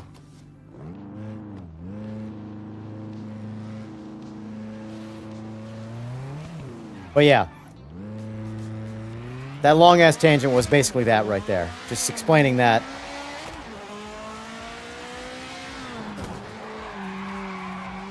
I want to be able to lock my tires up with a downshift on obviously the right cars. I'm not talking about necessarily GT cars. That wasn't what I meant. It just came up while I was driving a GT car.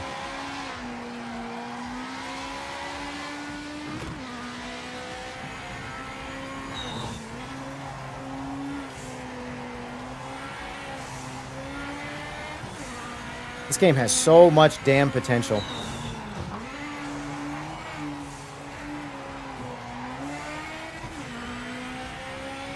Part of me wants to play this tonight instead of RaceRoom for online lobbies, but I do like my RaceRoom as well, so. I wonder if we'll ever get like custom lobbies for LMU and shit. Custom, I feel like, now this is me. This is coming from the perspective of a casual. I think the ability to have a custom lobby is, like, crucial in modern gaming. I forgot how to take this turn entirely.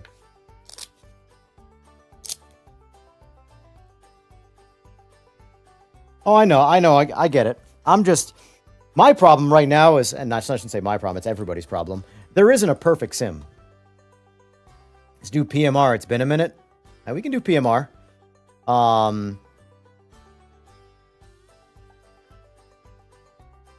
Yeah, we can do PMR. So, we did custom lobbies last night. Now, mind you, I had 0 issues. I have personally had a very, very good experience with PMR. But everybody around me has been crash and burn. So I can't play something that no one's playing. That's the problem. But, boy, if you're down for PMR, I know Steve mentioned being down for PMR, potentially. Yeah.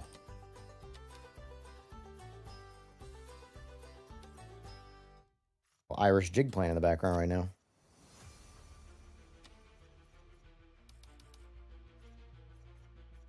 One thing I have to wonder, too, for you guys who might be playing this, has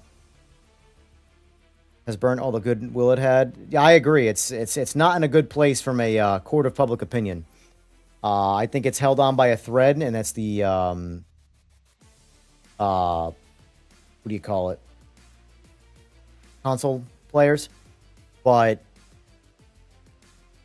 I have this, maybe it's because I'm older, but I have this mentality of I don't give a shit about what anybody else thinks. I go solely based off my own personal opinion. So this game has lots of problems, but I have fun playing it. The only problem this game has for me right now, and yes, there's plenty of visual problems and all sorts of things that need to get fixed. But the number one problem this game has that affects me is that there's nobody playing it. But that's also the same problem I have with Rensport. No one's playing Rensport.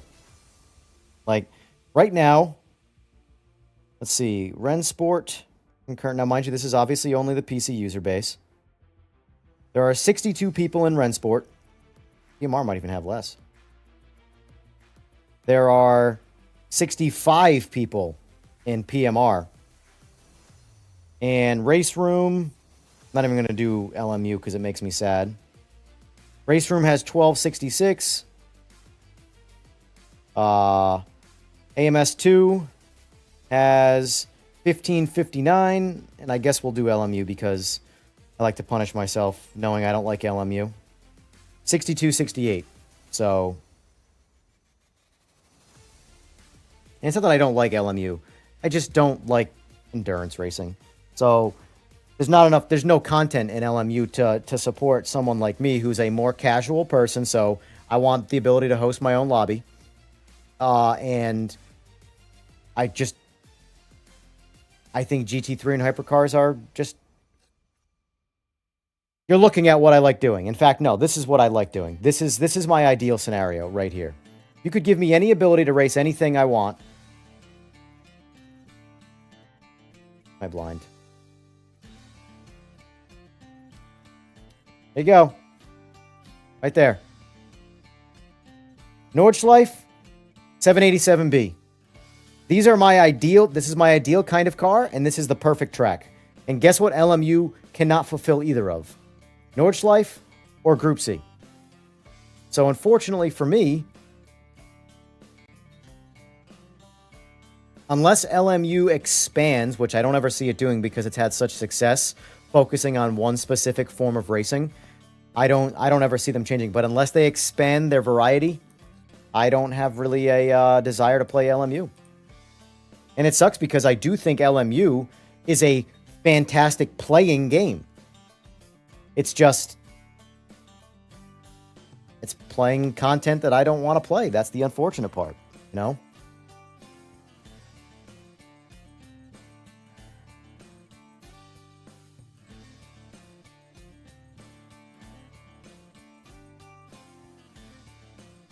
I do agree. So, Blown Piston, my ideal driving experience right now, with the cars included, is RaceRoom.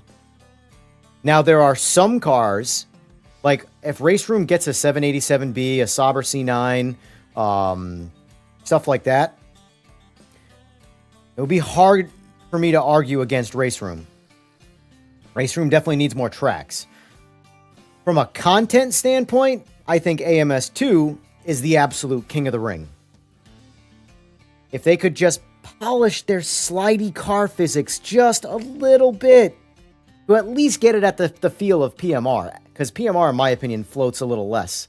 Not their LMDH cars. Pretend those cars aren't even in PMR. But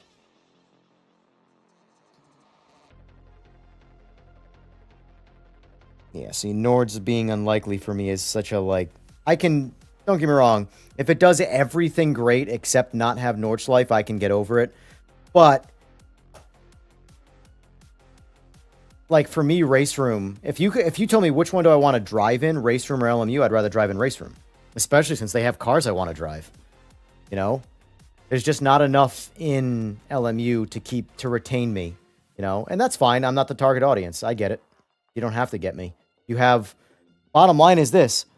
Games that I want to play, PMR, RaceRoom, AMS2, you can combine all three of those currently right now, concurrent players, and it's not as much as just LMU. So clearly LMU does not need me. But even still, I have 100% of the content in LMU. So guess what? They don't care if I play it. I buy the content anyway, hoping that maybe I'll like it. It is what it is. From a streaming standpoint, it's an investment, buying all of this stuff. You know? AC1, ACC, AC Evo, AC Rally, AMS2. I have every ounce, well, with the exception of AC1. I have every ounce of, I have every ounce of paid DLC and AC. That's all mod territory. BeamNG, same scenario. That's all mod territory, but I have all the purchasable stuff. F125, yeah, whatever. It is what it is. LMU, I have everything.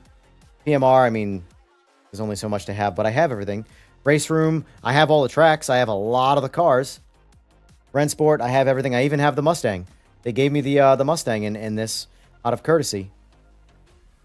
But I have R Factor 2. I haven't spent any real time with R Factor 2, though. It's not even installed at the moment. I even have Wreckfest. I think Wreckfest 2 is fantastic. I can't wait for Wreckfest 2 to get closer to being a full 1.0 game, because I'm going to be playing a lot of Wreckfest. I can just see it coming now.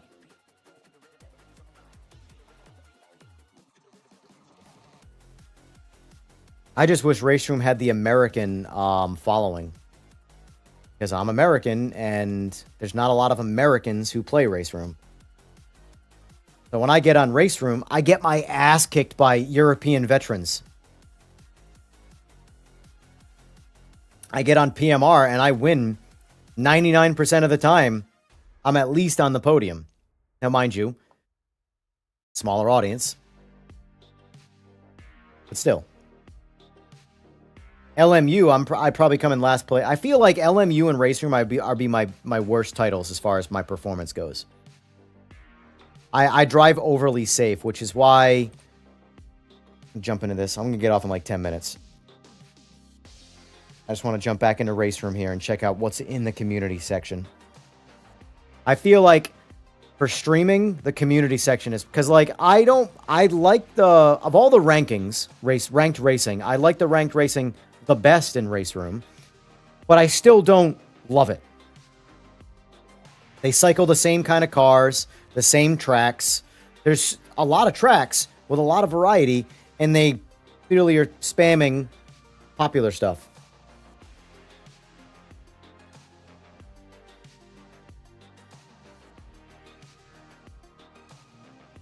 Yeah, the problem is iRacing tires, though.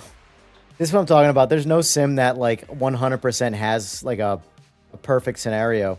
If iRacing could give me even just LMU tires, I could jump on board and grind iRacing and only ever play iRacing till I die.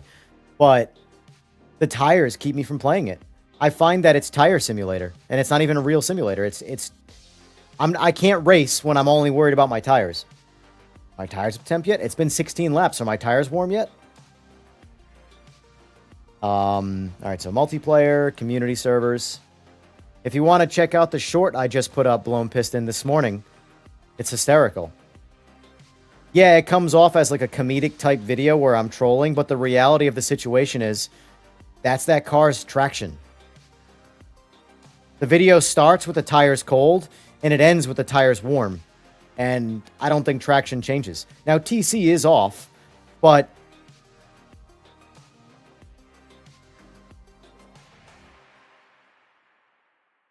What series? Hill climbs.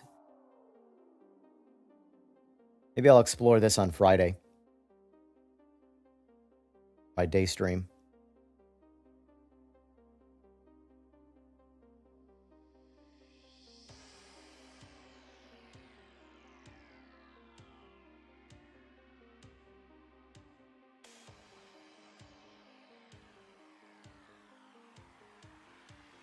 Sprint races.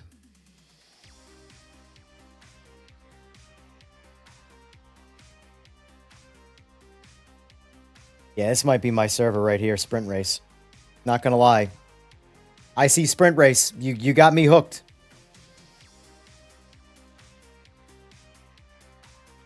See this? This is how you know I like the person setting this up. Free choice, free choice, free choice, free choice, free choice, free choice, free choice. That's how I am. You can do whatever you want. I'm going to do what I want. You do what you want. May the best man win.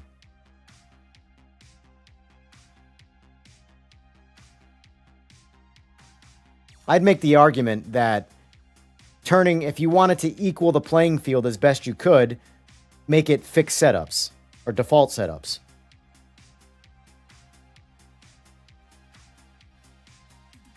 Anyway. Like, one of my favorite cars in this game so far. There's a lot of good cars in this game.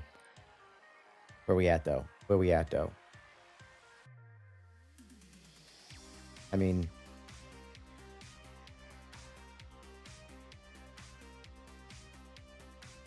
all these tracks now. I haven't used any of them yet. Oh, let's go. Let's do this.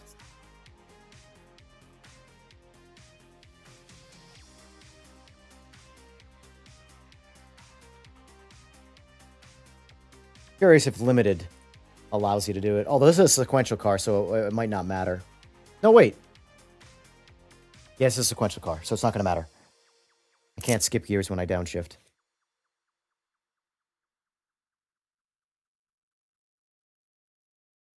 See, there's part of me that, like, really wants to focus on streaming RaceRoom.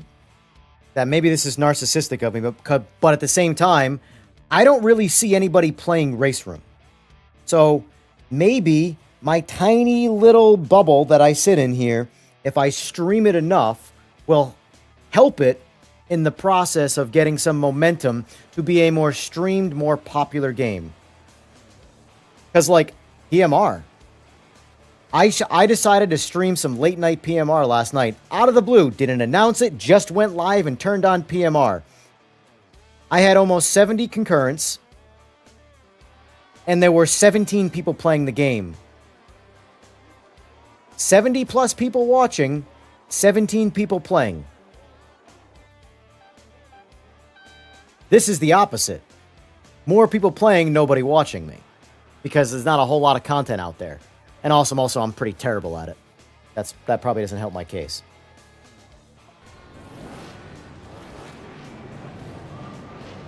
Oh yeah. This doesn't matter. I got paddles.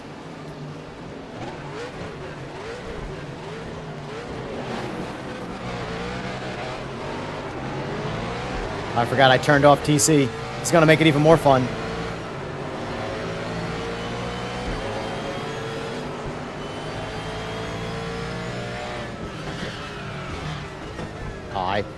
I gotta turn my line pressure down.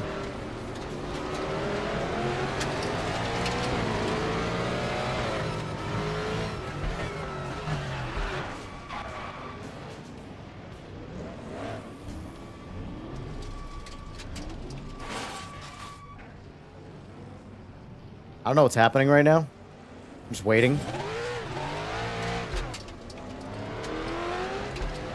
Like that? Okay, there's a certain sound that this game captures that only a mod motor Ford can make. Right there. That wow sound.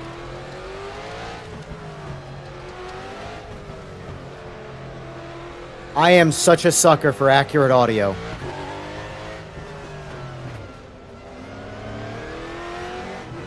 Right there. That sound.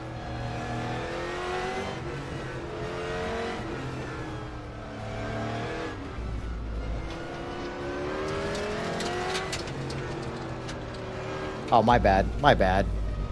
I suck.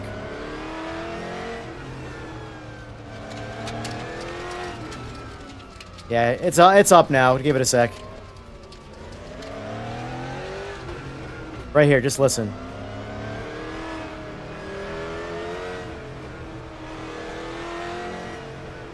That is the sound a Ford makes, but only a mod motor Ford. Or I should say a 4-valve, but...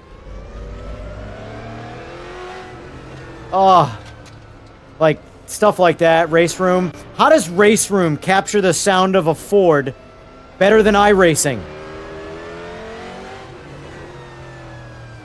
You have to refresh your screens, guys. It's been up. You're just behind on the feed.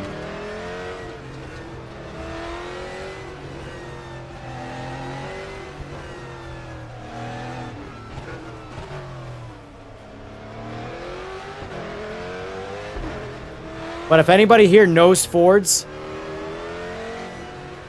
like... Oh boy, I'm about to get lapped.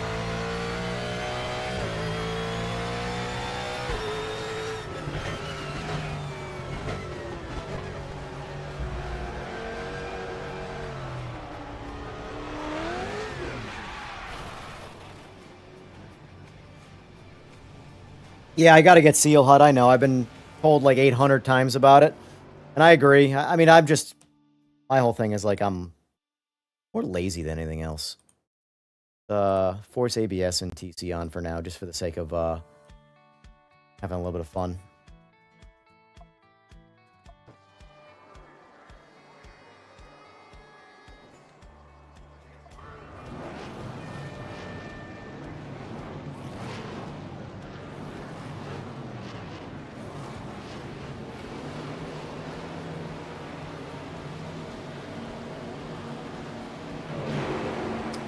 What is it? 2. Okay, so it's number 2. 1 is map. Got it. Oh.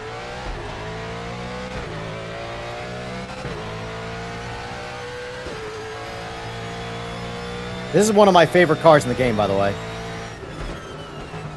Might have something to do with the fact that they've captured the audio so well.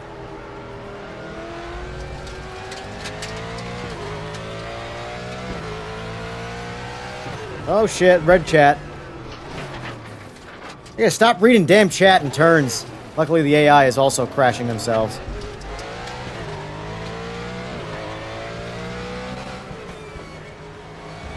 I don't know if I can play PMR tonight, man. I really want to play this. This is the problem with having all the Sims 2. There's not enough time to play them all. It's definitely not enough time to get good at them all, that's for sure. God forbid any of them play exactly the same.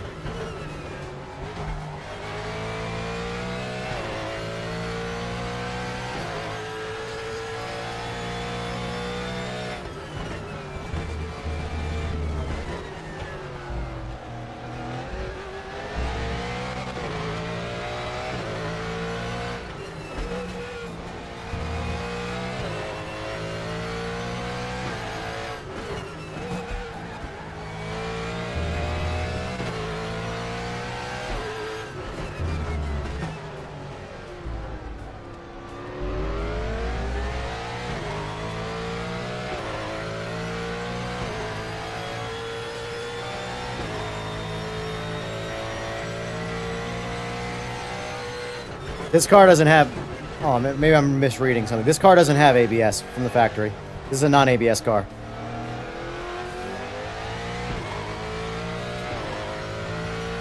But I'm also not fully reading chat because I'm driving.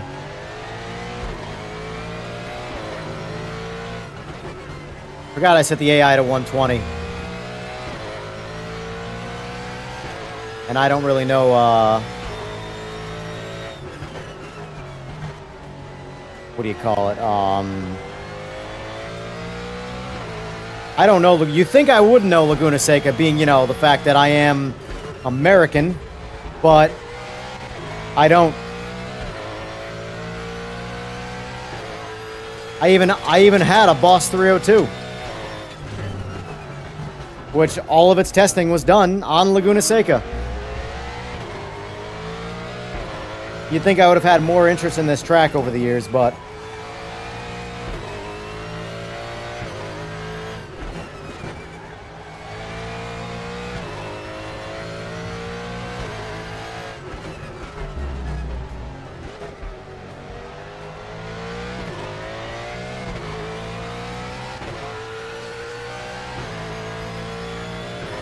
YouTube Blown Piston, thanks for being here. Appreciate it.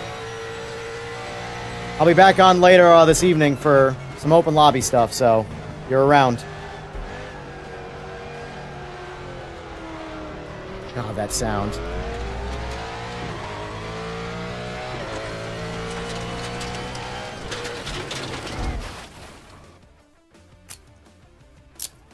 I need to wrap it. Can't stop playing, though. RaceRoom has that effect on me. Can't stop. So let me find it quick here.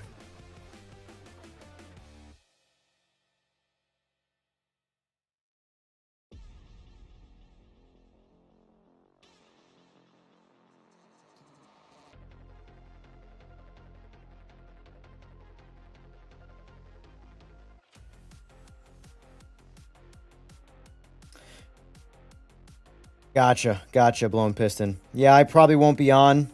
I won't be on again for probably till about 5 hours from now. So if you're still on by then, maybe we can link up. Let me see if I can find quick. At least a decent picture.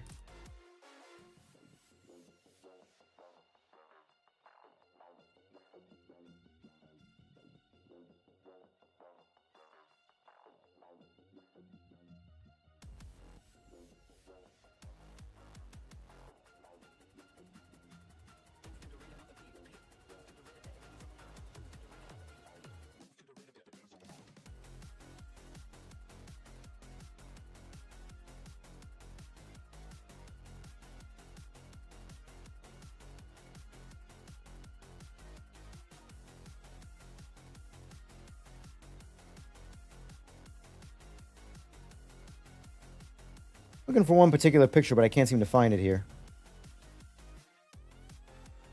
Oh, man. What was I taking this with? A potato? Sheesh. Cell phones have come a long way.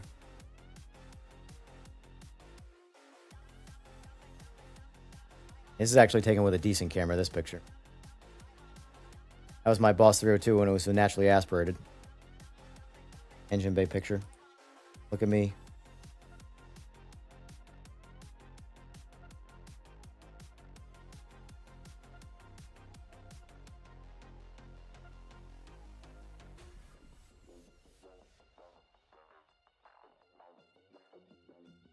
I missed that car. That was a fun car.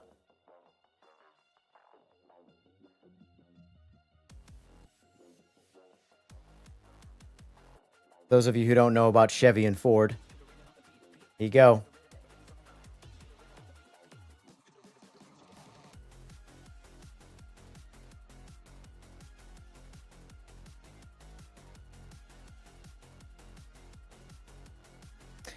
Anyway, all right. It's time to go. Folks, thank you for being here, as always. Why is it not working?